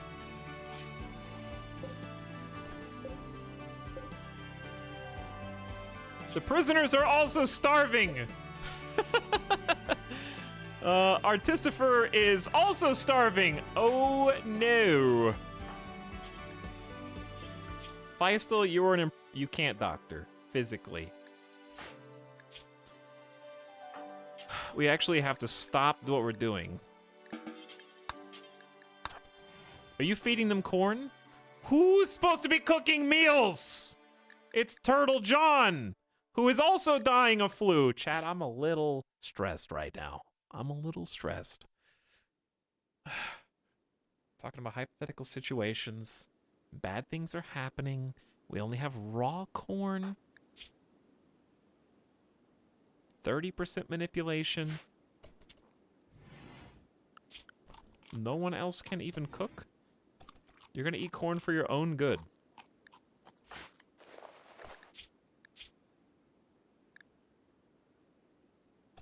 If you're not feeling better by the next hint, then we're gonna have to use the Glitter World.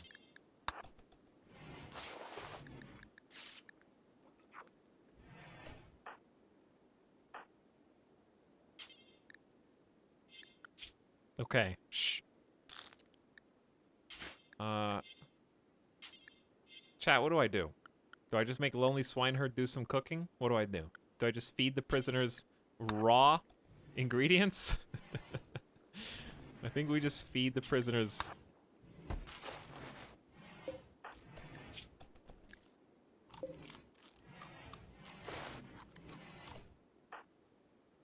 Golgrin's up and technically helping.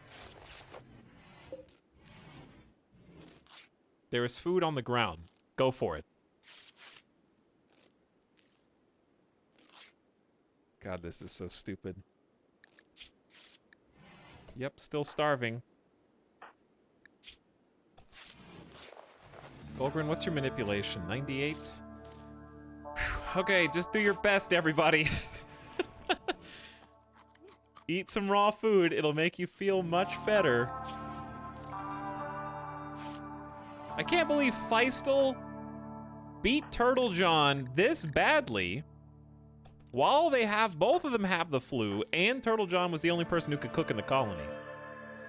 This is just our cannibal origin story, I guess. Only Swineherd needs to eat. Someone's gotta cook.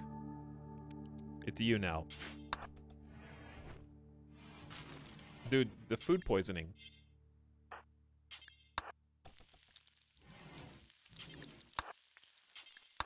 There's gonna be food poisoning. Power! Randy, just let me have some wind! And you took out one of my batteries for no good reason. Let me have some juice! I already turned off all the sun lamps, dude. Now I can't even cook. Everyone's just gonna eat raw corn and hate it. Oh, this is bad.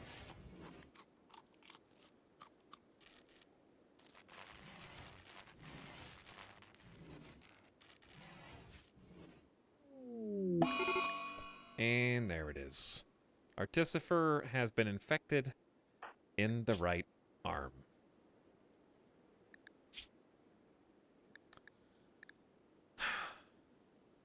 Artificer? I don't know for sure that you're worth a Glitter World medicine for this, because other infections can still happen.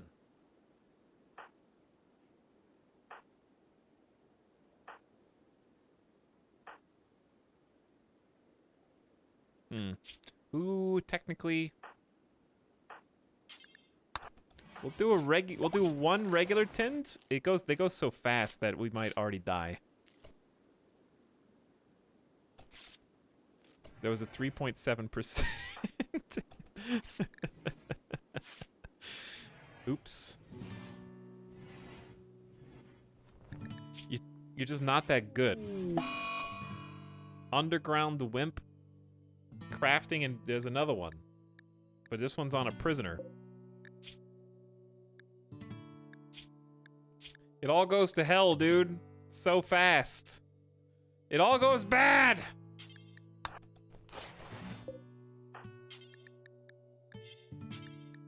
Oh yeah, you'll never clean.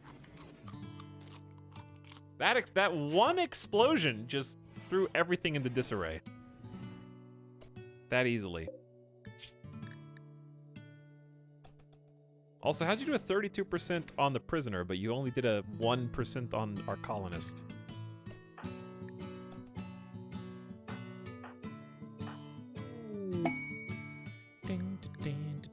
A new quest has become available called the Ancient Compound. You've learned of an ancient complex nearby. It's said to contain information about the naughty list. If you can break into the structure and hack the computers inside, you can collect the information. Watch out! There may be all manner of danger inside, and other enemies may be attracted to the activity.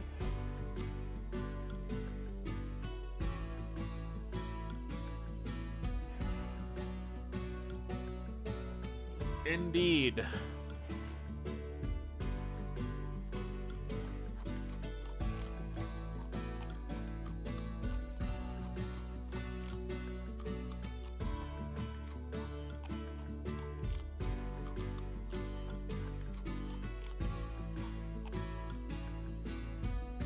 Well,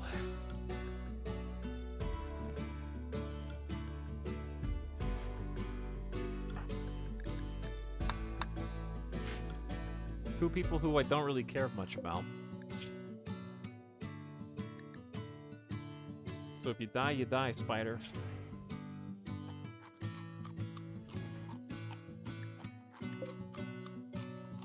Probably not rehabilitatable.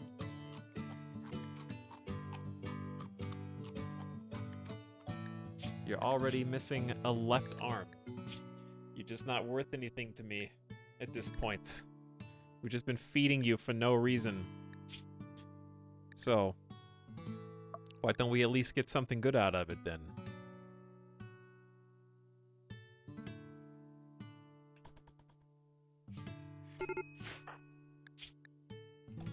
I think Artificer's somehow gonna live here.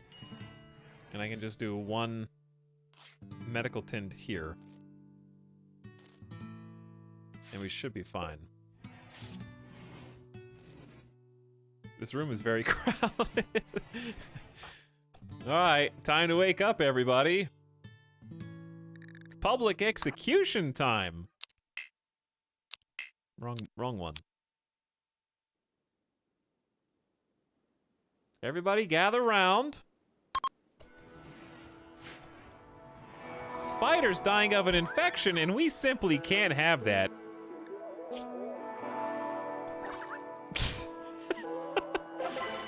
Hey, it was a satisfying public execution. Everybody who went will get +6 mood for 6 days. Everybody could feel that justice was upheld. The justice in this case was, this one person has been consuming all of our supplies, but yet ceaselessly starting fights inside of the little prison block and destroying limbs, both their own and other.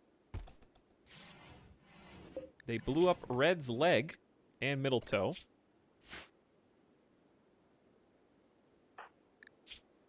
Turtle John feels like shit. No one can cook. Everything sucks.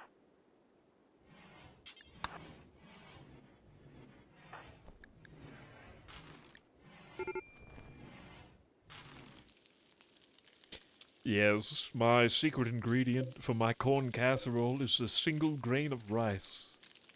They wonder what makes it taste so good. I'll never tell.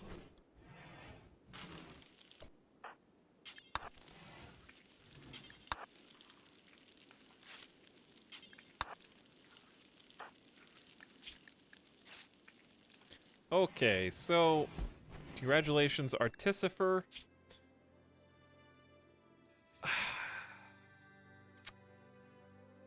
Chat, we only have 5 colonists. Even though this colonist sucks. Do we just need people so bad that I have no choice but to give them the precious Glitter World med?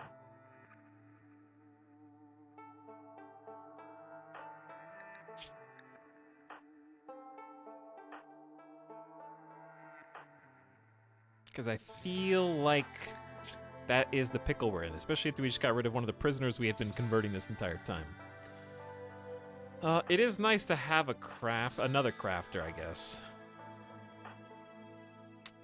Fine. All right.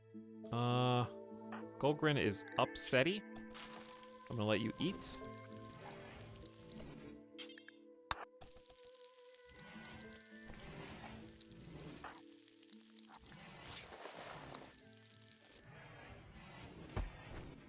And 105% infection quality care.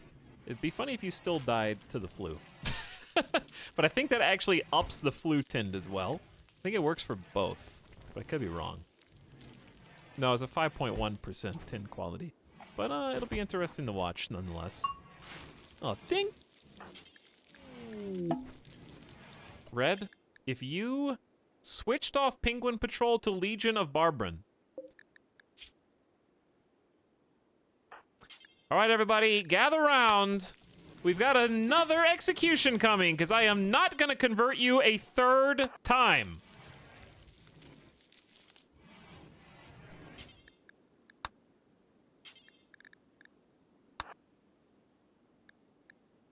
Or I could just release them.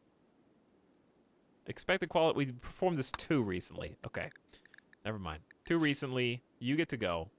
Missing a leg. Yes, I'm sending you out on your own, banishing you. 6 days until winter. Do the math. Figure out what's actually happening here. But I don't want to have to feed you anymore.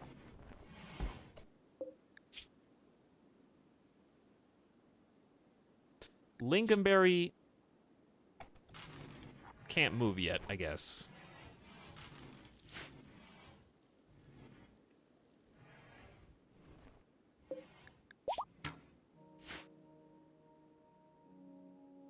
And red's off.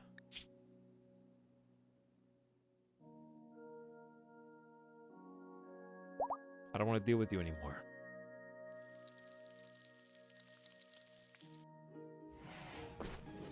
Take her clothes? Oh my god, you're right. We would have been saved if only we had taken their flop hat and t-shirt. That would definitely be the game changer in helping us survive -7 to -40 degrees. Winter upcoming, yeah.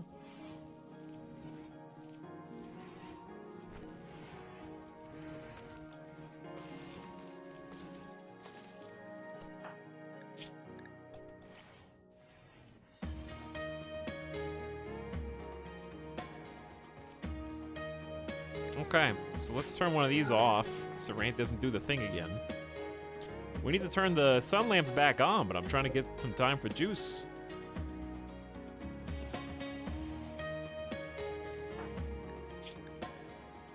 This flu is going to be cutting it real close, but I think we'll be fine. It's going to be very close. Everyone else is fine. Turtle John will be back up and at him in no time. Lonely Swineherd, what ideology are you? Not mine. So stop converting people. Goldgrin's about to have a snap. Ooh, this is where I want to hold you. Not so fast. Frost Rider, hello. QT Wasp, what up? Thanks for the 2nd month of sub, QT Wasp. Hey, Town Chat, have a nice stream. Thanks. It sucks so far. I'm just kidding. It's actually fine. We're good. We just had to cut some bad investments. Those 2 prisoners were bad investments. I guess good for training social skill, though, at least. And Frost Rider, winning is subjective at this point.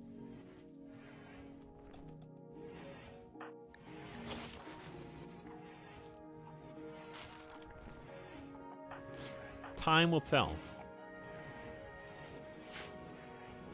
Like cutting after losing $500 at the casino. Not too far off. Randy's just doing this thing where like we make a teeny bit of progress. Like, what have we done today? Build this. It's not even done. And build a couple of like concrete paths. And we dug this square out in 4.5 hours. No, 4 hours. The flu has incapacitated 3 out of 5 colonists. We haven't had a stretch where everybody's firing on all cylinders for more than like a day or 2. And the guests that we had to help us do work faster had a complete shit show. Evaporate that scenario.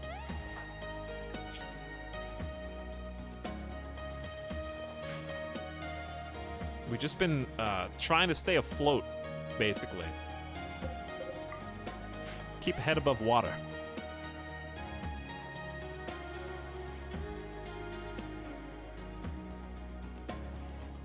In the meantime,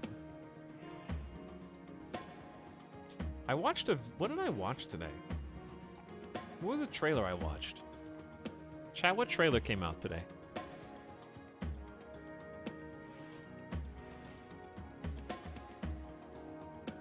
Oh, Boba Fett. It was Boba Fett. The Book of Boba Fett. The funniest thing I saw about that was a comment that said that they were extremely disappointed in everything they had seen about the Book of Boba Fett because they thought that it was an actual book. And we're apparently looking forward to it and reading it. But it's a TV show. So, oops. Got some weird marketing there. The Book of Boba Fett, but it's a TV show. I'm looking. I hope that there's some good quality memes, even if they use the exact same joke. I think that there could be some nice memes on that. But anyway, now that you know Boba Fett exists, it's not a spoiler to talk about it in the context of The Mandalorian. Because there's a whole separate TV show about the dude. Can I just say that all of his scenes in The Mandalorian sucked? And I did not like them at all. And they were just like faux, weird, like John Wick imitation scenes where all the stormtroopers just run into point blank range and then like get thrown like a karate move over some dude's shoulder and then get knocked out. It was just, I didn't like any of them.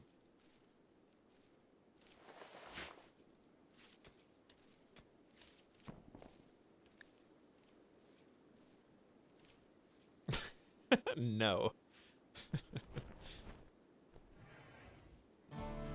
I want to, like, I hope it's good, but I don't have any reason to believe it's going to be good. As someone else knows, John Wick fights were bad too. No, John Wick's awesome. John Wick imitations, not awesome.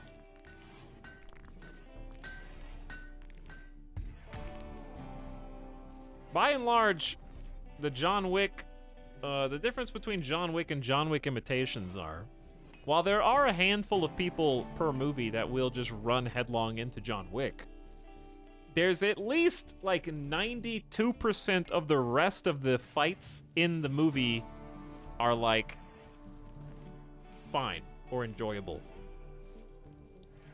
To the point where like the 6 to 8% that aren't do not take me out of the movie because it's just a fun action movie. It's like getting mad in the Terminator when the Terminator stops a second to like stare into the protagonist's eyes and John Connor looks back and takes the opportunity to escape the scenario. It's like, why didn't he just kill him right there? Well, because it's less dramatic that way is why. It's a movie. But the ones that imitate it, the reason that they fail is because the protagonist typically doesn't like do anything except some strange beginner tier martial arts moves.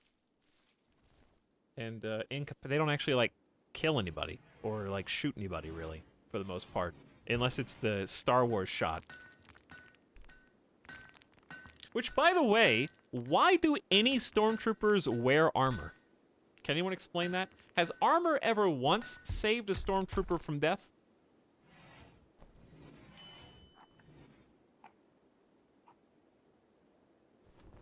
You can just, like, punch him in the head.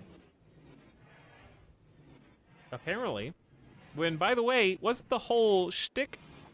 Isn't, like, the book universe for Star Wars lore that the armor that stormtroopers were wearing was specifically built to protect against typical projectile weapons, and they're strong enough to withstand everything outside of very special ammunition and or lightsabers themselves? It doesn't kill them, it stuns them. Okay, Batman. Throwing people off of the rooftop. I didn't kill that guy. He just broke every bone in his body. Yikes.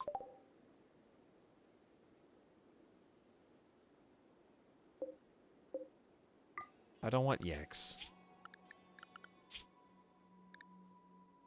I can't feed yaks.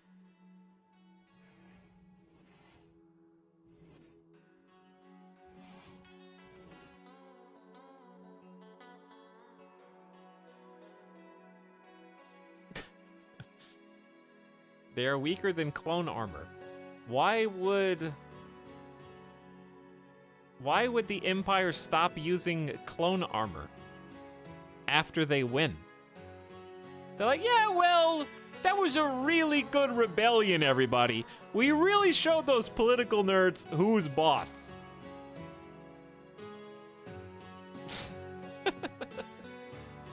The plot now dictates and requires that because we invented clone armor after George Lucas had already made the original 3 movies, in which the main characters typically will punch and bash the stormtroopers in their vital head baby spots, that everybody knows that canonically stormtroopers still have a baby spot, where if you push too hard there, they die. So we have to retcon that for the clones because we're making a new movie and some new lore.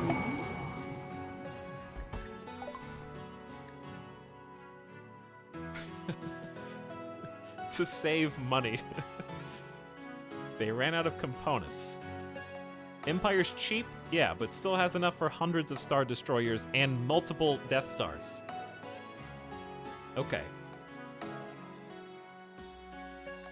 Some distant engine of happiness is stirring, projecting a psychic drone on the site through an orbital amplifier.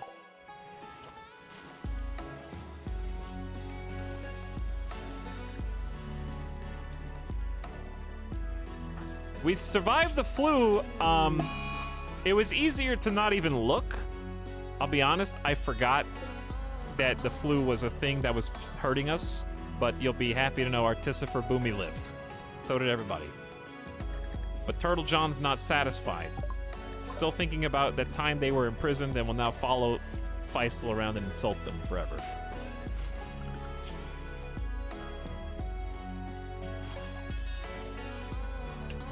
On the upside, our cook is back. And now that things are chill, it's time. Tree connection time. Lonely Swineherd tree connection time. But first, let's move some rocks. Because I don't think the grass will grow under the rocks, which is quite annoying.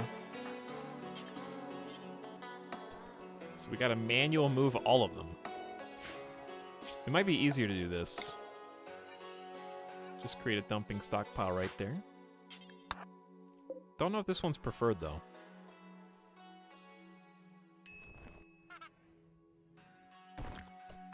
Okay, but do more.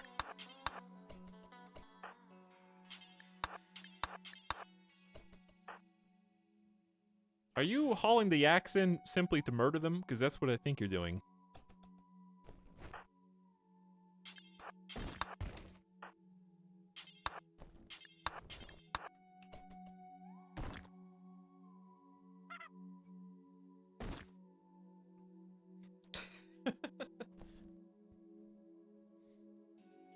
Anyways, don't even get me started on the Mandalorian. It's too late, you already did. I'm not gonna go off.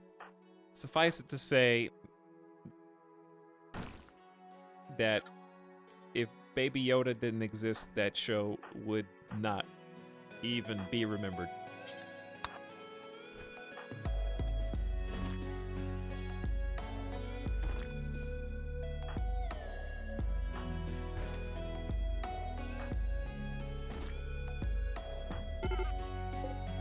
I know that this sucks, just do it for a minute longer. Okay, you can go, Feistel, you stay.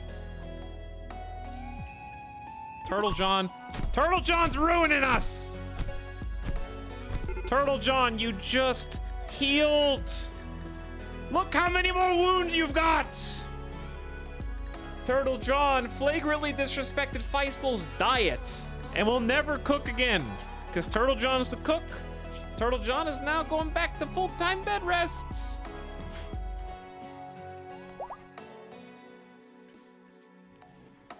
You may never cook again, dude.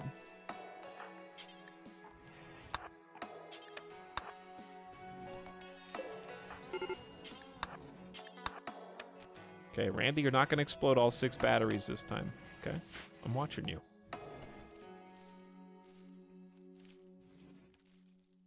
figure I might watch Mandalorian once all seasons are out, but not before then.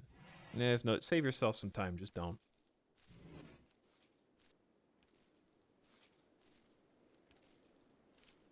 I watched both seasons. It was overhyped. Overhyped and not worth it. I don't think anything of value would be lost if I had not seen it, so I don't care either way.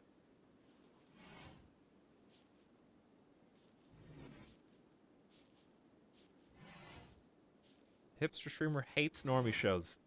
False. That is false.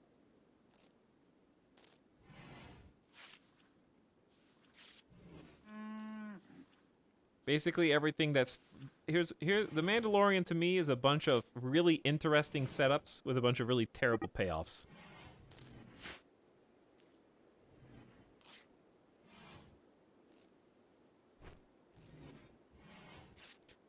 There were at least two.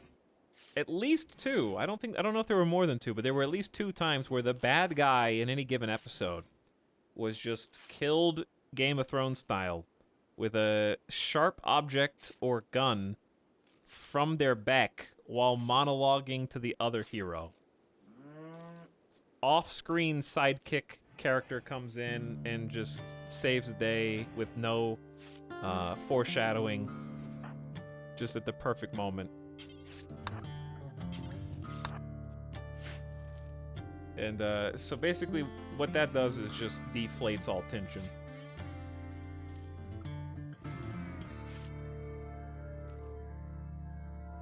Bad guys sucked in the whole movie, the whole TV show.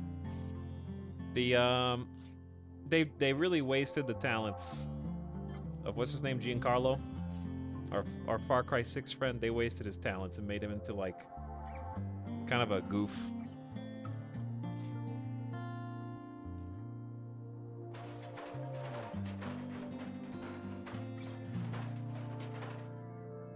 Etalyx loves young Shellin. Young Shellin.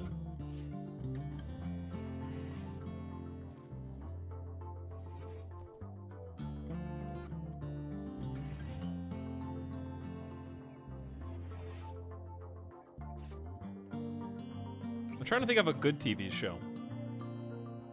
I can't give you any hot takes on Squid Game because I haven't seen it.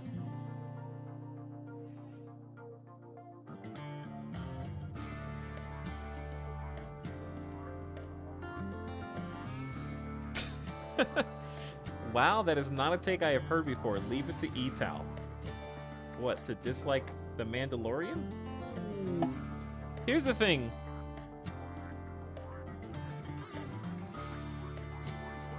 Like, I don't even really think it's a hot take. It is apparently hot because people disagree with it. But conversely, I think it came out at a time where people were so desperate to cling to anything that wasn't Game of Thrones that it really heightened their attachment to the show.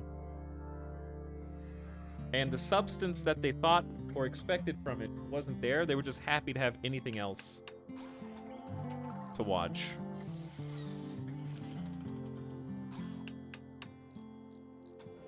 I don't think it's gonna hold up to rewatches. I think people were just so disenfranchised, and also take into account everybody has such a passionate hatred online. The online, in particular, hatred of The Last Jedi. And I hate The Last Jedi too. But I also hate the third one. I think going off the coattails of The Last Jedi and Game of Thrones, Mandalorian came out and was like, this is a 5 out of 10. But because I've been stuck with 1 out of 10s for the last few years, it's automatically like a 9 out of 10.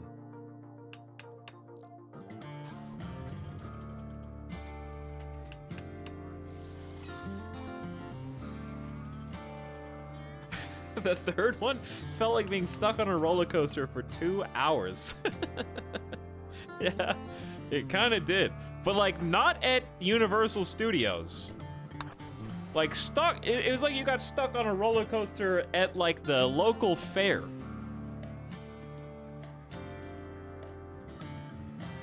You got stuck on like a pretzel and hot dog, corn dog, like turkey leg roller coaster.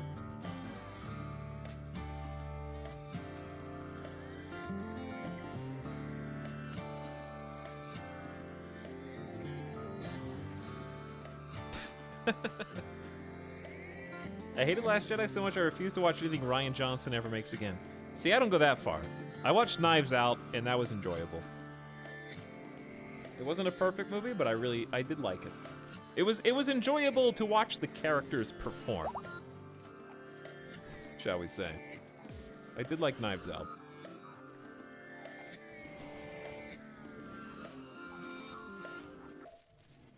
All right, what do we got?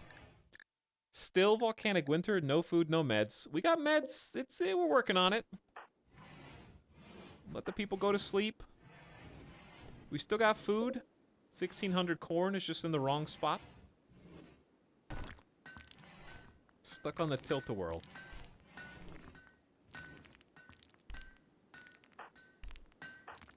I honestly think, you want a hot take? Here's a hot take. I think that if Disney, I don't know who was in charge, whether it was Kathleen Kennedy or whoever else has final say on the Star Wars property, they should have just let either Rian Johnson or J.J. Abrams, from the very beginning, say whichever person they wanted, I don't care, you're going to make all 3 movies. Do you agree? If so, get started writing a 3-arc, 3-act plot. And I think, honestly, that if either of them had taken on that mantle, we would have had a fairly satisfying, or at least more satisfying, conclusion. Because I think they're both capable film directors. I think that they were just fighting. The movies felt personal. When I watched The Last Jedi, I honestly thought that it was spitting in the face of the movie that came before. And when I watched dude, what the hell is the third movie called? That's how bad. Someone said that's how bad it is. He doesn't even remember the name of it. Rise of Skywalker, whatever, was also equally like super spiteful towards The Last Jedi. It just felt like fighting, like slap fighting in the cafeteria. They were just both trying to piss off the person who came before them. For some reason, I don't know. Maybe they had like a bad interaction like behind the scenes or something.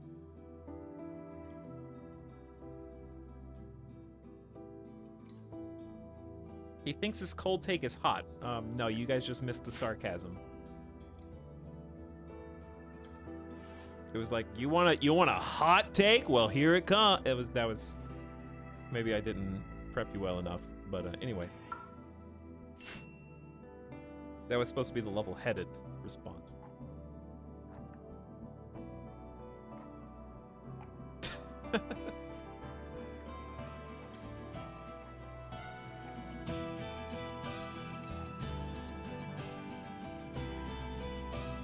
If you want to know what we're talking about, it's really funny, actually.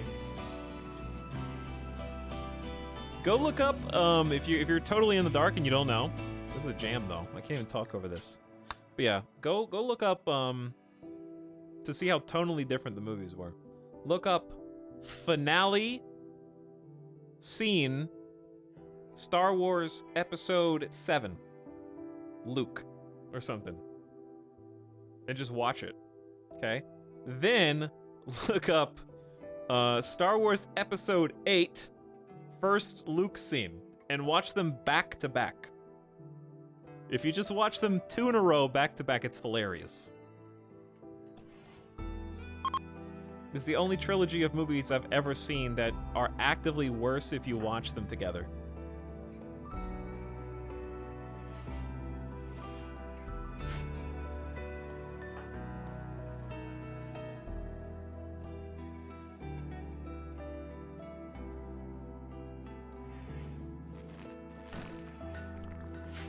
They're actually better if you watch them a year apart, because you forgot what the last one was like.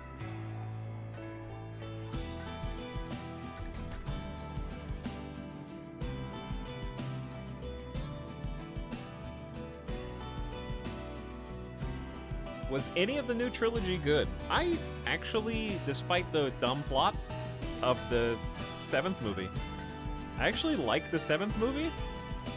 It's fine. It's not great.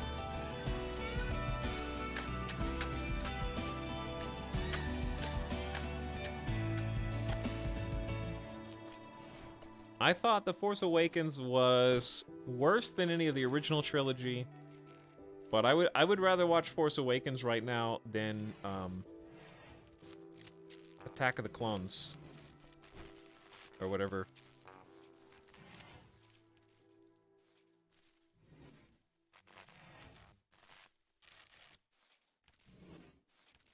Because I think at the very least it was fun to watch. Like the cinematography was overall pretty good. I thought the lightsaber fights were engaging. Like it was a nice like spectacle. The like few times that an X-wing or something was brought in was actually like, whoa, that was crazy.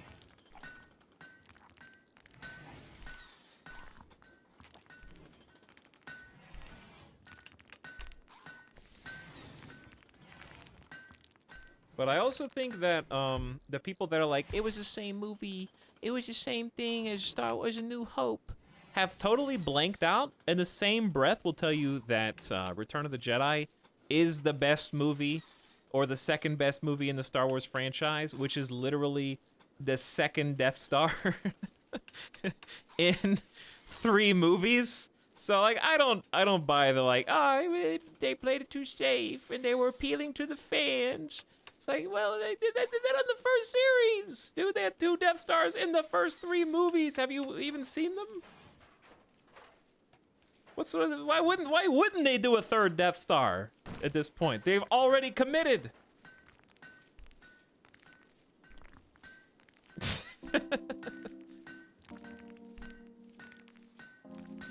It really wasn't that crazy. What was crazy? Okay, see, there are criticisms of that movie that relate directly to the 3rd Death Star plot, but it's not the fact that a 3rd Death Star exists. The problem was that when they actually detonate it and they blow up an entire solar system of planets, killing hundreds of millions of people potentially, they're all inhabited, nobody blinks an eye, and they just go back to business as usual. Like, well, that was kind of spooky. And they have like a 5-second montage of like political response to it and then never address it again. That's the problem. Not that it exists, but how you treat it after it exists.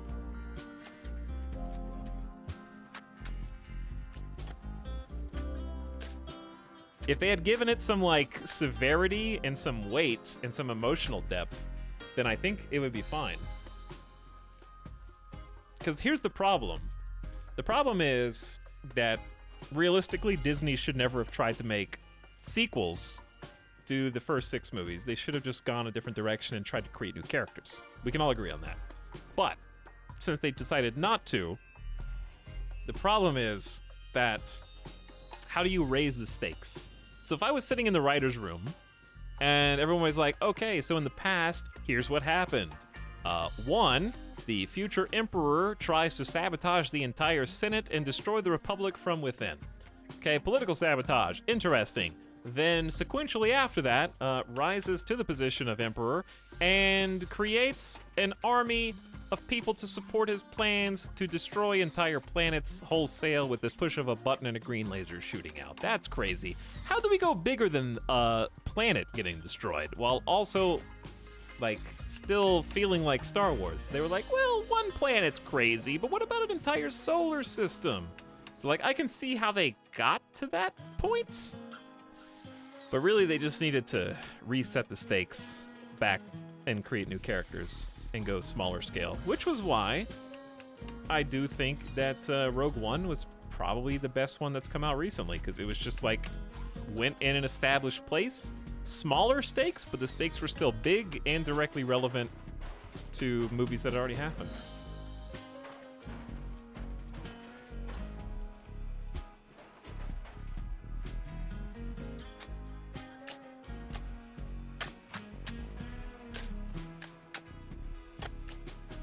It was also one and done.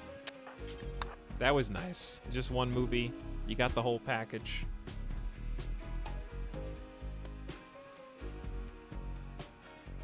Now, that was scary roof collapse. What they need to do, what they should have done, if they had any creativity in their bones, was make a Knights of the Old Republic trilogy. In the Old Republic era, with actual gray Jedi, but Disney will never let that happen.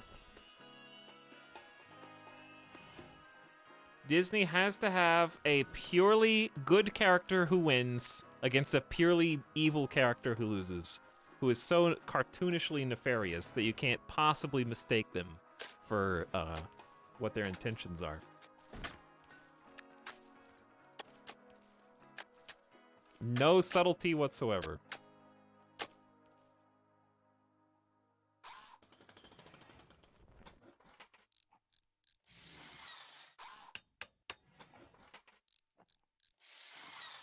Why are you eating out here? Hungry, I guess. By the way, are you guys done with your constant... Nope, still thinking about being insulted for 14 more hours?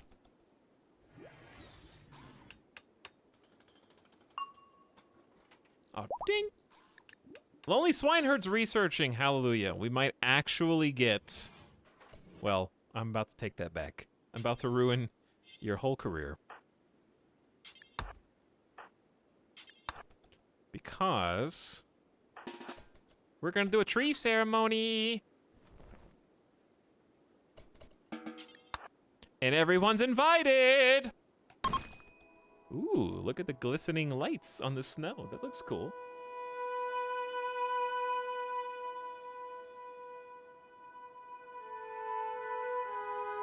Ooh, music's cool too.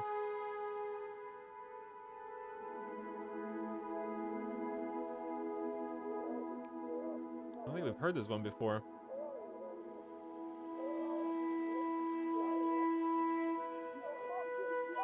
This is a rustic. The connection quality wasn't great. I still can't believe... Alright, listen, I'm not trying to sound incredulous, developers. I still can't believe the grass doesn't grow. Why doesn't the grass grow? Why does my first connection, when I only have a few people, dictate the permanent, long-lasting amount of grass that is going to exist here instead of the connection strength? If it was just if the grass grew as connection strength built up, sort of like how the anima tree does, it makes so much more sense.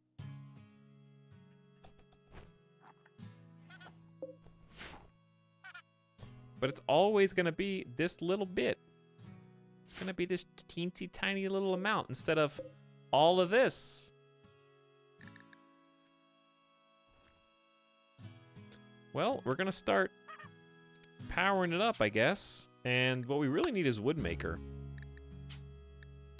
100%. But if you have more people before you do the ceremony, then it'll come up full. You'll get the full beauty. Change the casts and let these two immature weenie dryads start to morph.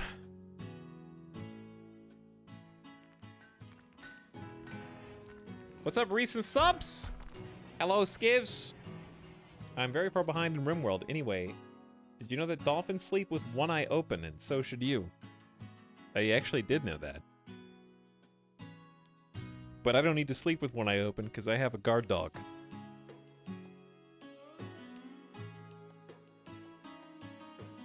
The G-Man, thanks for 40 months of sub. Welcome back. It's a lot of months. Quantum Spastics here for 15 months. Hello, Quantum. Thanks for the Prime. What up? And Jeff Murr for 16 months as well. Thanks for the subs. Appreciate the stream support. And welcome. How's the colony going? Slowly. We're just hanging out, talking about Star Wars. I had to let go of 2 of my prisoners. We just overcome the flu. And everybody's upset because we executed an innocent prisoner.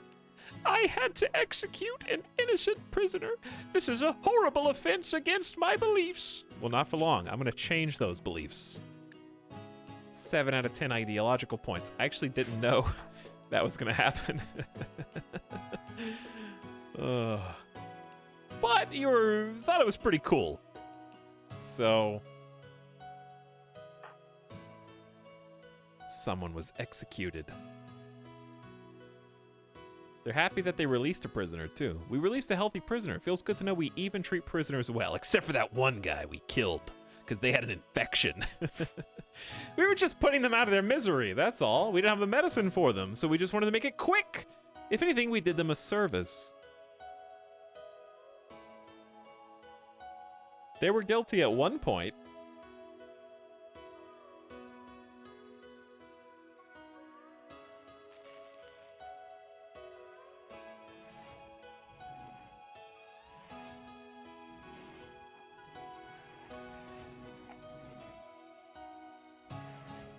Okay. So, enough about stinky Star Wars. That's not true. They're remaking KOTOR. They're doing the KOTOR remake. I gotta check that out. Even if it's just on my own, I gotta look at that. It's my childhood. Now just make it into a movie, you cowards. You know what, I'm honestly surprised there hasn't been a movie adaptation of Mass Effect. I'm kind of shocked that no one's tried that yet.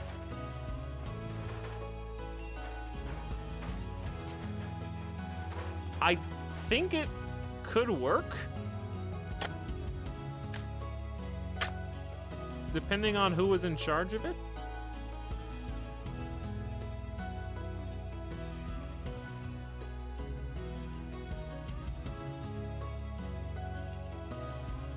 Which shepherd would it be? It would be 2 shepherds. They would be twins.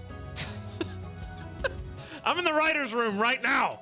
They would be twins. And of course, they both went into the exact same line of work.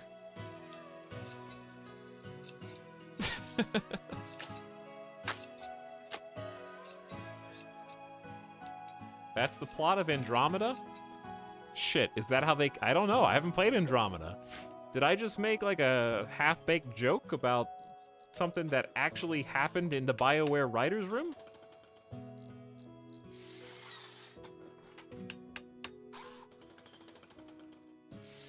Okay, well, I didn't play Andromeda. So I don't know. Hot colonists in your area.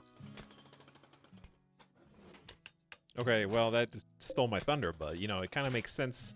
Then you could have both shepherds working together for something. I don't know.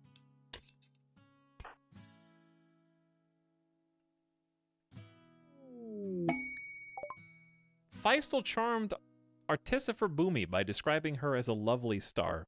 Artificer Boomy responded well and is now Feistel's lover. Who insulted you? You guys are gonna want a bed. Uh-oh. Bed. We don't have beds. We could make a double bed roll. That'd be easier right now.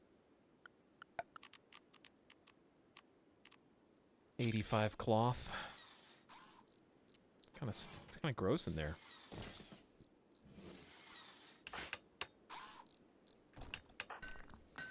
All right, I'm gonna let you guys keep working until you tell me that I need to tell you to do something else. And we'll just watch and chat. But the reason I think that Mass Effect could actually work is because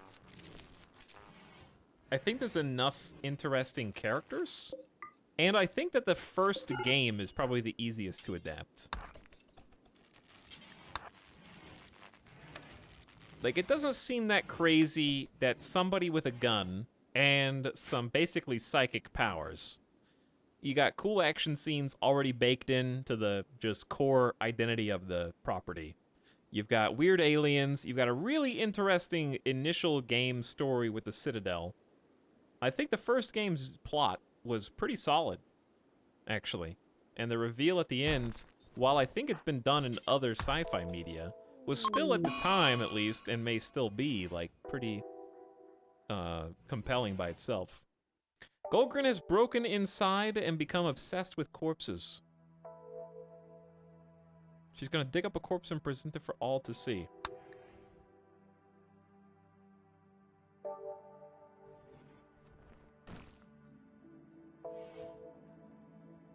You could probably make the first Mass Effect game into like 2 movies. You could do it, and it would be good enough. There's definitely some fat that could be cut from many of the side stuff you do.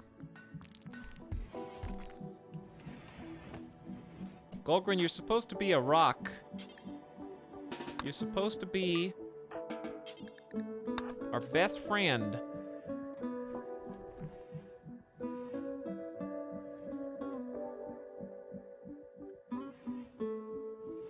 Have I seen Dune? No. No, don't remind me. I haven't seen it. I did watch 2049 though.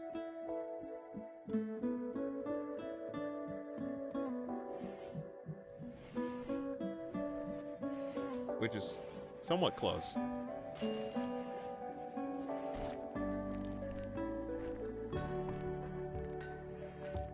It's okay, the second one is confirmed. They'll probably just show the first one again right before the second one comes out. Why is this off? I just did this, apparently. Why is this turned to off? We got full wind power right now. And we can't save any of it.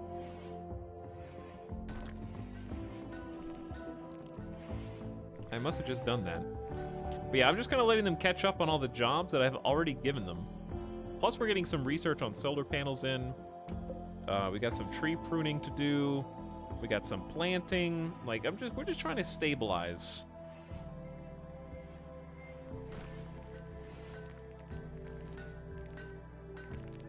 I watched a video that proposed Mass Effect could be the next Game of Thrones that has similar story elements. Like if they did it like The Expanse.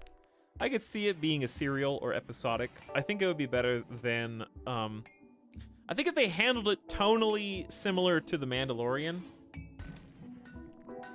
where Shepard is just like tough guy or gal, kind of, sort of no nonsense. Maybe like a, not quite a renegade run, but definitely not goody two-shoes. I think Shepard's way more interesting when not going full Paragon. Why are you guys just eating rice? Turtle John, get up. Turtle John, stop resting in bed. Everyone, no more sleeping. You cook. Go cook. Everyone's just pissing themselves off. Mmm, crunchy. Mmm, crunchy.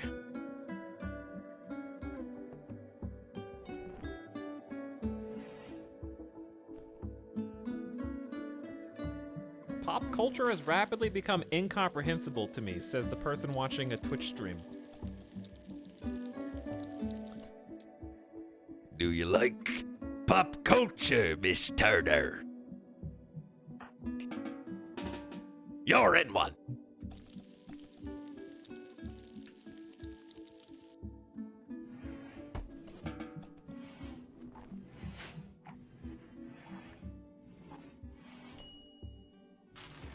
Oh, twins. One of them's Renegade and one of them's Paragon.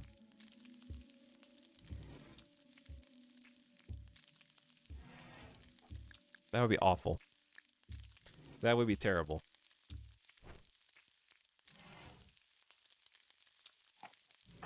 There's a reason. Okay, so seriously, a lot of shows honestly should try and copy what made Game of Thrones so successful.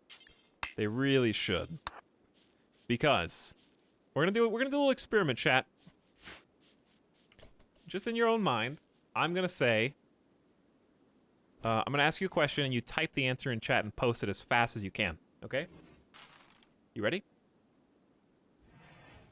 Who is the first character that comes to your mind from Game of Thrones? Go.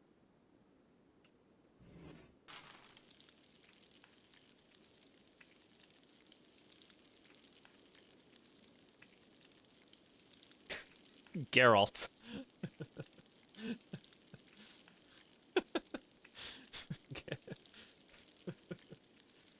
Geralt.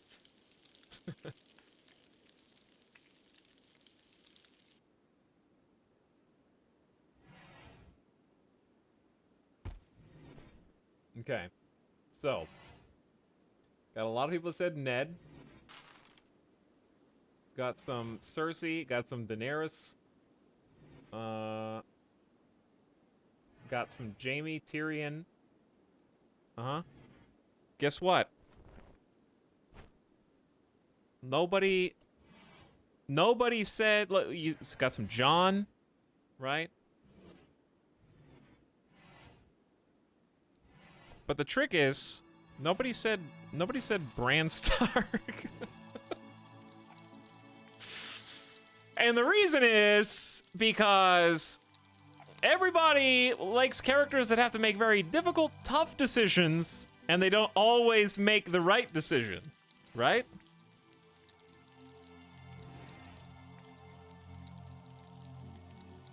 All the characters you mentioned don't have an easy time of it. Like, for example, what's another character who basically never made a tough decision in the entire show? I don't really think that the characters from Dorne ever made a tough decision.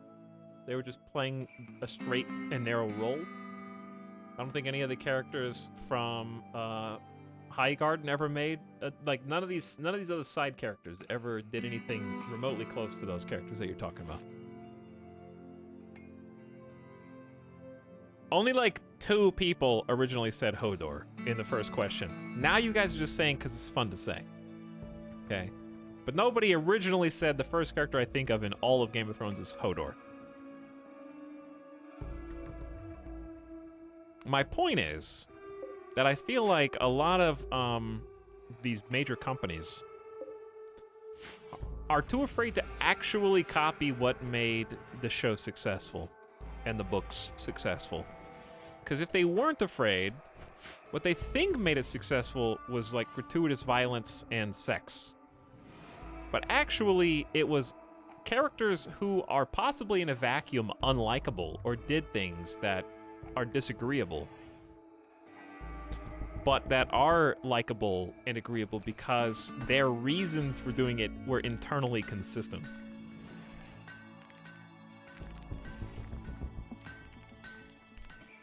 Up until, well, some of the characters that ceased, obviously after season 5 and 6, but up until then anyway. Kind of sounds like Breaking Bad. The shows are nothing alike, but the motivations are similar in that way. Characters doing questionable things for reasons that make sense to them, at least. I'm glad we finally built that. And why am I bringing this up? Because I honestly think that could work in a Mass Effect universe. I really think a Mass Effect show could work. As long as they made the character make interesting, questionable decisions. Because I think the best runs in Mass Effect were not everybody lives. Wow, I saved the whole team and I saved all my favorite characters, cool. You might think that way because you just like to YouTube the good ending for whatever game you played and watch that and then feel happy about it. Detroit, become human, says hello. Chat plays Detroit Become Human perfectly and no one dies. A short story. I didn't actually mean to do that.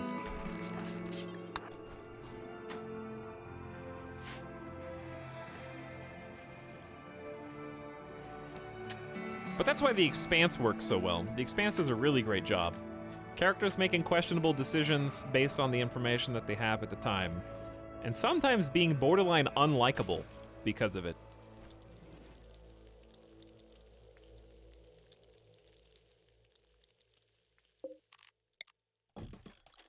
They did a really good job with that. Any interest in the upcoming Wheel of Time show? I'll check it out. I am mildly cautiously interested in the Lord of the Rings show too. I am mildly cautious. Listen, I will guaranteed watch at least the first 2 episodes of the Lord of the Rings show, the Game of Thrones knockoff, and the Wheel of Time show.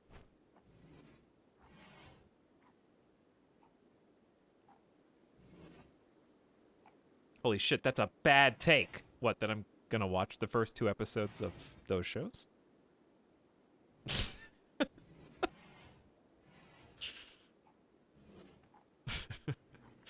I'm loving the Expanse books. Yeah, I should read the books. That's a good idea, Avik. Imagine watching TV.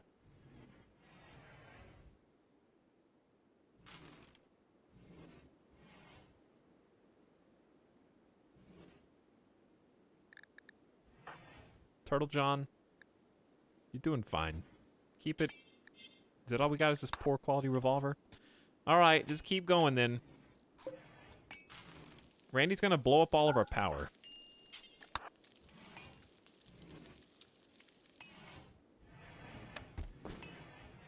And I'm not gonna let that happen. Hey, we got this on. Slowly, all these things we queued up are happening in the background. So I really like these parts of RimWorld where we can just, like, let the things that are queued up happen, wait for Randy to make his next move, try and catch up. We had 1,001 things to do. No shortage. Let's also make a crafting spot, because we have smoke leaf. Someone can craft this. Why not?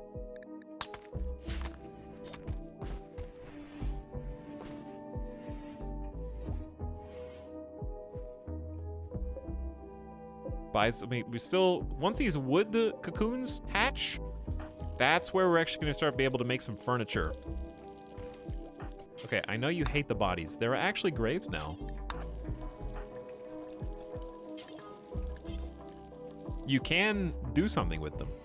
Instead of just, oh, jade, leaving them up here.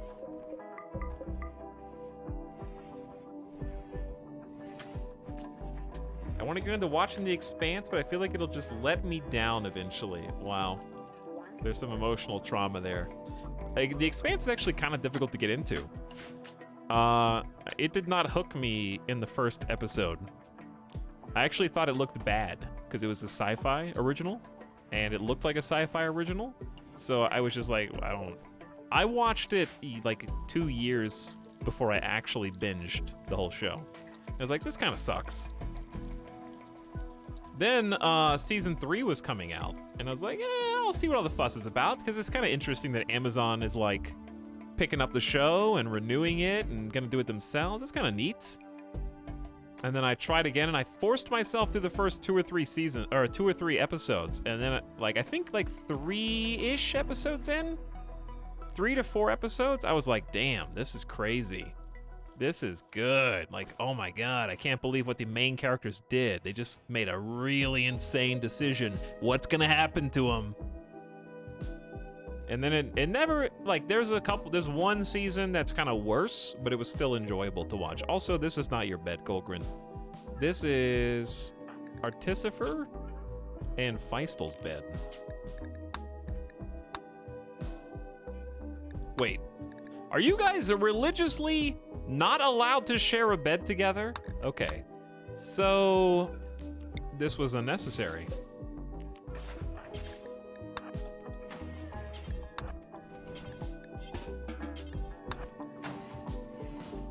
Well, there you go.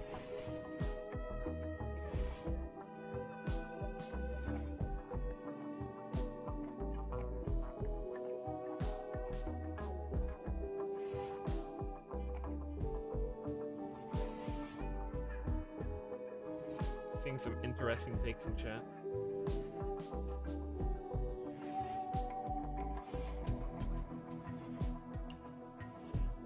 I thought the first season was a bit weak and slow. I don't think it was slow. I think people have adapted to calling TV shows that actually have a plot slow. And are used to, dare I throw the Mandalorian back into the field of play. where like shit has to be electric and you know like in TV shows and movies where they do they're afraid the audience is gonna think their thing is slow, so they do a 15-minute long action sequence and then they do the title card and then they go 2 weeks earlier. And then you actually get the lore.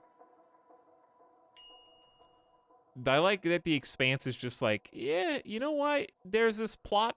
This plot exists because, holy shit, we are going to do some insane things with it. And you need to know this in order to understand what the insane things coming down the pipe are.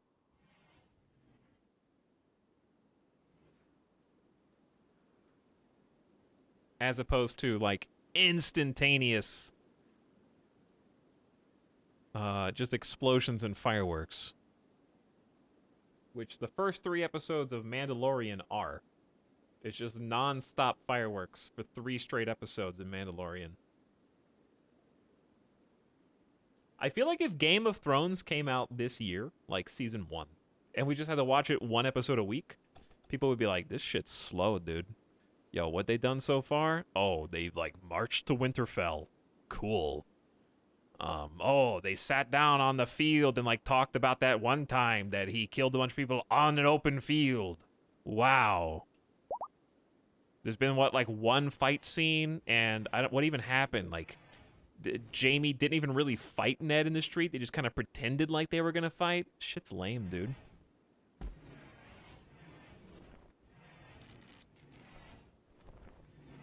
There's really not a lot going on in season 1, except for people talking. They just talk. They stand around and talk, and they chat, and they maneuver, and they connive. And they have sex. A lot of booties in Game of Thrones episode 1.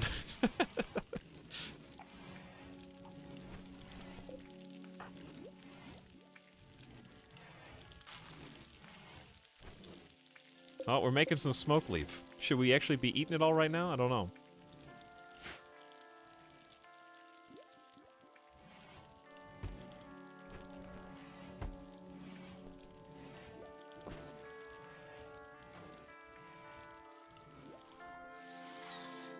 Okay, now that you're done with this, here's what I want the builders to do. You have the impossible task of smoothing.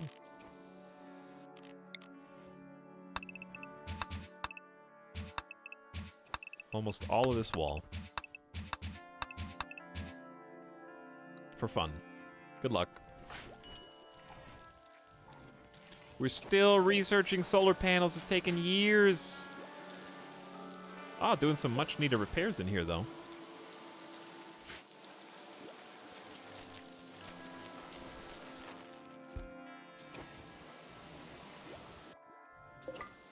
Which we clearly desperately need.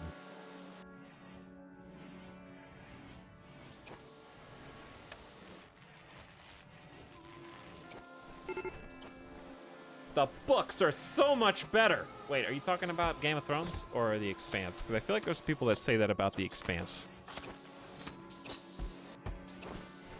Nah, the show was great. It had the potential to define a generation. Instead, now I get to be the guy. I get to be contrarian and say, you know what is an actual more complete package of a show than Game of Thrones? Lost, baby. Lost! I guarantee you that Lost stands the test of time better than Game of Thrones will. Mark my words. In fact, just to toot my own horn, I watched a video on this recently. How Lost is just better than everybody thinks it is.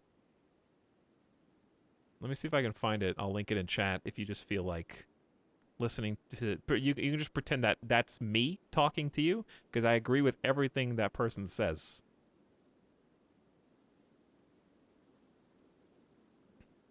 Let me find it. He was just speaking into my ear. God, I don't know.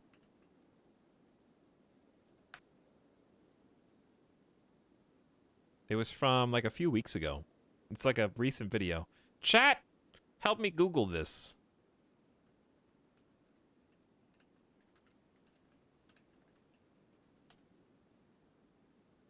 I'm not watching Lost, and you can't make me. Too bad. You're lost. I don't know.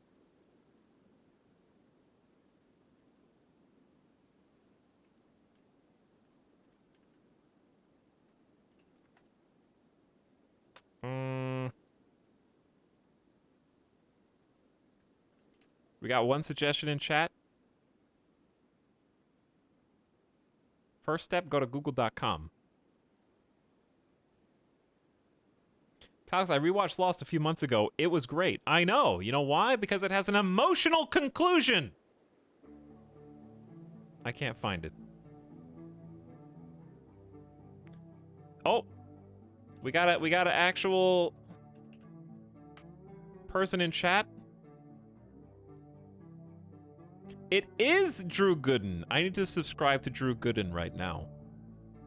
Because apparently I was not subscribed. Was Lost even a good show? I guess I should warn big spoilers in this video.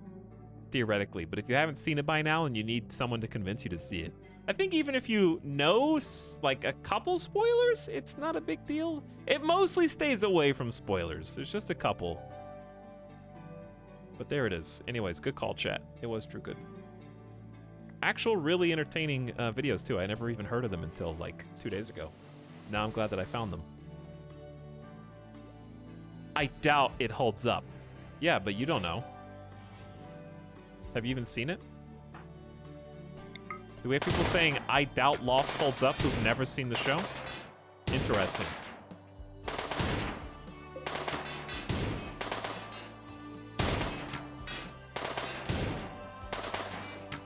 Yeah, I watched it. Then why did you say, was it good? Do you not know?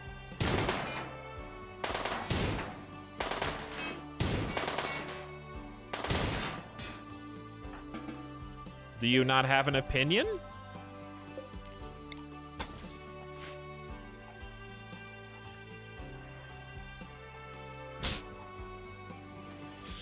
By the way, this is also a reminder that the people who wrote Lost's characters, which I would posit at this stage, I think that the characters on Lost are now better and had better outcomes from a writing perspective than the characters on Game of Thrones, who were just actually trashed.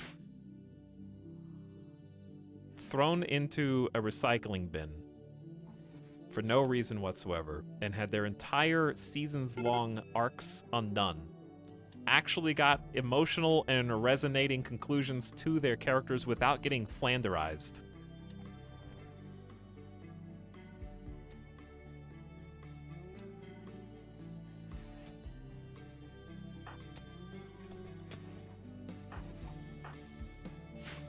Because if I have to hear Tyrion make one more dick joke, I'm gonna lose it. You know what I'm saying?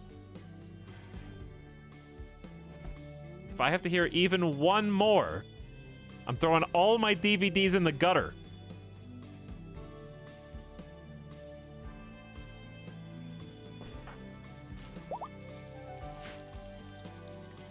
I think I have Blu-ray, probably.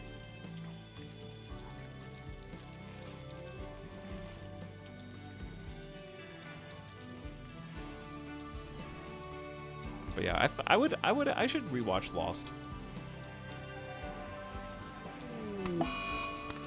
What? Oh.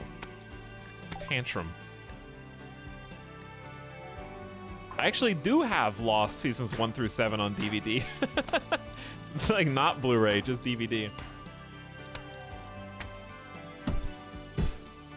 I remember that was one of the first shows I ever binged. True story, I found Lost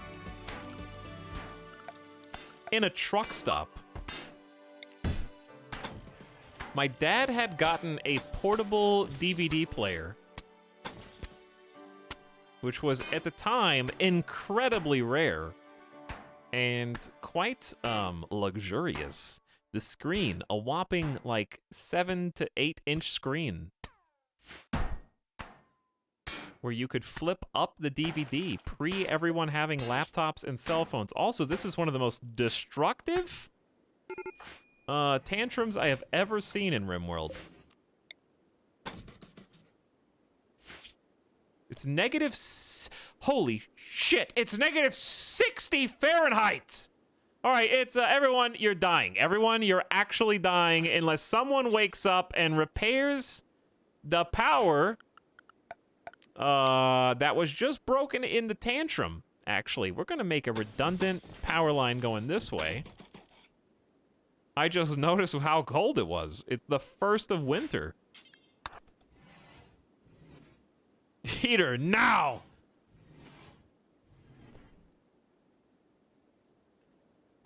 Did you actually build it?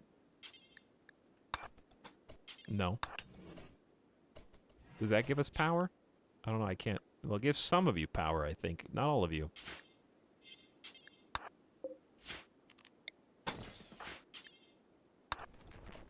Build it. Thank you. Heaters are back. Go back to sleep. Cease your unnecessary dying.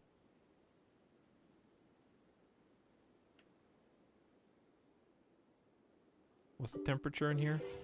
Why is it still 20 degrees? I guess negative 60 is kind of harsh. I don't have enough components for this many heaters. They're gonna need a heater in every bedroom at this rate.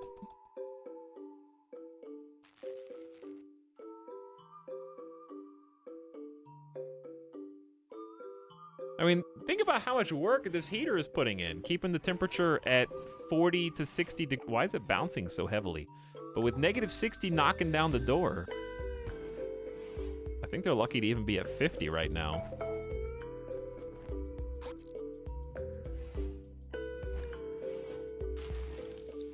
We can actually refuel this, and that would be fine. Get the campfire going. That'll help. Campfires are actually pretty powerful in this game.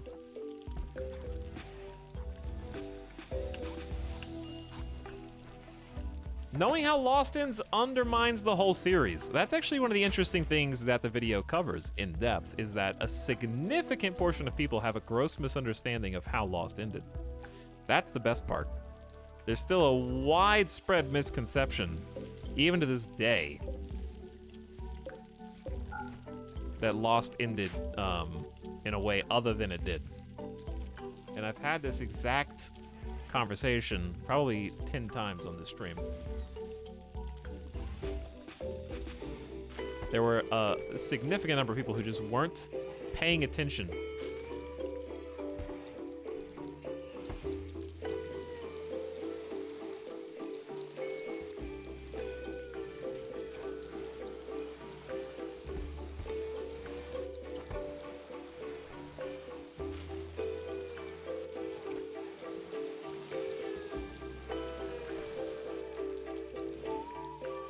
What video is this again? Here, I'll post it in chat.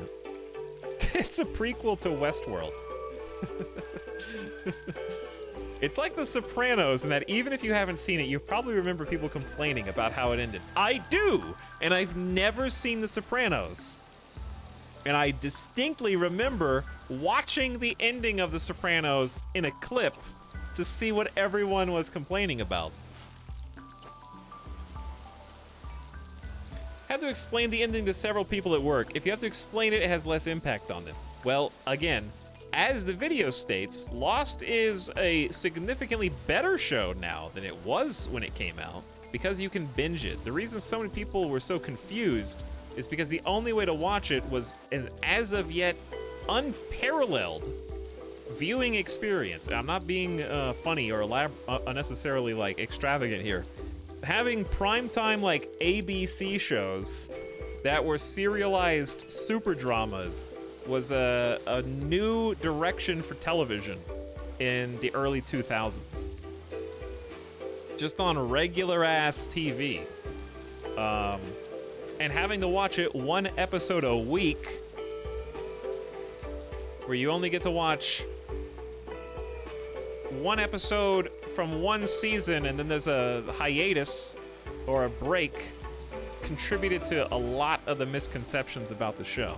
Whereas now, if you can just binge entire seasons back to back, You can remember a lot of the tiny, seemingly insignificant details that are required to enjoy without having to explain.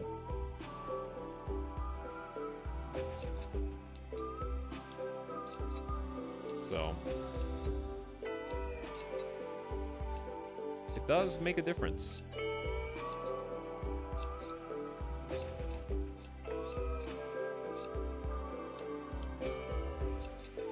But yeah, I got it in a truck stop. They had the full season 1 and season 2 DVD cases in the truck stop. And we were on like the middle of a long trip and I was bored. So I was like, hey, can I buy this? I need something to watch. It was like $30 or something, I don't know. And I was able to buy it and I just watched it in the back of the car on some family road trip.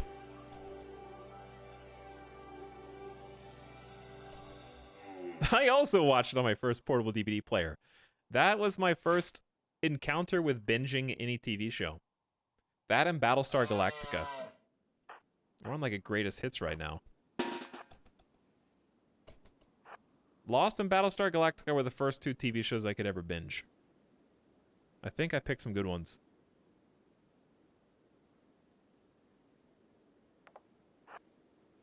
We're gonna kill the elk. In the dark, I guess. It's getting real dark.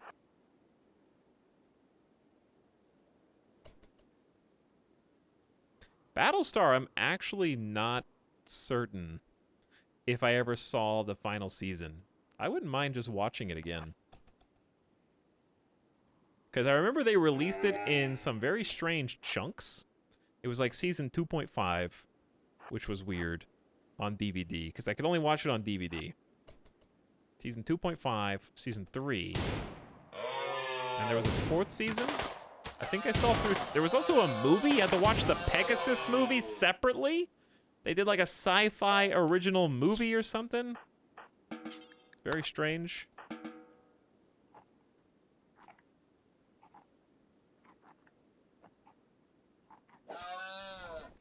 However, the side plots with Pegasus were very interesting, I thought. As a whole, it was all over the place. It was, but I still liked it.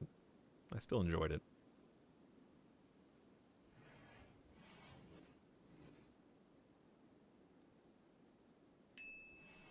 Was there ever a season of a show that made you want to stop watching the whole series entirely? I know the meme is Game of Thrones, but Game of Thrones season 7 came and went. And that was when I knew it was dead. I don't think a lot of people still remember what happened in between season 7 and 8, because there was a lot of bargaining. There was a lot of pleading. There was a lot of, come on guys, just have patience.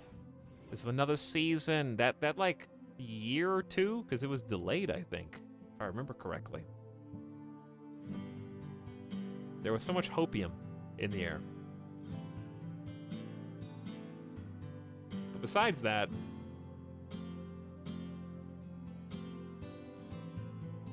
a season of a TV show that made you want to stop watching the whole series. I'm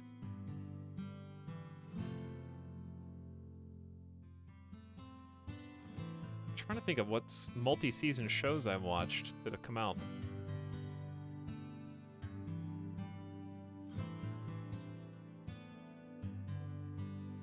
Chat, you guys got, what are some, I don't remember. There's not that many that quality drop-offs, like a huge cliff. Anime, yes. But live action, not usually.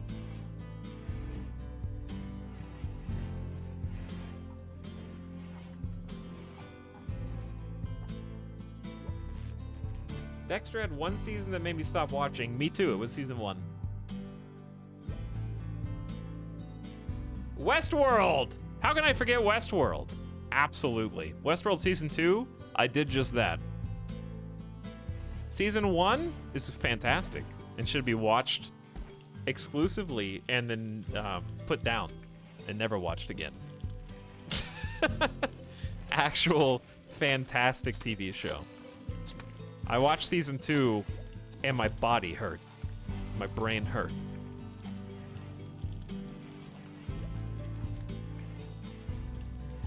Trying to put the pieces together in a way that Westworld season 2 is like a puzzle if the puzzle creator was so afraid that you might figure out what the puzzle was supposed to look like when it was completed that they took separate pieces from 6 different puzzles and put them in the same box just to confuse you. And you get to the end of the puzzle and you're like, wait a second, these don't go together at all. None of this fits together, actually. And they go, haha, well, we fooled you, didn't we?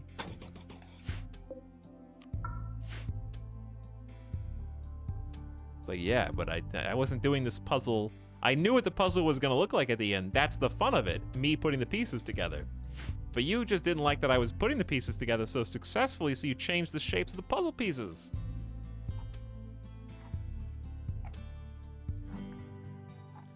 Even Simcopter, I'm glad that we share this opinion on Westworld. This is a great show for one whole season. I have my suspicions about Westworld. I was doing some like internet sleuthing when season 2 came out because I was so disenfranchised by it and so put off by how much hype I had put behind the first season. So my theory is that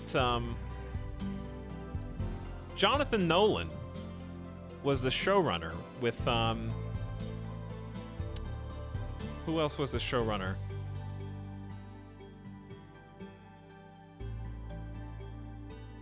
Jonathan Nolan and Lisa Joy were the 2 showrunners. My theory is that Jay Nolan was getting some like pro tips from Big Bro, Chris Nolan, for season 1, and then Big Bro was busy with other things for season 2. And then the 2 show writers were just like feeling it out as they went. That's my theory. Walking Dead is also a good example of seasons that were so bad you ultimately had to stop watching it. I think you'll like the video I sent you. I will absolutely watch it after my stream. I have not seen this video. It's a Nerd Writer video, but I haven't seen it. I've seen a few Nerd Writer videos.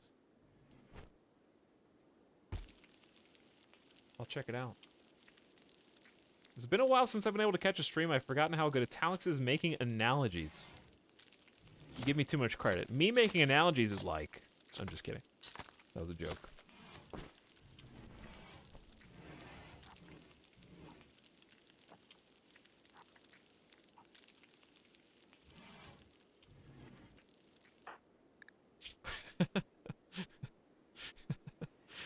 Well, this is taking too long.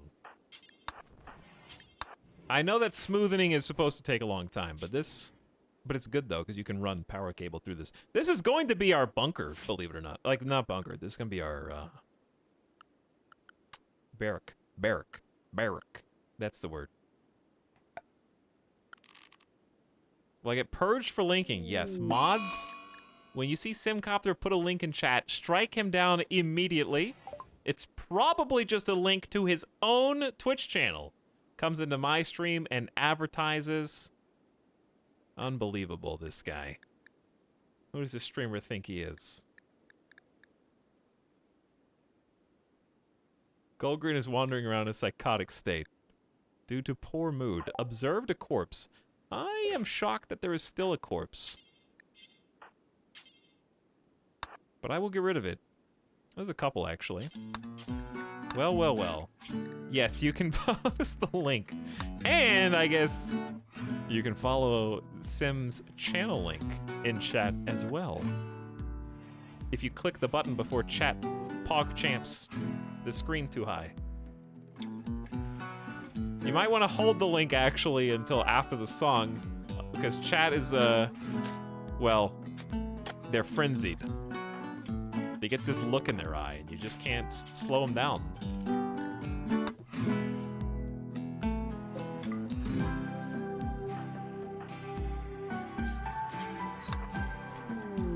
Solar flare with negative 40-degree weather. Okay, emergency fireplaces are coming online.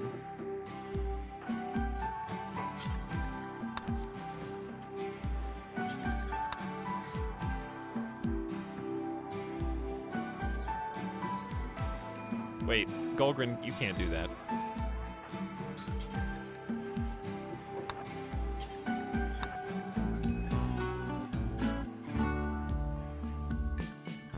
These two little vents are probably not good enough. We're only 8 hours away from Woodmaker Dryads, so I think it's safe to build a campfire in here.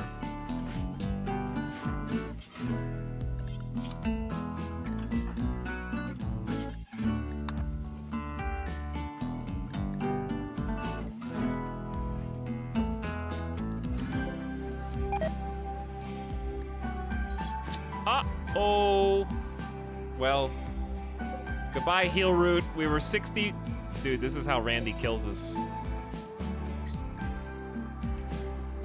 We haven't double wall insulated this.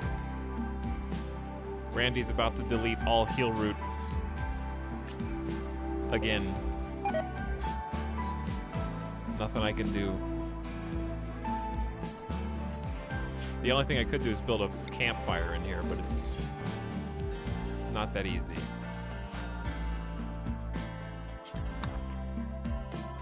Woo, there goes the corn. I wonder if we can get there in time.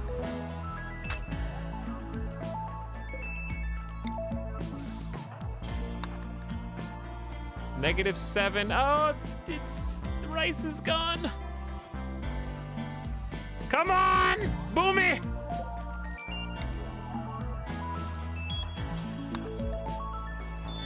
Two fires are better than one. 3 fires. Are we out of wood? Uh-oh, we're out of wood. I think. No, we got wood. 3. All right, if 3 fires can't do it, I don't know.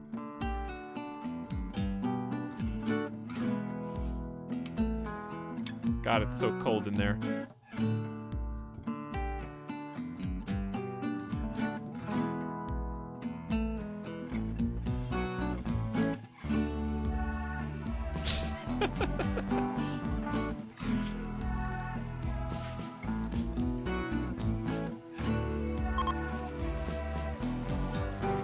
We did it! Heaters are back on. We saved the heal root.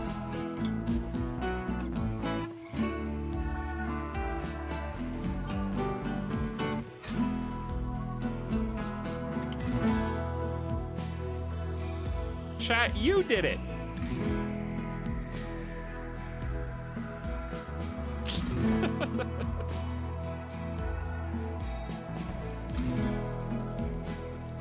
Maybe overdid it. We'll see.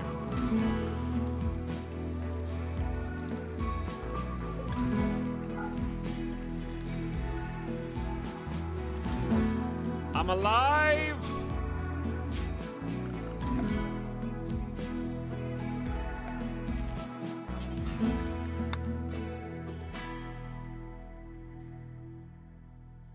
Good job. Now you clap for yourselves. It's typically how it goes. Good job. Now, digital paving. Let's use some more floors mod. Diamond paving's too many blocks.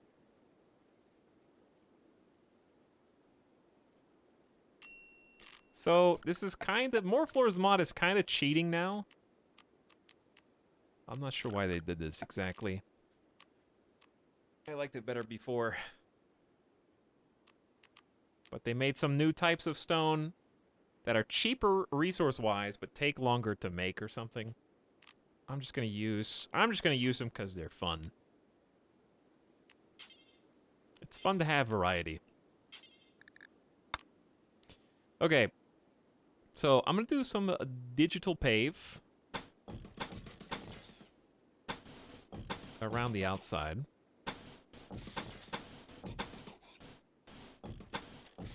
And then back there. Okay, digital paving, we might actually just go in... let's not do more. Alright. Mosaic, we'll do marble mosaic at the corners. And then there. And then I like... Stagger tiles look nice. Are we doing marble all the way through this one? I think we're doing marble all the way. Sandstone we're kind of using for the actual walls.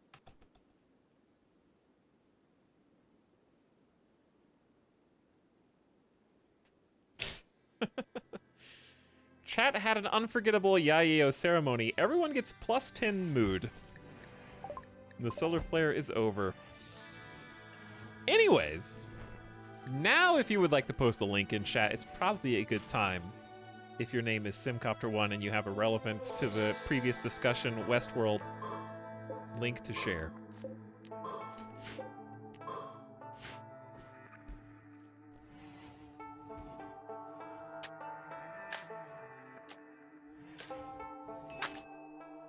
Also, welcome Nessiman pumping it in chat for 7 months. Thanks for the sub like 30 minutes ago.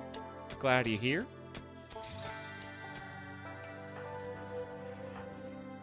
And thanks for supporting the stream.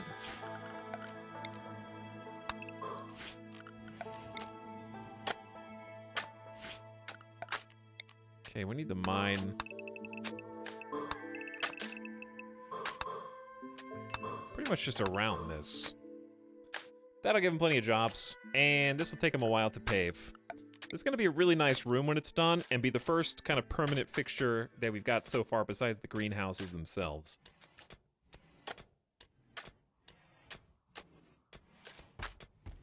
But yes, good job with the IAO chat. Well done. Not great job with our lack of power. All heaters are running at full speed. We are actually this close to solar panels, but we still don't have the components really to support them. And it's still volcanic winter anyway. For like 30 days. 2 months. Feistel told Artificer Boomy that he wants to spend his life with her. Artificer Boomy agreed and the two are now engaged. The subtext is that the two were not allowed to spend time alone together per their religion and have thus accelerated their relationship and therefore their marriage in order to get to what was ultimately forbidden to them by the things that they believed in. That's the true facts right there. Anyways, they're going to get married, and then we can actually use the double bed that we had. Because we couldn't use it before.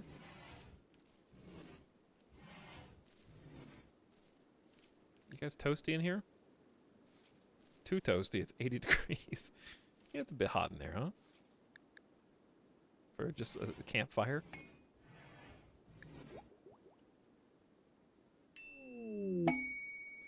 We haven't had a quest option in a while, have we?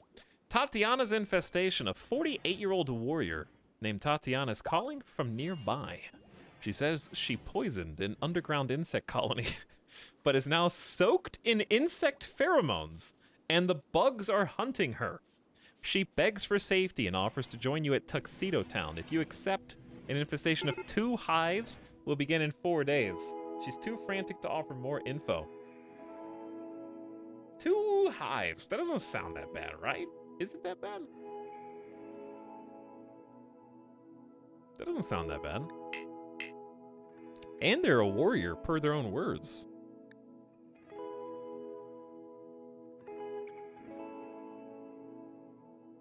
Should be fine. We already know where they're gonna appear.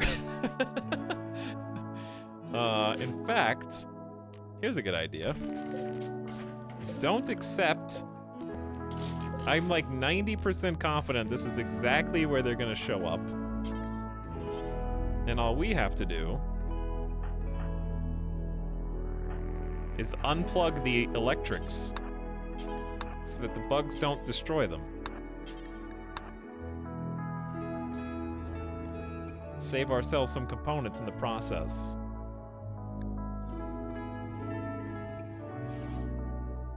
Hang on. We could actually do the meme strats. Well, they might spawn in here, but it's still negative 54 outside. I feel like they're gonna choose a better temperature spawn point. Because I don't think, are bugs immune to negative 54 Fahrenheit?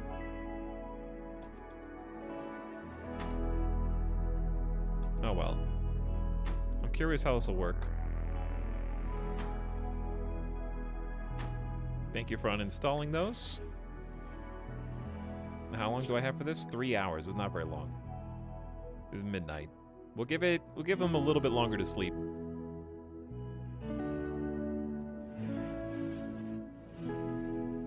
I also need to take a gamer death break. I can hear Midas whining in the background. We should be very close to actually affecting change in our ideology. So we have 7 out of 10 points needed to reform. The way that you get points to reform the fluid ideology is usually by performing rituals. And interestingly, I'm not sure if performing other ideologies' rituals contributes toward that. Chat may know. But also converting people to your own ideology works.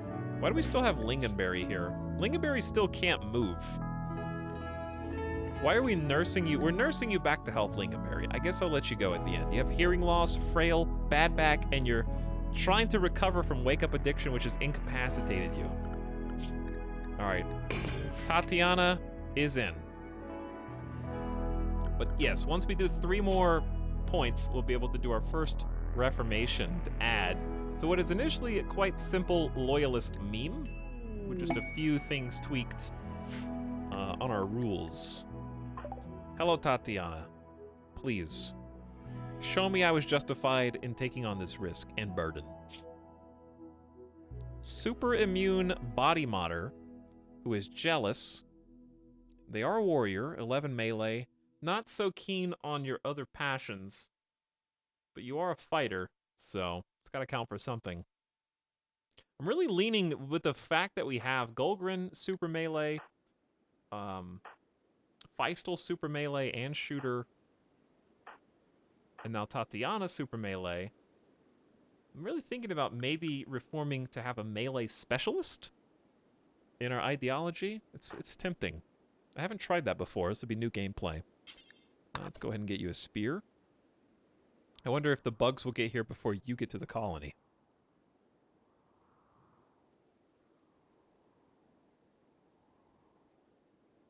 So, time will tell shortly what's going to happen. Gotta start hauling this corn into the freezer. We got a bunch of fine meals. Not much else. Bugs, mod check. Also, we need to name Tatiana, who is a new colonist. So, why don't we do that? The keyword to get in, plus I need 100,000 channel points from the chat. If not you, then generously donated. The keyword is going to be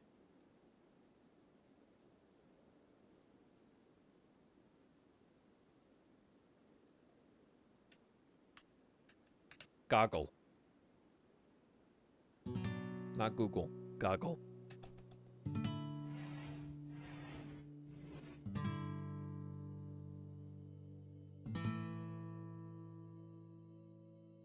Now when everyone's typing goggle in chat, in your mind, you're reading Google. But there's the O's missing, it's goggle.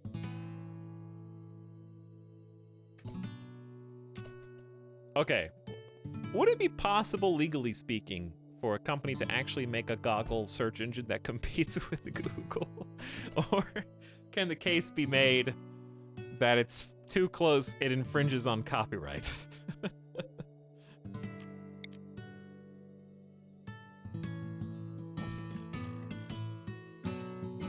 I don't know. We need to make some more spike traps as well throughout key areas of the base.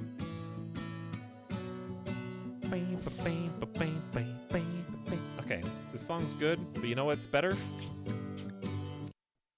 Silence is golden. All right, I can't leave the game on pause because ostensibly there's bugs coming.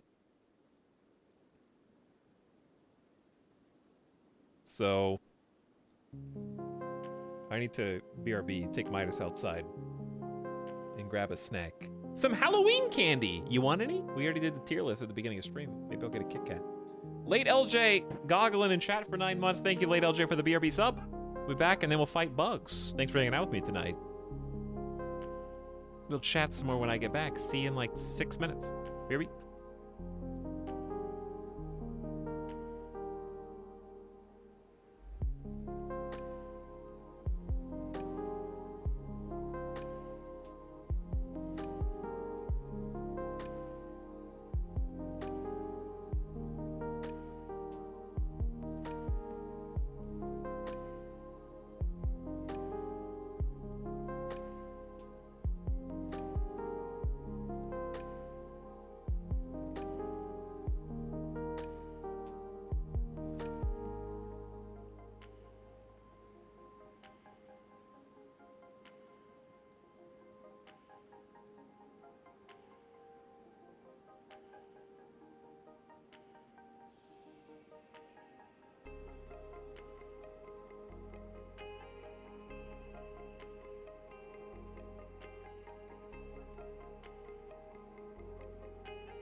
Okay.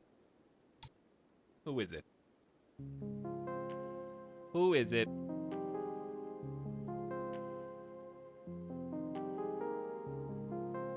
It is Flyspec.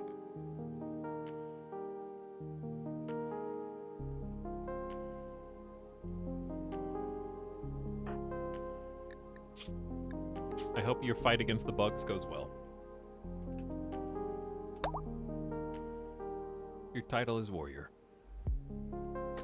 Flyspec was responsible for keeping the tribe's fire going. She took this responsibility very seriously. Plus cooking and crafting. Flyspec was a fearsome warrior. Proficient with many weapons, she participated in many battles. Shooting and melee up. Supermune's nice. Cooking is fine. You could use another cook. Mostly the melee. Or if we get a better gun, but we'll do melee. Self-paid 100,000. Rich chat is online. Okay. All self-paid. You're in. Supermune body modder jealous is gonna be a problem, but it's fine. Okay. So you've equipped. We got Spear chat is online. Golgrin is ravenously hungry and should just eat. If you snap whilst on the way to food, I will be very upset with you.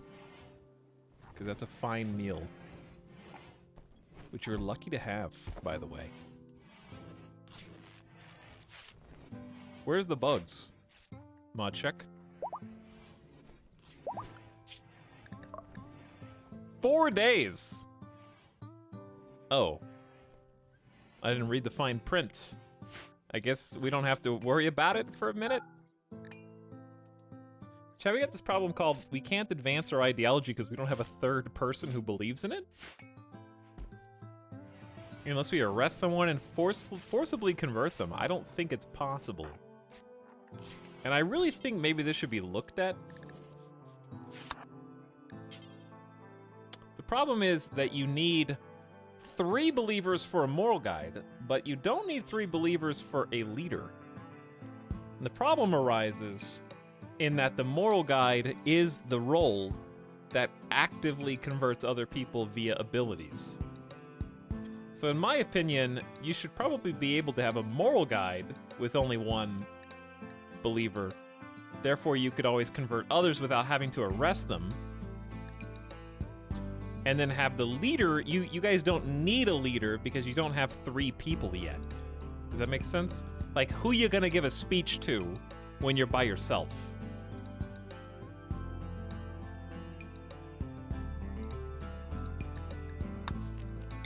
Well, okay, other people can listen to the speech even if they don't believe the same as you. I would probably just say that instead of swapping them, just neither of them have a person requirement.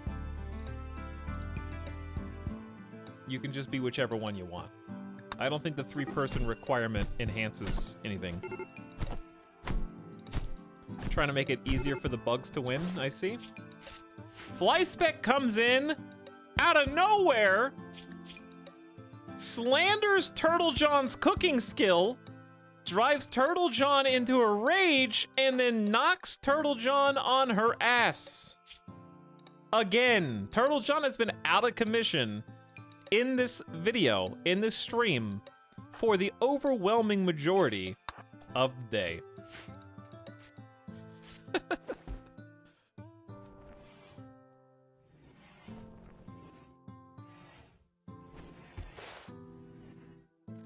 But yeah, I think just removing that 3-person limitation, because if anything, the leader has more powerful options, but the moral guide, I just need those converts. Is there any other way to convert other colonists to your ideology without arresting them? If you can't have a moral guide.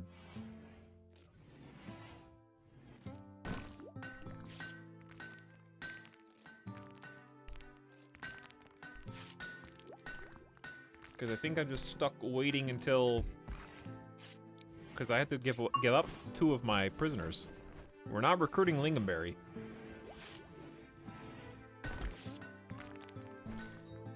And I don't want to have to be pigeonholed into an arrest convert mentality for everybody. It's fun for certain colony types, but it's not fun to do exclusively.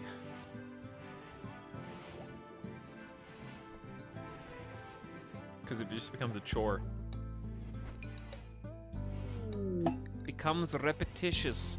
Solar panel research is done. Still volcanic winters. They're not going to be as good. But still.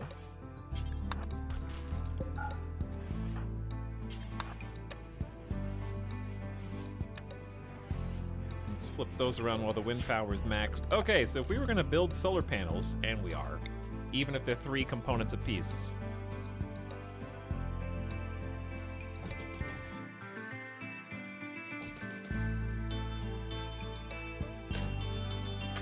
Are we going to do it like this? Or are we going to cram them in here?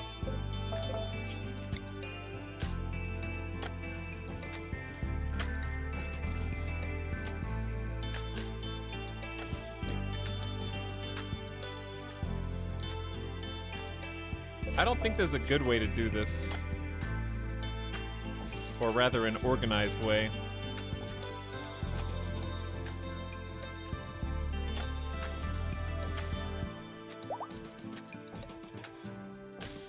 I take that back.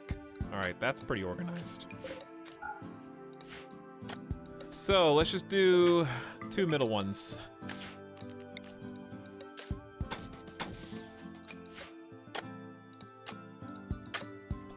Lonely Swineherd is both about to snap. Used drug. I did not make you do that. You're the one that had a moment of weakness and smoked some smoke leaf. I did not force you to for your own enjoyment. Now you're thinking about it. All right, you're banned. Swineherd, you're banned. No drugs. Anybody else? -9 diverse thoughts, intense, caused by belief in true deep Lutheranism, intense bigotry, led by the Pinguini. Wearing a flop hat, though, that's good. That's +1. You guys are gonna be difficult to keep happy. Oh, we don't have any more research. That's the holdup. Okay. Good job. Good job. Getting our first research, like a 1.5 years later. Well done, everyone. Let's go from there, probably to smithing. We need some actual weapons that aren't spears. Now you've got something to do. Don't complain to me anymore. Flyspec needs warm clothes. You got a parka. That's all we can do for you. It's -60 out there sometimes, okay? You've got the best we can offer. Hunter lacks ranged weapon. That's right. You don't have a schedule yet, Flyspec. But you will. Certainly not wardening. You can help animals. Never craft. And then, I guess clean first, since that seems to be an issue. You can start training cooking. Your skill sucks. But, you know, you gotta start somewhere. What if we just make it so that fine meals are only ever done by Turtle John, and then simple meals are done by whatever.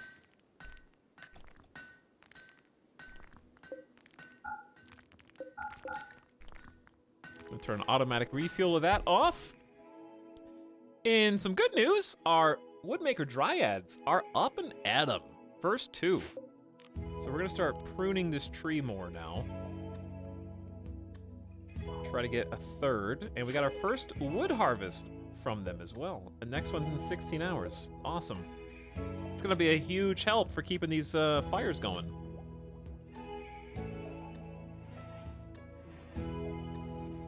Hello, Cryocrats. Back for 10 months a sub. Says, I like how streamer waits till I get back and sit down with food before starting the BRB. Yeah, I want you to stare at the BRB while you eat your food. I want you to think about it. About how much other time you've wasted. Flyspec doesn't have a bed. Can we just kill Lingonberry? Please? This could be your bedroom. It really could be.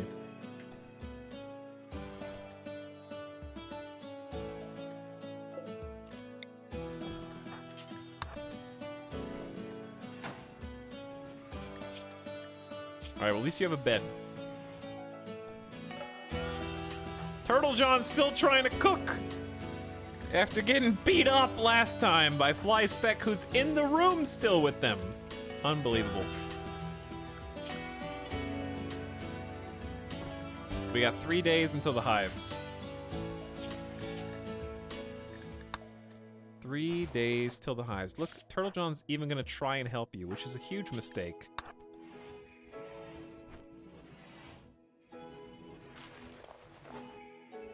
Go do something else.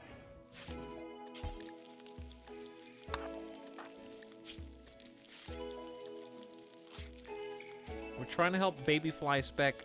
You know, it sure would be nice if all of our colonists were in top health when the bugs showed up, huh? That would be cool. That might give us a better chance to defeat them.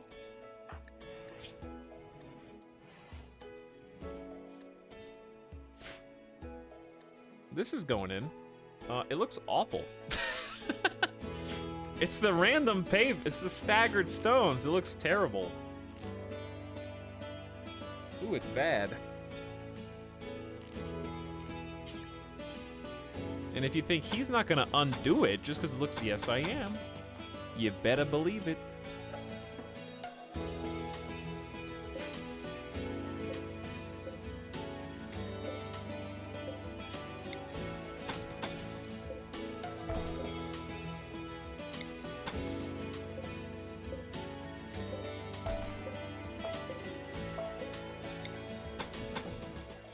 We'll start there, but I think we need to change even more. Like, it looks really bad. Maybe just some regular... I don't know. Maybe just some regular marble before we get to the random paving. We might have to redo this a couple times. It doesn't even seem to match with itself. Oh no, that's the mosaic.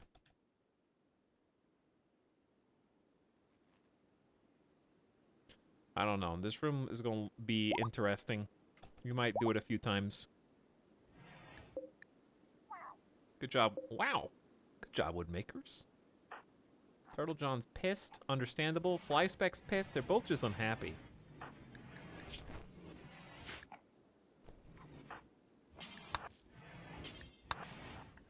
I guess I would be too. Stop feeding Lingonberry fine meals.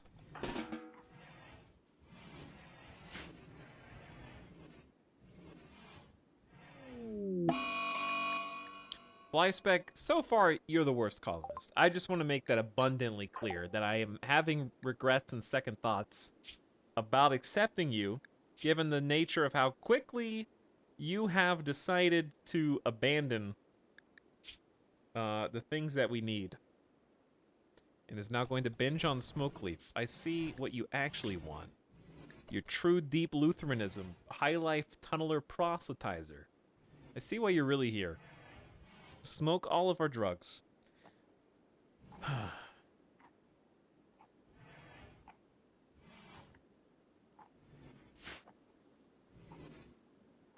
many do we even have? We have 37 Smokeleaf joints.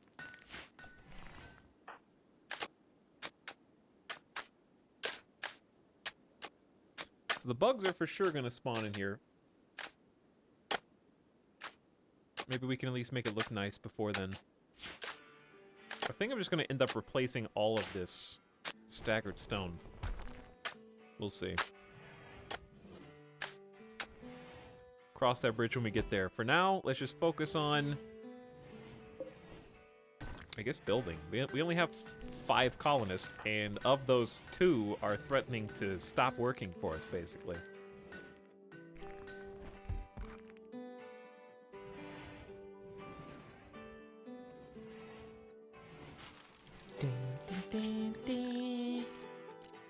Turn that up a little. We're on 2x, but it feels like 1x because of how slow snow is. And we take this diagonal path instead of walking down the main line.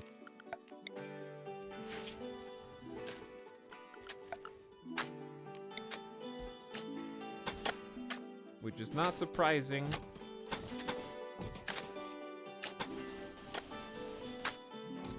But is unfortunate.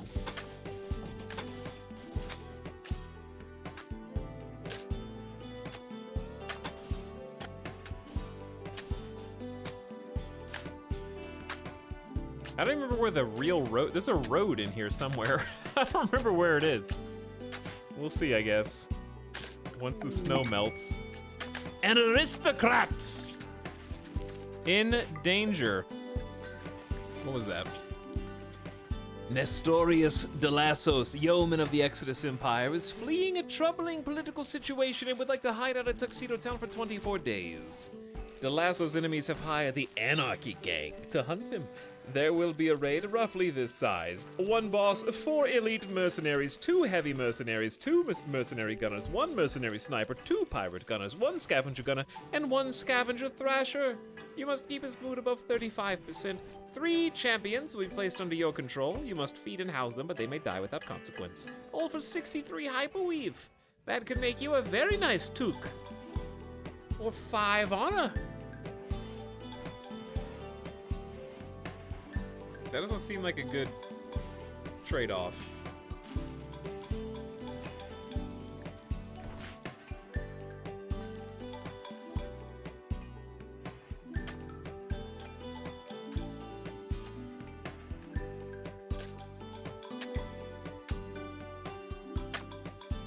Does this look better or worse? I can't tell.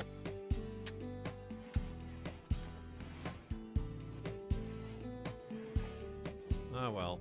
Did we finally clean up the bodies? Nope. Okay. Do we need more? The bugs are just gonna eat us, aren't they? Lonely Swineherd is wandering around in a psychotic state due to diverse thoughts. Too many ideologies in this colony. And they're not happy about it.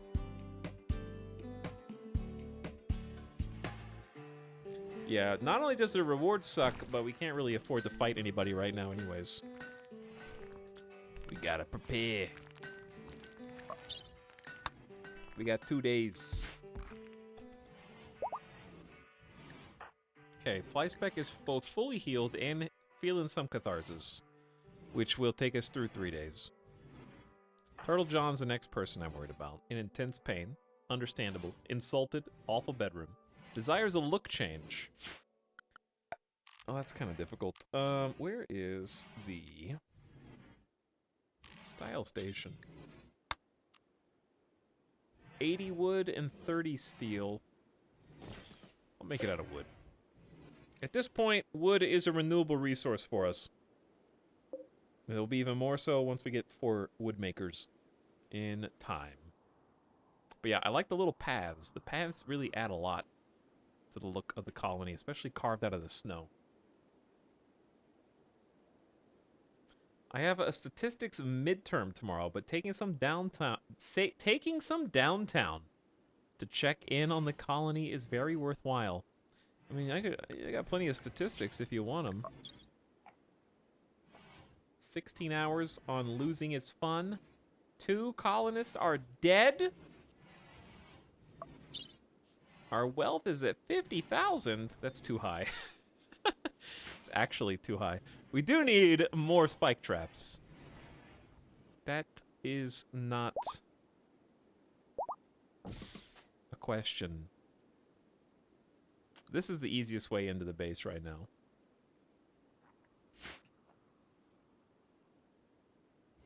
But at least we have some time. And honestly, I don't hate fighting them in these long corridors.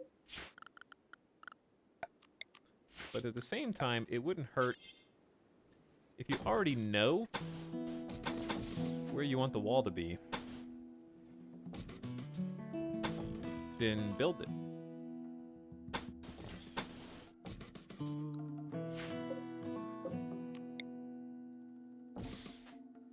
Forehead. Then just build it.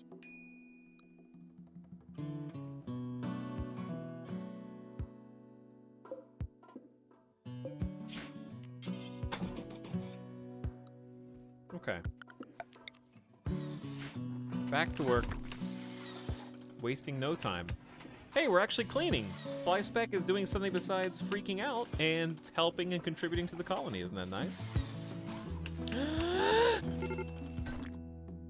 Two things. Number one, you only have a skill of 5, Golgrin. So you're fired from growing.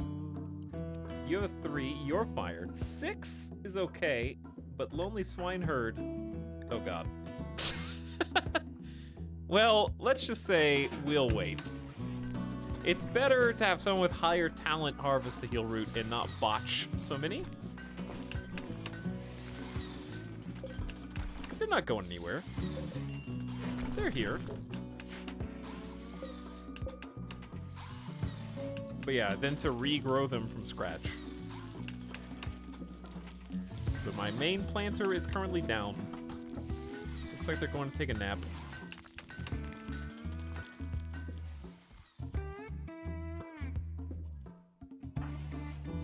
This is an old song. I don't hear this one too often, I don't feel like.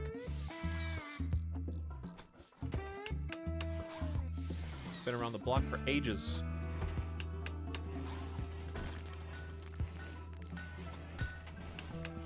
So, chat, what else, video game-wise, should we do this week? Are there any new releases coming out, like, this week I should be aware of?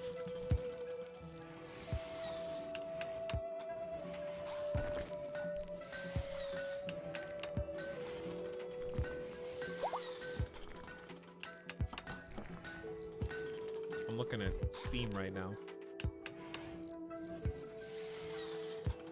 There might be a couple. There's a couple nifty looking games here.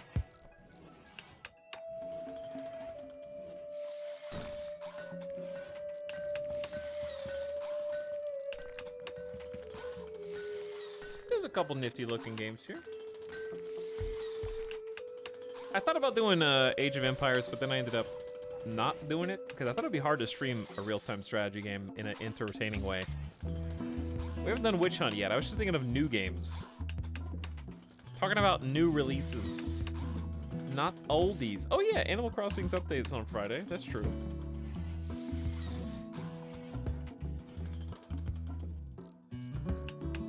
But I won't be streaming it. When's the Hearts of Iron DLC coming out? That is next month? Or no, this month. It's it's November.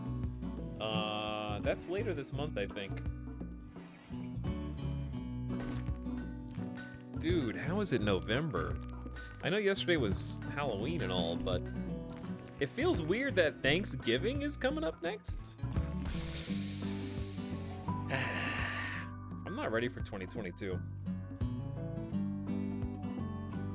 However, I am ready for Vegas winter. I love Vegas winter. The wind gets insane.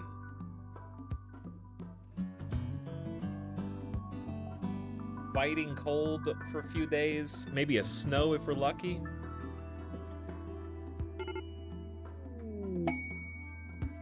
The year flew by insanely faster than any other year of my life. I hope we'll have some overall better games next year. Okay, like, listen. Inscription was great. Returnal was great. There's a couple other honorable mentions, but overall, by and large, I think it was a very forgettable year. I mean, the Ideology DLC is good. I'm talking about new game releases, though. Brand spanking new. Deathloop was pretty good. I only played it once, though. I felt bad about that. I still feel guilty. Did we ever dig those graves? No.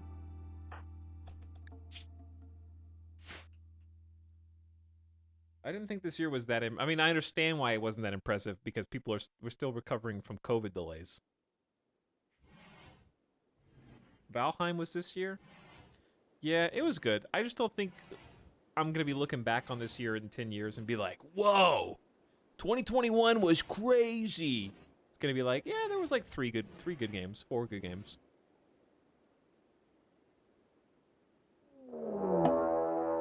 That is not the bug hive I was anticipating.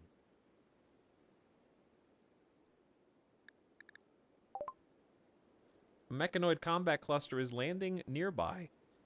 It will be initially dormant, so you can take time to decide how to attack it. It may remain dormant until disturbed. Or have some timers. Randy is awake, and Randy's got an auto mortar. Randy has an auto mortar that activates in 10 days. Actually, no, it activates in 5 hours. Oh. 4 mini slugger turrets, a scyther, a pikeman, and an auto charge turret. 5 hours.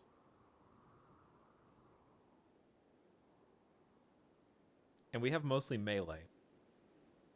So, how do you cope with that?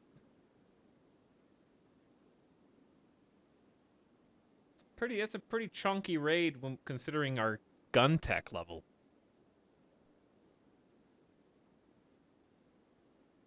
We saw what happens if you try to melee these guys, right?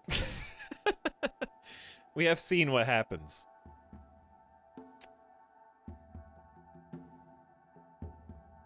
What the hell? Dude, the Scyther... I don't know what's gonna happen, man. How much cover do these ancient engine blocks give? It's same as a chunk. One of you may die. Turtle John is back to 84% manipulation, 73% moving. One of you may die.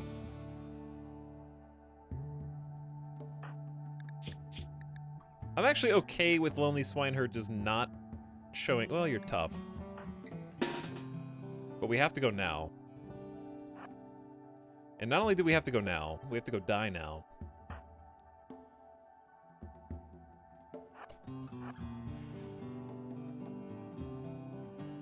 He gave me 5 hours before our base starts getting auto-mortared.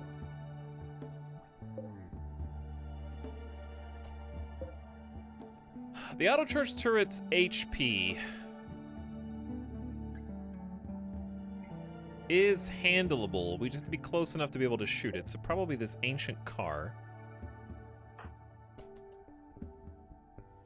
So this is definitely a combat command scenario. Combat command is gonna hit everybody and give them +3 levels of shooting accuracy and +3 levels of melee hit chance, which we will desperately need.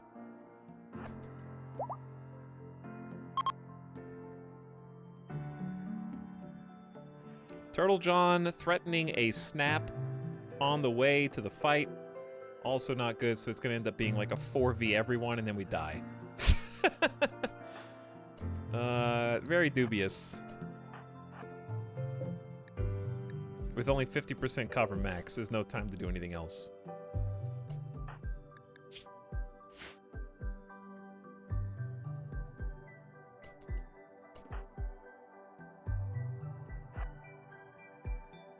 So we have to be willing to sacrifice fly spec, basically.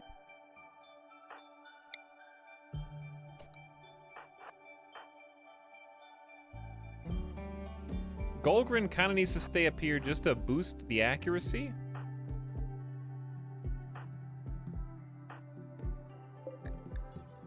Here's what I'm afraid of. I'm gonna walk you guys through what's going through my mind right now.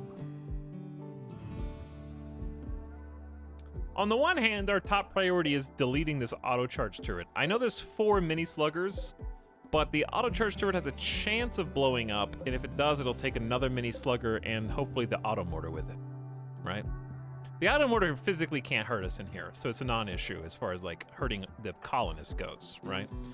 But there is a catch. The catch is that there's a scyther who's going to charge and is going to fight. The other catch is we have a pikeman and a lancer on top of 4 mini sluggers with concentrated firepower. So here are the options. If we spread out, we get divided and conquered. So if we spread out, we're lowering the chance of missed auto-charge shots hitting us because we'll be too spread out for the auto-charge to spray and pray more than one person. But if we spread out, then it's easier for the Scyther to come and kill someone by themselves, or all the other turrets to hit, you know what I'm saying? But if we do split up, we also lose the concentrated benefit of combat command. But if we stay together, then nobody gets picked off by a rogue Scyther, and I don't know. I'm not sure which is better here. Because then if we kill this and then we have to charge, then the melee has to cross snow and it's just going to get shot the entire way. So that would be the issue. Because we can hide behind this ancient wheel as well. Keep everybody here with at least 50% cover. It ain't much, but it's better than just being in the middle of nowhere. Alternatively, we could take 2 people down to these rocks to get a nice, clean, close shot at the pikemen. And this, well, the Scyther's going to rush us immediately. I think starting from the back is the best. Who just unpaused? Lonely Swineherd? I'm going to send Lonely Swineherd down to help. But we have to start fighting before then. Whew. Deep breath, everybody, and pray that we don't lose the colony in one fell swoop. If we do, it's because this dude hated Lost and loves the Mandalorian. That's the only explanation. 3, 2, 1. We only have 3 shooters. Go.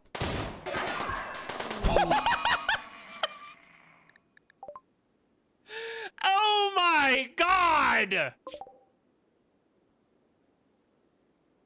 Artificer's heart was crushed by the auto-charge turret's charge blaster shot in 1 hit. The first hit straight through the heart, destroyed, dead. Holy hell.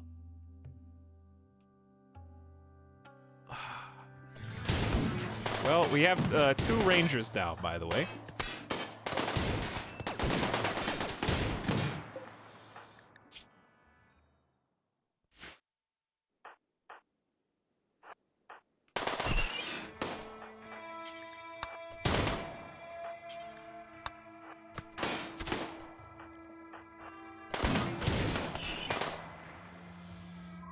Okay, 1 turret is down.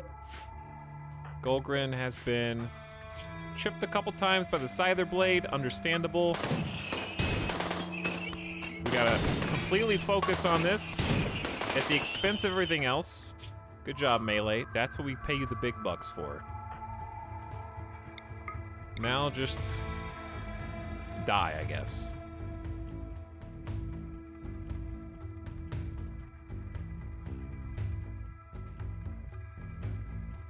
This fight is very much against us right now, because the only way we have to cross the snow to melee the pikeman and the lancer. If we stand here, we're just car targets. And they have barricade cover. I think we're dead, Chan. I think this raid was very difficult because of the auto mortar. I think it's highly unlucky that we got our first mech cluster dropped an auto mortar when I didn't see a single auto mortar in the entire last campaign. Just believe in the heart of the cards and 50% cover. It ain't working.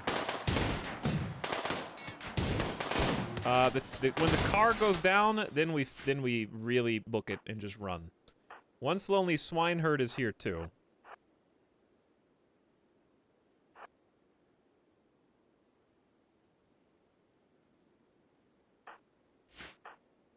But taking out the Scyther was very, very key. Okay, so now we can't really reach any of the targets. Turtle John with the revolver is the only one that can reach the targets. So, stay behind cover for a moment longer. Try and get Lonely Swineherd to draw him off. Turtle John's dead. Turtle John can no longer work on cook fine meal ×4 at electric stove.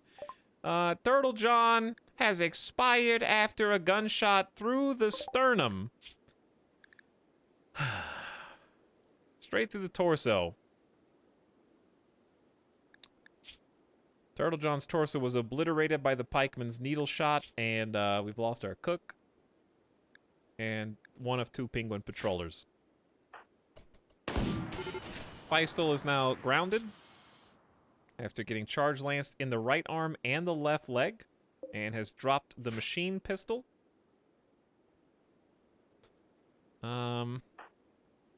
So then we do a full charge.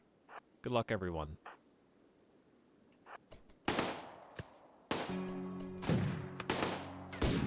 It's the only way, chat. Ow. Fly spec got down. Holy shit.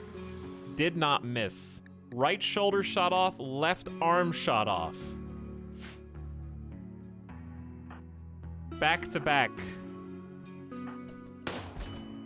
Golgrin has also been downed by a mini slugger. Lonely Swineherd has made it to the front of the pack and is 1v1ing this Lancer like a god. And is also down.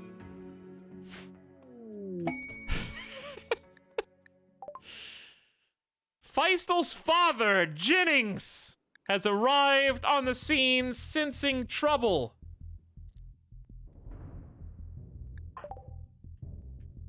Jennings, the manager, with a 3 shooting and a revolver. Dad is here. On the wrong side of the map, by the way, for everyone who's bleeding out. If you just got here late and you're wondering what my strategy was, my strategy was, the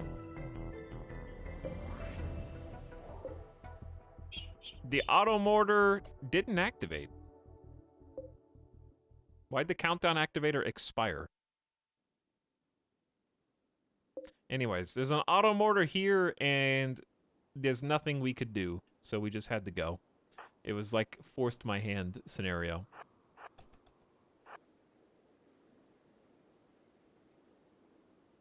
Actually, it might be better for you to go over here and just fight these guys.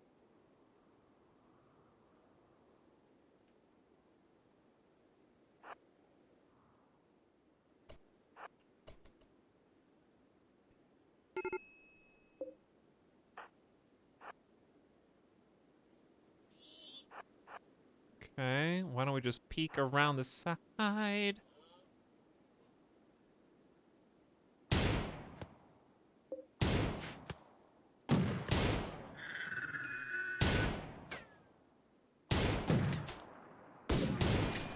Oof, did you just get a headshot? Yep, they shot your eye out. This Lancer is incredible, by the way.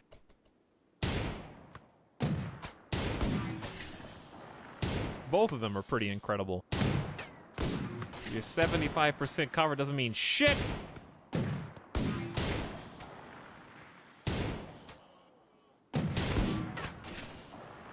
And now that you have an eye missing, you're not going to be able to see the aim. So, pretty much just them going to hit you before you hit them. Fly spec is dead! Oh, nice hit. Alright, let's do a fun move up. I'm sure it'll go fine.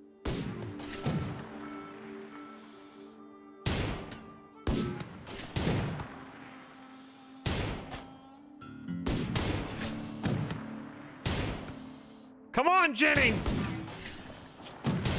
This fight's not gonna last long enough for you to power up your skill. Oof.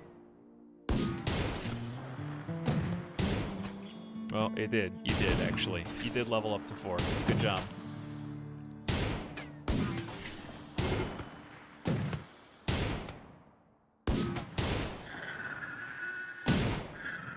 Two in a row? Wow. They didn't even down you. They just destroyed your kidney. Well, chat, I did like this colony. But I'm pretty sure what happened was, by shooting the mechs, we woke them up before the countdown activator could activate. But I am very confident that regardless of the scenario, we were going to die. As long as the auto mortar was here. Whether the countdown activator activated it when it counted down, which I'm pretty sure that's what happens, or if it took 9.4 days, it doesn't matter. 9.4 days is not going to be the difference maker, because all the other ones were going to wake up after 5 hours. All the other machines. So the auto charge turret can shoot from here to like here, basically. So as soon as we left our doors, it would start showering us with bullets. And we did a good job of taking it down. Like, it got that really unlucky first kill through the heart, and it was all downhill from there. I honestly just think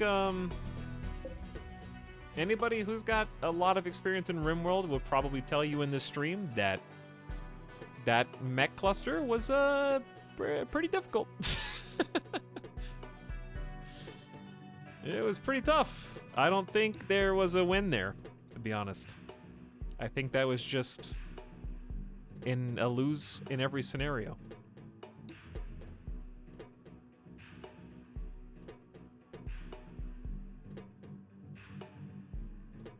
Considering our top tech was a single machine pistol. I think our wealth might be inflated because of the greenhouses. Greenhouses pretty much led to us making like 6 wind turbines. We don't really have that much furniture though.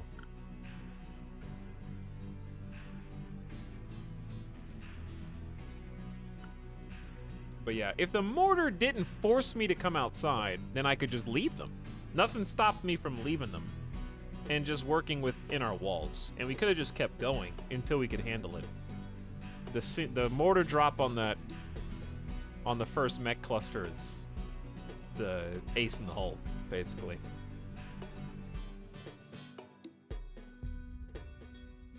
Wealth wasn't inflated, we just got robbed of so many colonists. Research killed you in manpower. Yeah.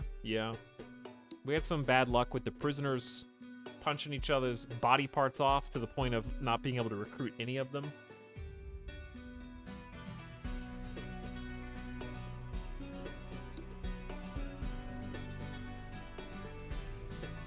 A smoke launcher would have... I don't think so. Smoke launcher shoots both ways. You can't sit in the smoke and shoot because it lowers your own accuracy.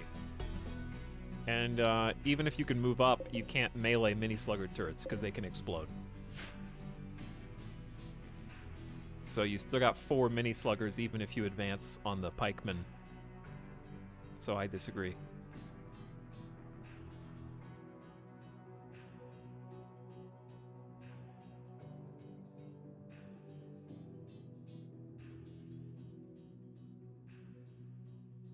But yeah, GG. No use, you know, what ifs are pointless anyways. If I had a mortar, I could have won. If I had an EMP nade, I could have won. If I had an assault rifle, I could have won. What ifs are just kind of fruitless.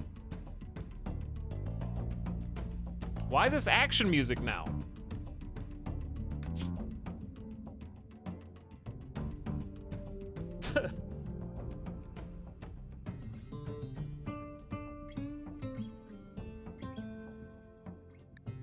It's a good song though. Well, that feels bad. I did like this colony. But now it's dead. Just like that.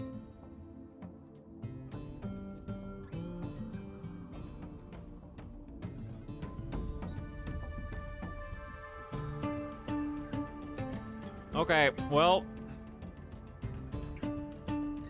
Rest in peace, you bastards.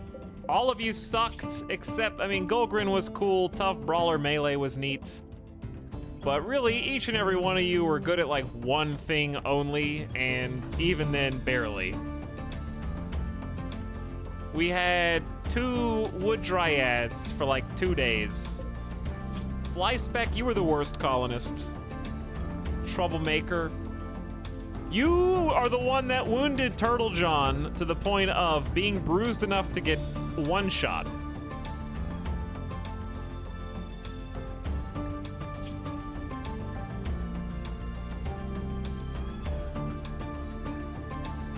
All these human fists. That was you. You did that, fly speck. All right, anyway. I just woke up! No, you're dead. Okay, we'll fast forward until you die. But yeah, I love the colony. I really didn't like the colonists. And we never even got the ideology off the ground. We didn't even get to reform it once. And the reason for that is pretty obvious. It's because we couldn't hold the rituals. We couldn't convert anybody.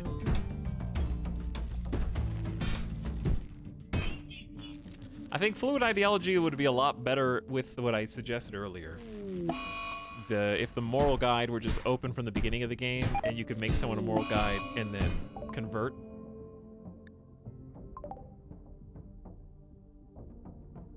Because without that, we're just stagnant ideologically. Not that that would have been the game changer. What we really needed was a researcher earlier on so we could get higher tech stuff. We would have at least had swords or warhammers in that case. I really like the warhammers.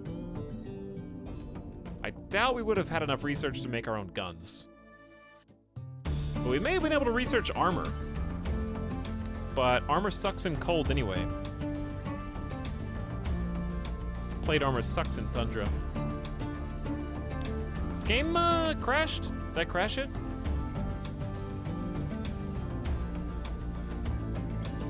Loading?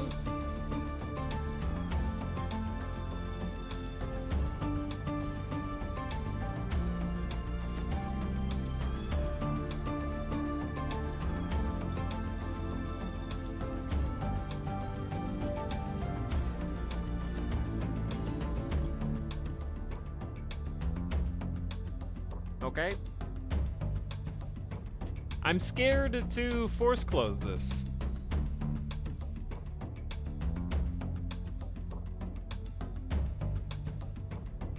Do you think it's safe to force close?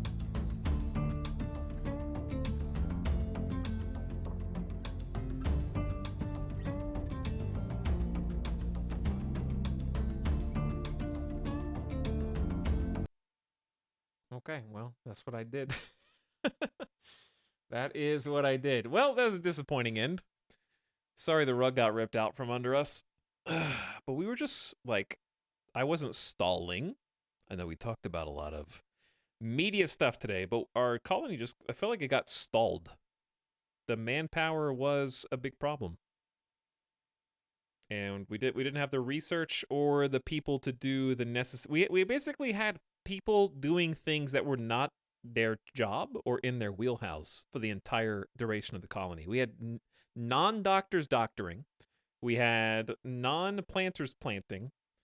The only things we had going in unison, like in sync, were building and mining. That was pretty much it.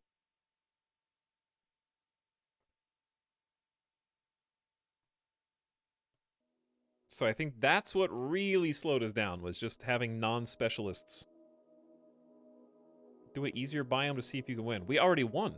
I already have a complete colony. I know it was only technically one part of the Arkham Nexus map, but it was still a winning colony. So we've already, in my mind, we've already won. The colony was a winner. The colonists who moved on didn't make it. But the last one we did was a win, as far as I'm concerned.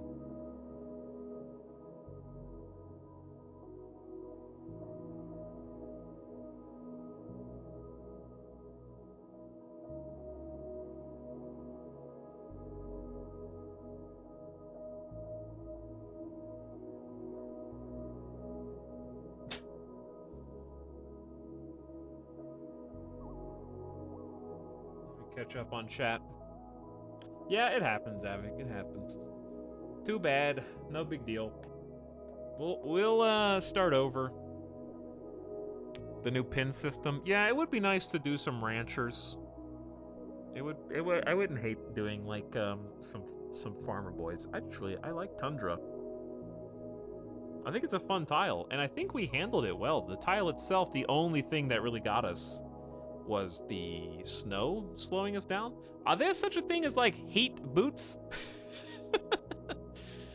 Like some kind of heat tech you can use to mitigate the speed debuff from snow. Because that would make an actual big difference. It's like 50% speed in snow. So imagine how it cascades when you have someone with a peg leg or something. I'm not talking about mods, you nerds. There's a mod for literally everything in the game. It never fails. If you ask a hypothetical question to chat that is a joke question, they will respond with a mod that answers your question.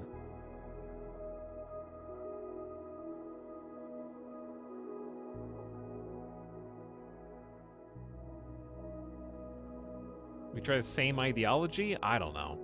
I don't know what we're gonna do. I'm gonna leave that to future me. I don't feel like turning it over in my mind right now. I'm gonna go rest my brain because my only thanks. I don't know what the word is. The only upside, the only positive, is it didn't happen in the first 2.5 hours this time. It happened like after a normal length stream.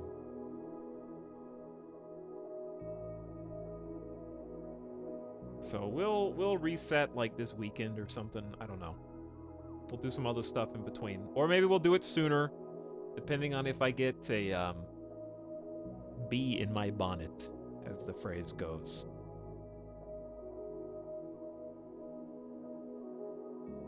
Can't expect to win the first Randy losing his fun Naked Brutality Tundra. We just got further. We got over that initial Naked Brutality hurdle. So it felt like we may have been in the clear for a little while, but Randy was so, that's the thing, he was so quiet tonight. We had like 3 hours, then a raid, and then like 2 more hours or more. And then that, I was expecting the insect hives. That didn't even get a chance to proc. Went straight to mech cluster death. He didn't need to be that active to delete the entire colony. So that's kind of what I like about Randy, though. I like that it's not always constant pressure till you lose. Sometimes it's just a bunch of ominous quiet leading up to a surprising rug pull.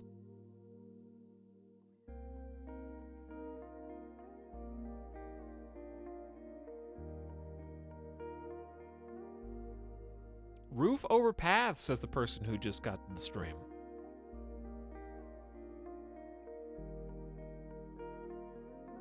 Chat, if you just roof the entire map, you don't have to worry about fighting outside of your base.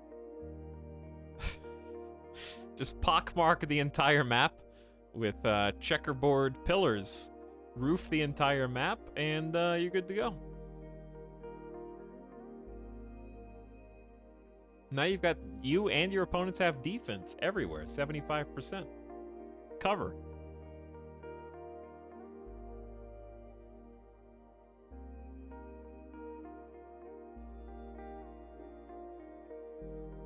Just have your 4 functioning pawns remove all the snow on the entire map. Shut up, chat! Just take the loss.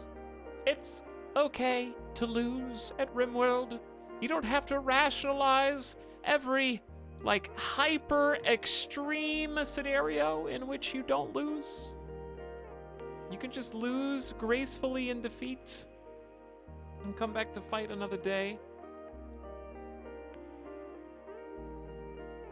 It is a story generator. Too bad these characters and their dads who came to save them didn't have what it takes. All right, get out of here.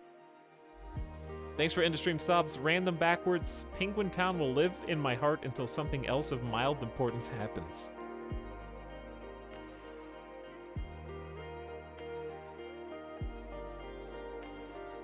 Penguin Town. It was Tuxedo Town. And the Penguinis. The worst part about having to make a new colony is having to come up with new stupid names for them. If I could just skip that part, it'd be better.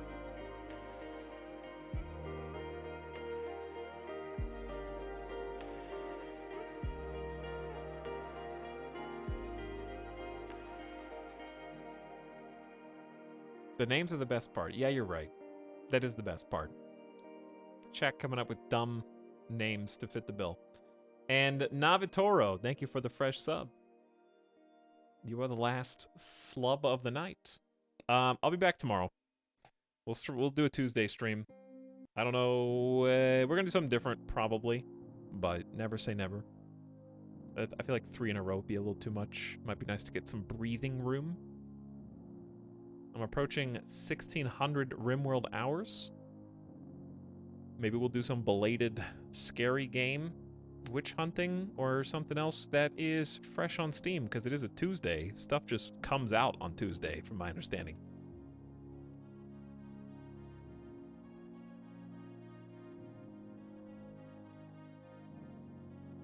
So who knows? All right, good night. Rest in peace, pinguinis and pinguini pizzas. Some people are probably actually happy about this because there was something nice about starting that brand new colony and just trying to make it work with a single naked colonist. There is something addicting about that. Maybe we can get some better colonists in the colony to make it run smoother next time. Until then, good night, everybody. I will see you again for a Tuesday special something or other.